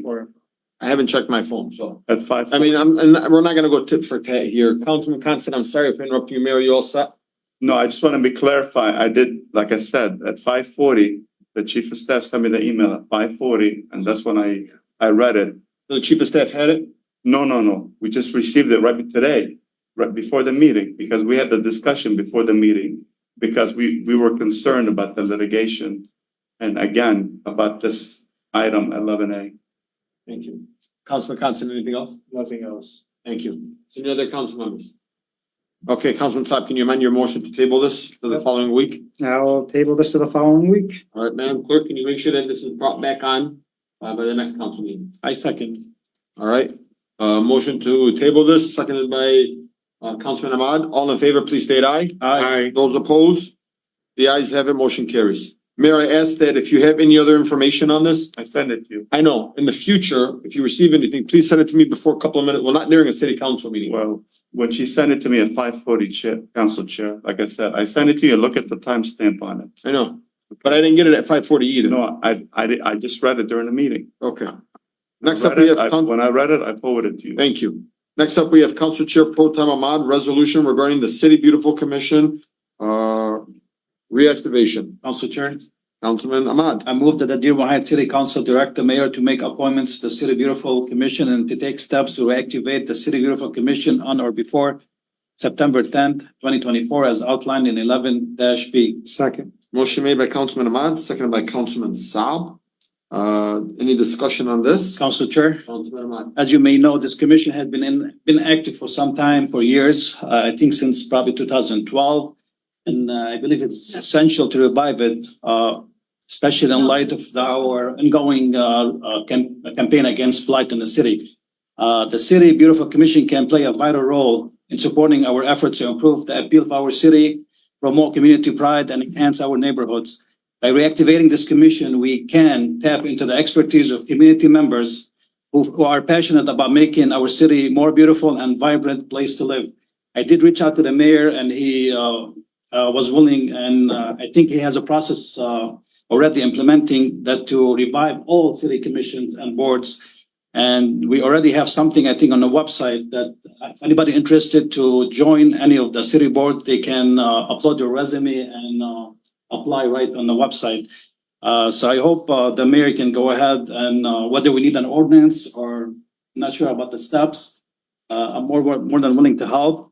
And I would ask the mayor, honorable mayor, maybe I'm really interested in being on this commission. And I think Madam Clerk is interested too, to serve on this commission. So I hope you can make that happen.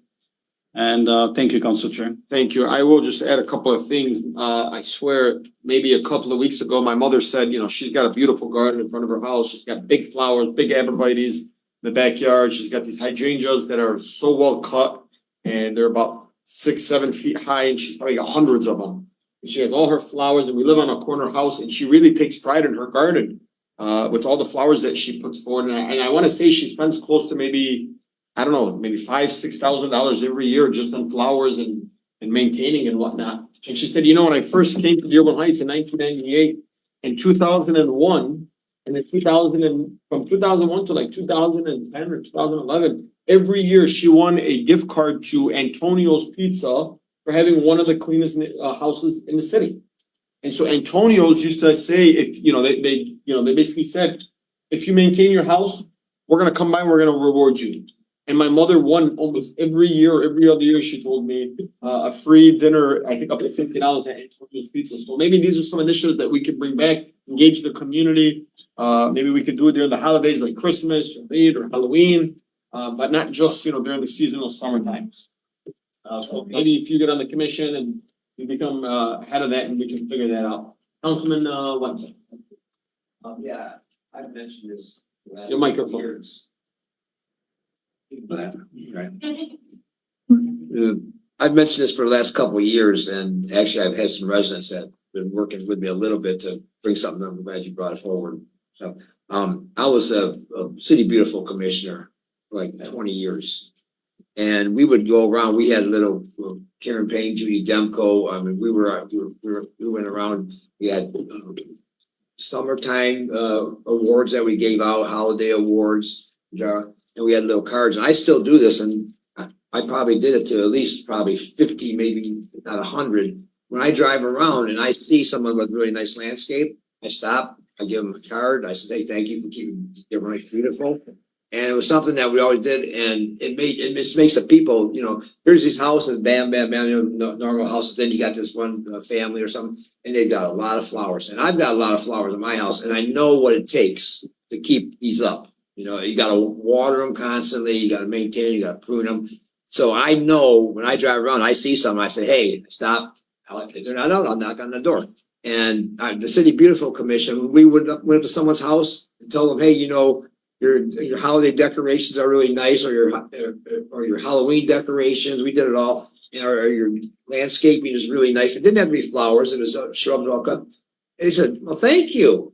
You know, they really enjoyed being recognized. And it's really valuable to the city to get the city back to where we've got to be is, you know, making it a nice place to live and recognizing people that take the time and effort to make it a beautiful place. Thank you. Any other discussion on this? Councilman, I hope this passes. Good job. I hope you get on. Hello, I don't Chairman. know what's gonna happen, but good luck, guys. All in favor, please state aye. Aye. Those opposed? The ayes have it, motion carries. Council Chair, Yes, can we have someone look in to see if we already have an ordinance for this? we don't. We do not?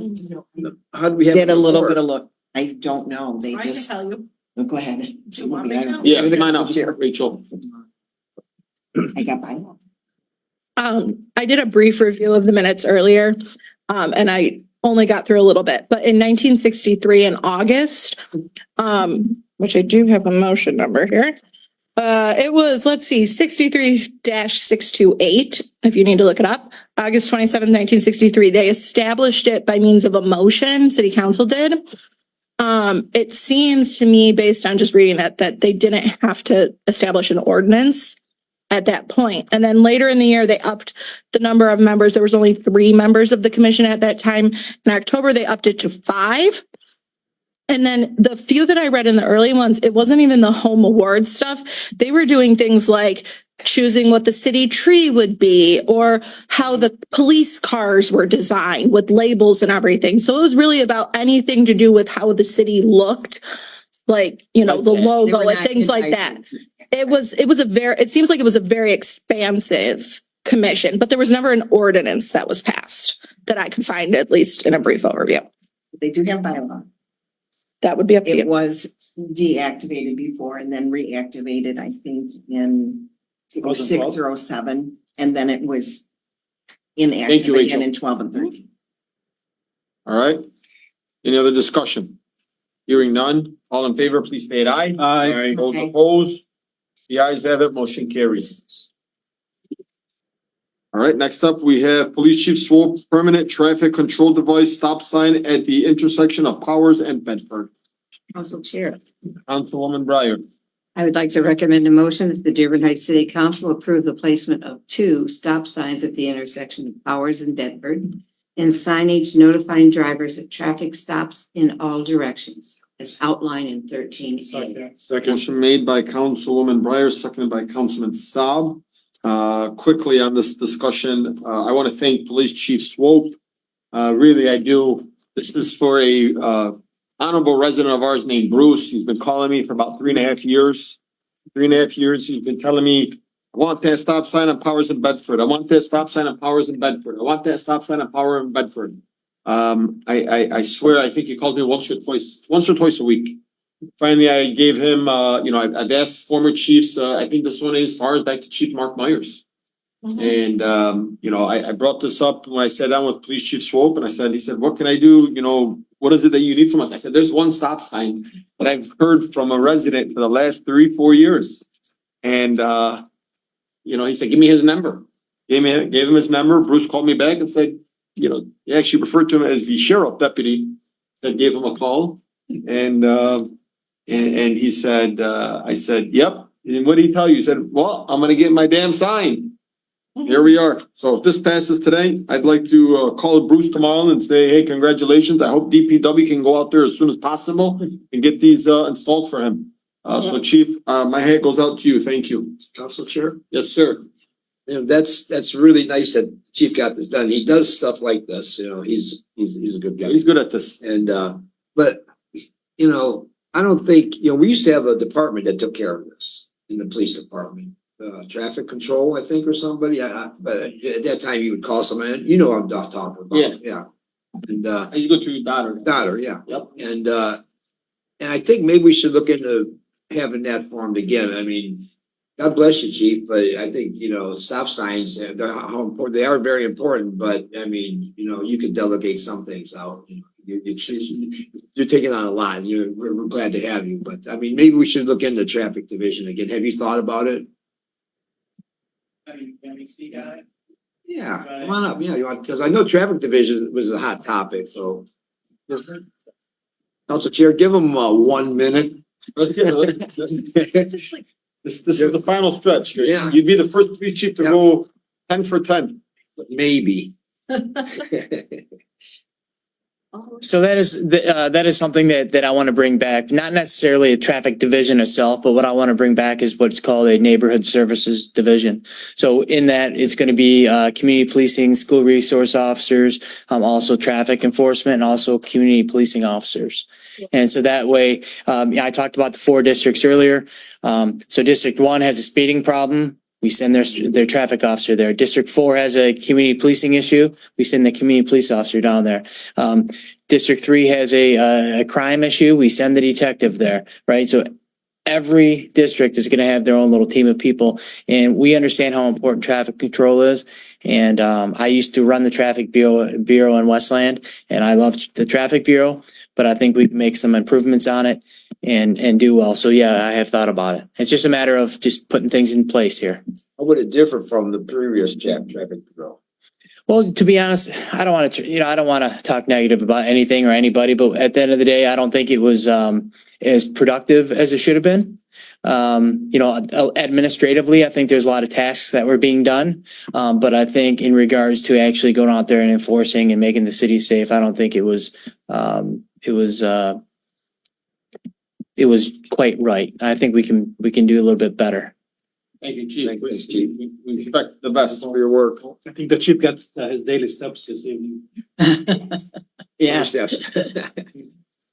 Any other We need it. discussion? We need that. Hearing none, all in favor, please state aye. Aye. Those opposed, the ayes have it, motion carries. Congratulations to Bruce. All right, next up, we have temporary food truck pack cart license renewal applications, Hot Wheels Grill. These names again, funkier and funkier. Council Chair, Councilman, I move that the Dearborn Heights City Council approve the temporary food truck tent cart license renewal application for Hot Wheels Grill as outlined in 13-B. motion made by Councilman Ahmad. Second.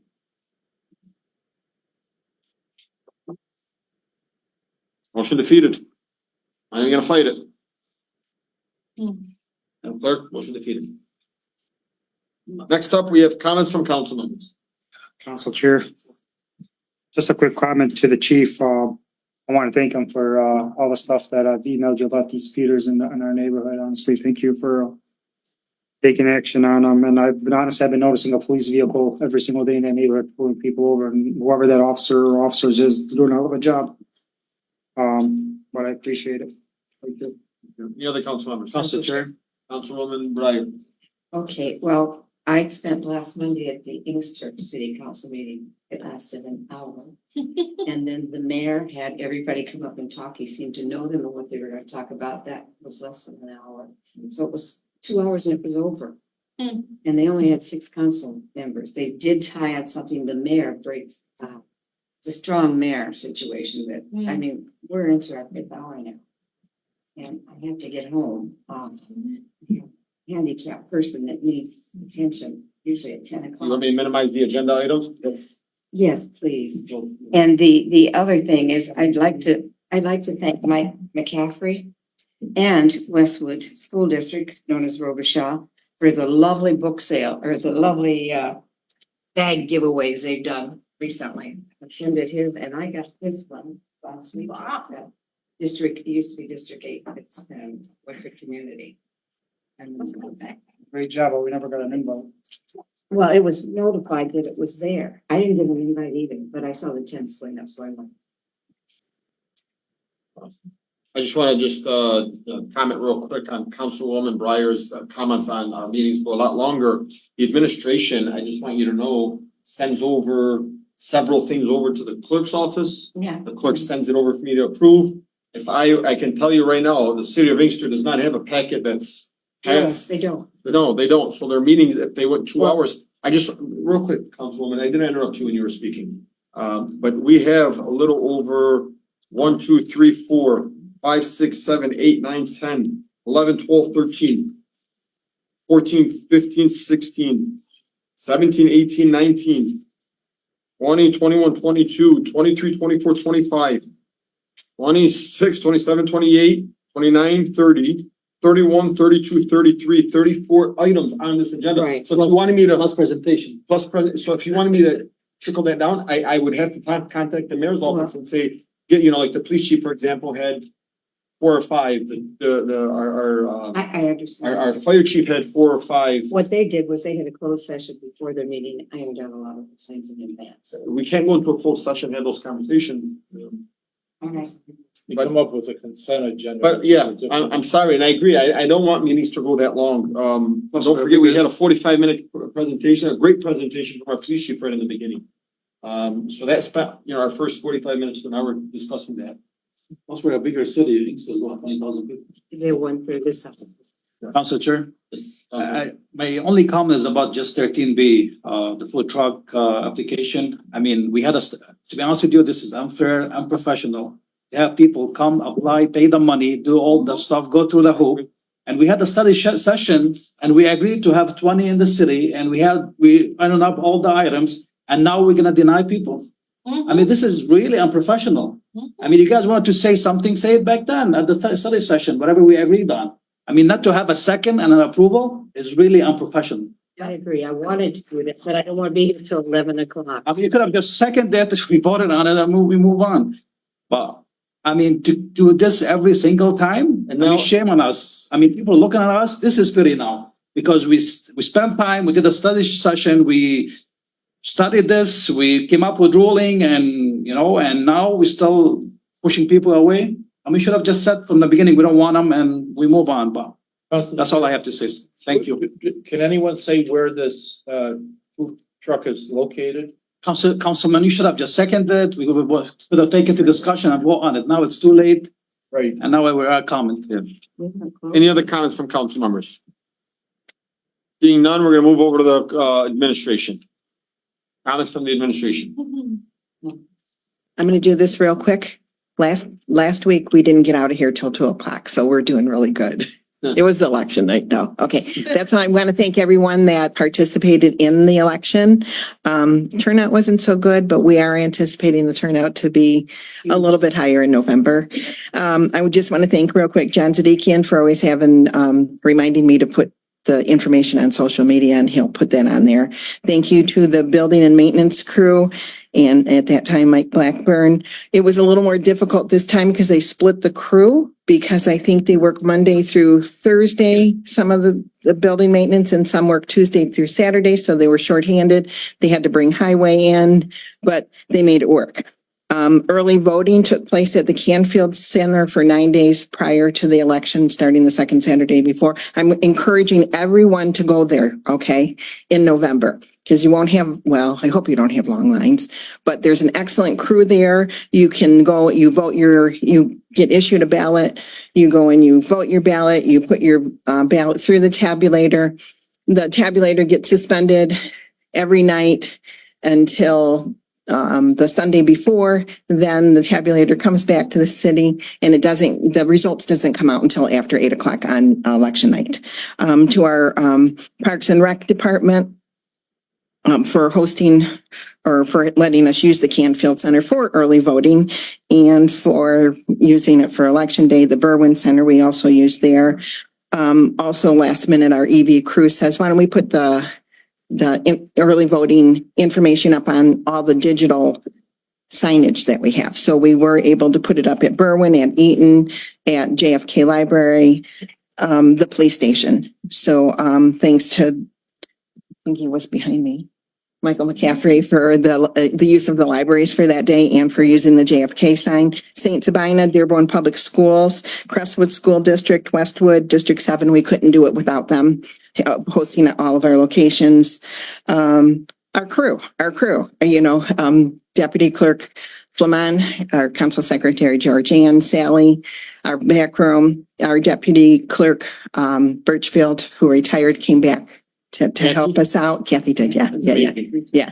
And she's available whenever we need her. So you'll see her through November, well, at least through the November election. A couple of things that came out of Prop 2 was pre-processing of the AV ballots, which normally is it's a long, long day for those guys. They come in at 10 and sometimes we're not out of the AV, processing until like 2 or 3 in the morning. Well, we did do pre-processing of AV ballots on Saturday, which we processed about 3,700 from 10 a.m. to probably about 4 o'clock. So that means the crew didn't have to come in until like 4 o'clock on Tuesday. Rachel was our new scanner. Nancy is a precinct worker, and I think I had somebody else here that was receiving board was there.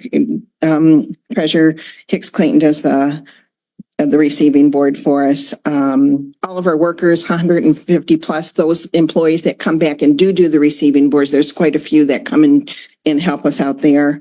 2 more things. I did make our last trip down to the county today because also part of Prop 2 is those that possibly we don't match up their signature because for the AV ballots or the envelopes, we check every single signature on the AV ballots that come back. If they don't match, Deputy Clerk Flamont contacts them and they have to come and cure their signature, or if they forget, because we do have a lot that forget. So those have until 3 days after the election to cure their signature.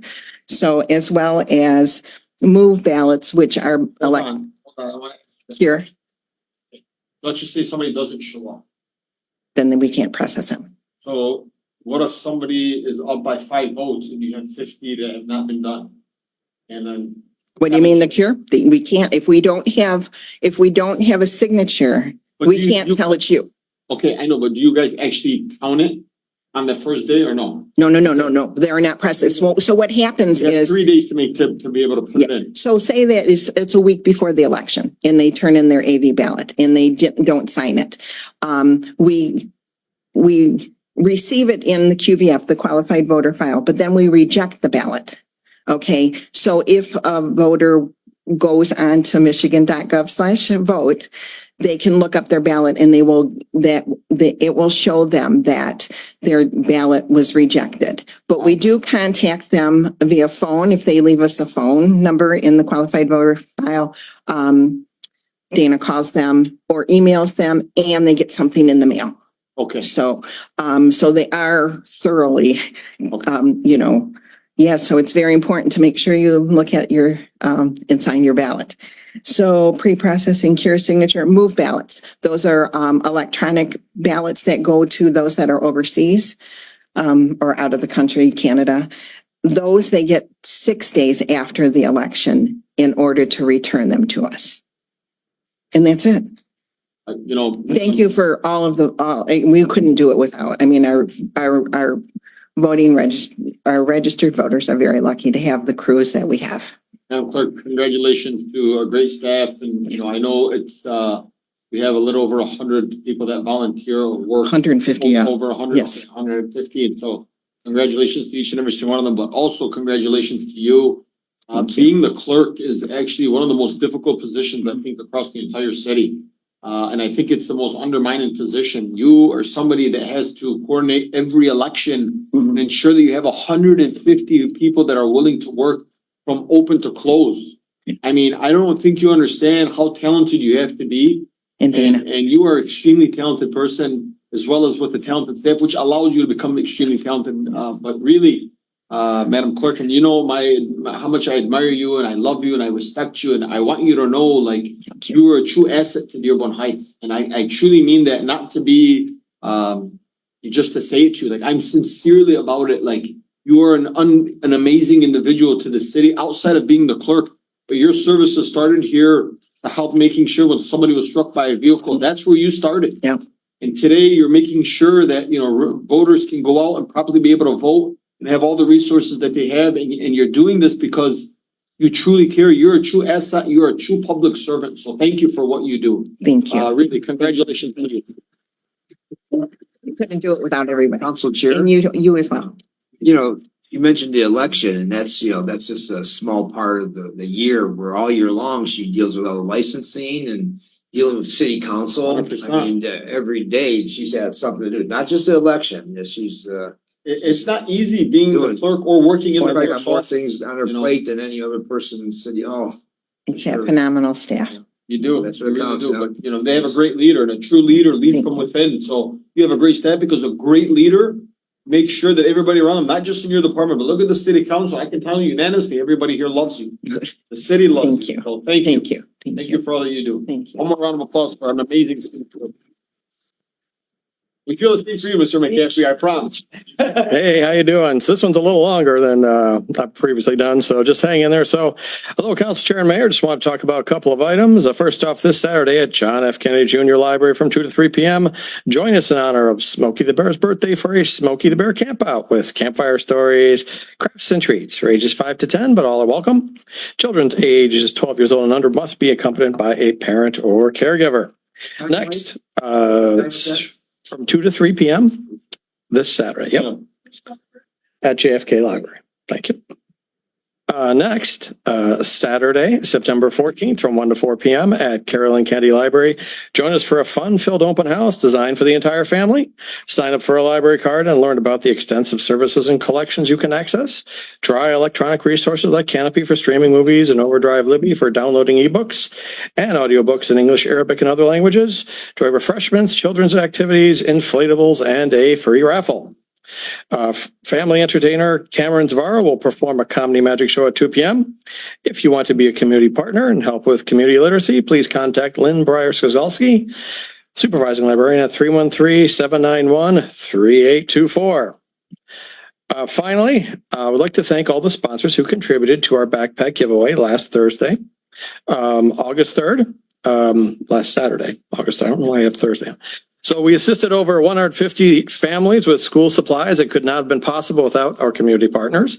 Those partners included Quartz Collision, John Zadikian, Bill Smith, Dinoland, employees Sandy, Philomena, and AJ. The Dearborn Heights Fire Department Union, Building Department, Tracy Orsargas, Michelle Payne, City Clerk Lynn Senia, Nancy Breyer, Debbie Kozer, and Bill Dishroon. So thanks for your time, everyone, and see you at the library. Thank you. Thank you, Mike. Thanks. What do you do?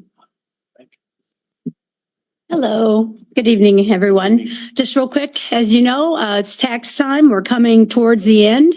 We want to thank all of our residents that have come in, have mailed, or however they've made their payments. We appreciate that. As well as I want to thank our Treasury staff, because they have gone above and beyond with serving the residents. We want to remind everyone, we're running 3 lines. We have the 2 at the window and 1 auxiliary line for payments out in the hall. So you'll see us out there processing your payments to get people moving along. You can pay online at a kiosk throughout the community. You can either phone in your payment, drop boxes, mail in by USPS, or in person. And also at Dearborn Federal Savings Bank, you can make tax payments. As a reminder, thanks to the council body, the tax deadline has been extended to August 29th. So we just want to remind people, we do get a lot of calls, but call us anytime. We do answer our phones, and that number is 313-791-3410. Thank you. Madam Chair, one more. Council Chair? Yes. When you finish. No, go ahead. You're all set. Go ahead. Just the 3 now. So we finished the short-term rental ordinance. I just have to see if it goes to planning or to us first for review. That's there with the Airbnbs. We're adding a second OWI offense ordinance to deal. Third time it becomes a felony, but officers needed something to cover that gap, which we're putting in. And then I met with the superintendent, the new superintendent in D7 and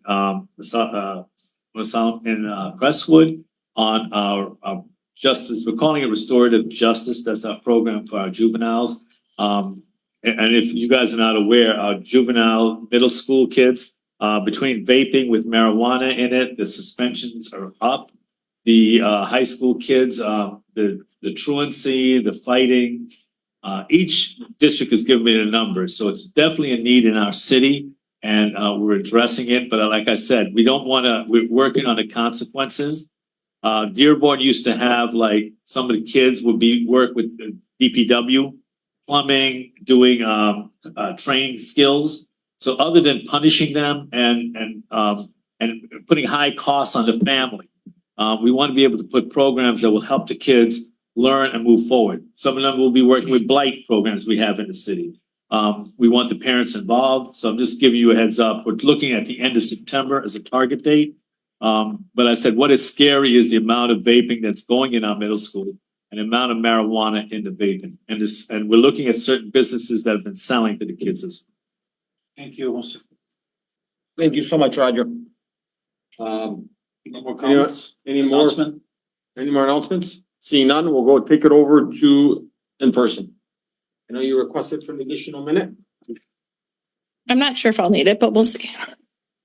Rachel Lapointe, Merrick Street, Dearborn Heights. Couple little things. First, the election. I'd like to thank Lynn.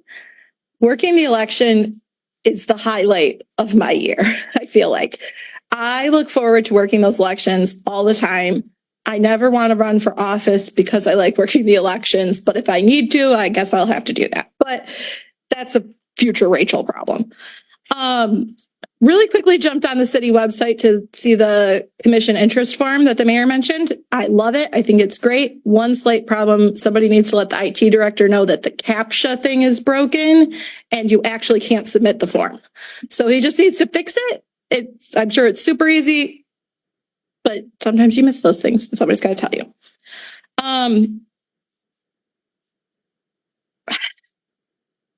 Roger, I had a question for Roger, if I may. You mentioned you have a contract with the city, I believe, earlier. Is that correct? Well, no, it's not a written contract. No, but I was on a 90-day probation period. I thought you said you had an agreement though earlier. Yeah, it was a verbal agreement. Yes. Okay, so you just have a verbal agreement. I There's no believe so. employment contract? I signed some papers. I don't think there's a full employment contract. I don't think so. Okay, so you just signed like As W an whatevers employee, or whatever absolutely, there. Okay. All right, I was confused when you said that earlier because I actually had sent in a FOIA and got it back today that they said that you did it. So I was just really confused and wasn't sure if like it was just a mistranslation or miscommunication. I didn't hear you right, so. No, not a formal contract that way, but there was probationary period and conditions on it. Okay, thank you so much for the clarification. I appreciate that. And then the last question I actually have is for Mo. Or anyone on city council, if any of you would like to answer this. I'm curious how many times you've reached out to Margaret for updates on the public safety committee. That you reached out to her, she didn't reach out to you first. Margaret, Or any member of the committee. I will say, no, Margaret has reached out to me. I think I've reached out to her once or twice. I think after you spoke with, yeah, and then I believe I've also, when she met with Kinesic, I asked you, how did that end up going? I'd say twice, I'd say, but. Yeah, because nobody's ever reached out to me. Nobody's ever asked about it. I will say that like summer vacation, right? We're all kind of tired. We all need that break. I'm glad to see the grant getting done. I think that that's a vital first step for just the process to get funding for actually making the real repairs we need. I'm disappointed that all of you don't seem to care. You got the committee going. It feels like you used us in your argument with the mayor. And I'm just going to put it that way. Council chairs. Have a good night. I talked to Margaret when you met with the chief and, I had conversations with her and she said that she would update me if anything else happened. Thank you, thank you. Point well taken, Rachel. Thank you. Thank you, Rachel. I mean, it doesn't go without said, Rachel does a lot for our city. You know, I don't need to sit here and tell you all this. I mean, Rachel is at the forefront and so, but I would also say that, Margaret, who's on the commission and the only one on the commission that has also reached out to me as the council chair at the capacity of the commission. That was our agreement since she's the head of it. Okay, great. So I hope that I was able to answer your question then. I have multiple times reached out to her on this and she has reached out to me as well on this. And I know she's over communicated several times. Oh, yeah. Margaret. I know Margaret has. Yeah, and then we also had a meeting here and I think you were here as well, a couple of months ago. Thank you. So Chair, I just want to set it. I mean, me and Margaret have talked several. Yeah. I don't want to make this into anything negative, and I don't think none of this was in spite of the mayor, so I just want to make that clear. I hope that this was able to clear up the statement that you made, because clearly there's communication, and you have just told us now that you've directed her to speak to us, and there's been communication. It was in the thing that yeah. Thank I've you. talked, you're That was welcome. always the same. Right, Yeah. right. Yeah. Thank you. Okay, Margaret King, Mayfair Street, Dearborn Heights. We all know I've been here fighting for the public safety, for the safety of our children. It's very discouraging. Just I've asked for simple things to be done and nothing's being done. And I think that's where Rachel's coming from is we've put the committee together. I've had conversations with Chief Swope. I've had conversations with, everybody, a good chunk of you guys on the board or on the council. It's just aggravating and it's just discouraging because these are our children, for crying out loud, that we want to do. I came up with Chief Swope and I, and we all have come up with ideas and nothing is being implemented. I don't know how much more I need to voice my opinion for something to be done.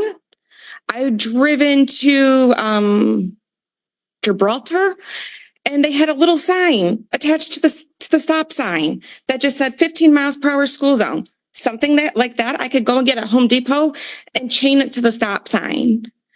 Just something needs to be done. The back and forth and the disrespect that happens in this room on these city council meetings, I've never spoken on this, but it is embarrassing. Yeah. We all need to get along and we all need to get along for the benefit of our residents, that each and one of you guys sitting up there are serving us as residents. And I don't feel like I'm being served when I'm sitting here for 5 hours and it's going back and forth. I've watched Waterfords. Nancy Breyer had mentioned Inksters. I've watched Waterfords. I've watched Monroe counties an hour or 30 minutes is their city council meetings or township meetings, because Waterford is a township. And I just feel like what's being done for us when I'm here on my own time, because I love the city that I reside in, and nothing's being done but back and forth and the disrespect. And as for somebody that serves us, it needs to change. Thank you. Council Chair, just a quick comment to Margaret. Margaret, unfortunately, I wish I could put signs up on every stop sign or anything, but I can't. When the engineer came here and said they needed a study, we approved it and all that, and we're waiting on them. That's unfortunate. You can't go mess with traffic signs or traffic signals or put signs, please. That's outside of the capacity of the council. That's studies and engineers that need to do that. And you're right, anybody can go buy a sign and stick it up, but you legally can't do that. You just can't put up signs or. I'm getting in trouble for it. So Tom, you can't do it. And that's why we started the commission. You guys met with Mr. Deeb, said we need a consulting firm to come out and do a study and do that, and he would get back to you, not even to us. And anything that would come for us for public safety, we would approve. But you can't approve something that is outside our capacity. Mo just talking about stop signs for a resident. It took them 3 years and they had to go to the police department. It's not something we can approve. But we're still waiting again on the administration. Anything we pass and do, it has to go through a consulting firm. You have to do a study and everything to pass, and I agree. It's been 3 years and I've sat with you right where you're sitting all the time and fighting and arguing with them. It's frustrating. Can I tell you something? Absolutely. I got discouraged when I went to a skate park and a gentleman was hit and killed by a hit and run, and lost his life, and they built a skate park. It was done in 2000. It was done this year. He lost his life, but it was already done. It was already built. It was open up to the public. Joey's skate park, guys. Joey didn't. You like skate, but do you see my frustration? Point of order, please. Hassan, do you see my frustration? No, I'm frustrated with you. Okay. And don't make excuses. I can't apologize on something that we pass and do and the administration does not do. When we pass the ball to the administration and they tell us that they got to get studies for these traffic studies, that's something outside of this council's scope. That's unfortunate. Where do I go next? Who do I go to? So we set up this commission for these meetings to happen, for progress to happen, for us to move something forward and get something I've done. gotten stonewalled. I don't know what else to do and where to go. Well, you're just saying this. I haven't seen you. You haven't reached out to me and told me this. You haven't emailed us. They haven't sent us nothing about the traffic study. We're talking about paint earlier. We've been discussing the paint issue and striping for 2 years, and they still can't get the machine. I don't know what to do. I've talked to you. I've had these meetings. I've done what I needed to do. You have. So, at this point in time, I'm sick of it. A child lost his life. I don't know what else to say. I don't know what else to Child getting do. injured, it's one too many injuries and one. Exactly. it's one Other too children many jobs. have gotten hit. I'm And not disputing that with you, but you, I know. unfortunately, I mean, these are questions for We'll the talk. administration. We'll to set up answer. a meeting and we will talk. Absolutely. And next city council meeting, I'll come up here with what we've discussed so that way the public will know and there's transparency. Absolutely. Thank you, Mrs. King. No, I got skipped on announcements. I can do it in a minute. I mean, I'm gonna let Mr. Owen, I think, has had his hand up. Yeah, he's been there for an hour. There he is. Mention his name and there he is. Hey, what am I doing? I'm back. The door was locked. Have an extra minute. Yeah, I got an extra minute. Hold on, sir. Please state your name. Asana Yun. I just wanted to tell Chief Swope, good job on today's announcement. And for the lady over here, you guys, she's been coming here for a long time. How come you guys haven't reached out to Wayne County? Wayne County can do it. Speed bumps, all you gotta do is put asphalt. You ever see it go to Detroit? They got asphalt. That's what they do, put asphalt. Did you guys know that? No, how come you guys never done nothing? Yeah, well, Yeah, but Detroit does. Oh, yeah, they plow. Trust me. With Mayor Duggan's new agenda, they plow. But you want speed bumps? By the schools, they should have it. I don't understand why you don't have it. So the Joy Smith initiative that was put forward, including speed humps around schools and. No, just around the school area. It should be speed bumps. A lot of people speed through the area. There should be one speed bump, and the guy that does the snow should know that in that area there's a speed bump.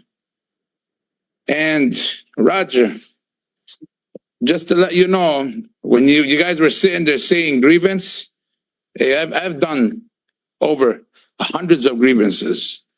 If you don't sit there and violate the Michigan court rules, that grievance will be tossed out like it's no tomorrow. He was sitting on this podium. On what basis did he violate the Michigan court rules? When he's speaking as a resident, you can't violate the Michigan court rules. So that grievance is walked away with the water. And I don't understand the fighting. It's very toxic. But you know what it is? It's not the fighting. You guys are fighting for the residents. I understand. And I like this kind of council that sits there and argues for the residents. You're not doing it for your benefit. You can approve everything and say, hey, approve, approve, approve. And the whole meeting will take not even an hour. But when the city councilors are fighting for the residents, that's the best thing you guys can do. You guys are doing a great job. Right. And, Swope is doing a better job than you, but, it is what it is. No, the police are doing very good. You got a stop sign. I came down here just to see, I got a stop sign. Seriously? Mobile Doom, you go get a stop sign. That's one of my requests. Okay, your request, you got that light on Ford Road. Go help that lady over here. She's been coming here for a long time. You know how to do it. All you gotta do is call Wayne County. I want you to know we passed an initiative called the Joey Smith Initiative, which was I know you did. $1 And it says, if you read that, I read it. it was by date and time before this new school year, or I think it was last year's school year, right? What's the holdup then? Administration. We passed it, the administration supposed to. Bro, you could call Wayne County. They can come and do a study. Is it MDOT? Yeah, but those are not that streets. But what kind of streets are they? City streets. Okay, then who's the person? Okay, bring the guy here, put it on the agenda next time. Bring it here. Hey, what'd you do with this? Where are we going forward with this? If you don't push, they're gonna be lazy about it. Meeting. I know she does. It's very exhausting. She comes here every time. Don't you guys understand what she's going through? Maybe if you do something for her son, maybe she, huh? Oh, I'm sorry. Well, if you do something for her, like her son, you guys will sit here and maybe she'll feel better about herself. But every time she comes here and she fights and fights, and bro, if that was me, I couldn't even handle. I don't even know what to do. So, please, Mo Baydun, I'm gonna tell you, Mr. Mo Baydun, please address the issue for this young lady, so it won't keep coming here and coming and coming and coming. It's understandable. You guys are fighting for the residents. You passed the bill, and the bill said exactly that the city council, everything has to come in front of city council, and it hasn't been coming in front of city council. That's the problem. People don't understand what's going on. You're not fighting You're all set, for yourself. You're all You're set. fighting for Trump. Thank you. Have a nice.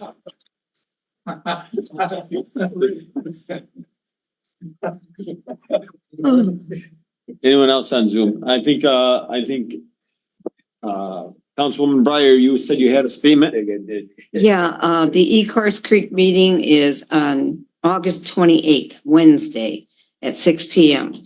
The South Dearborn Heights Civic Association with Aaron Burns as our speaker this month is on Tuesday, August 22, because the 4th of the months are weird. And everybody, please come to the chili cook-off that the fire department puts on in September. Thank you. Any other announcements or anybody else on Zoom or in person? Hearing none, can we get a motion to adjourn? Motion adjourned. Motion to adjourn by Councilman Saab, seconded by Councilman Ahmad. Any discussion on that? Hearing none, all in favor, please state aye. Aye. Aye. You should have to take roll. All in favor, please state aye. Aye. Those opposed?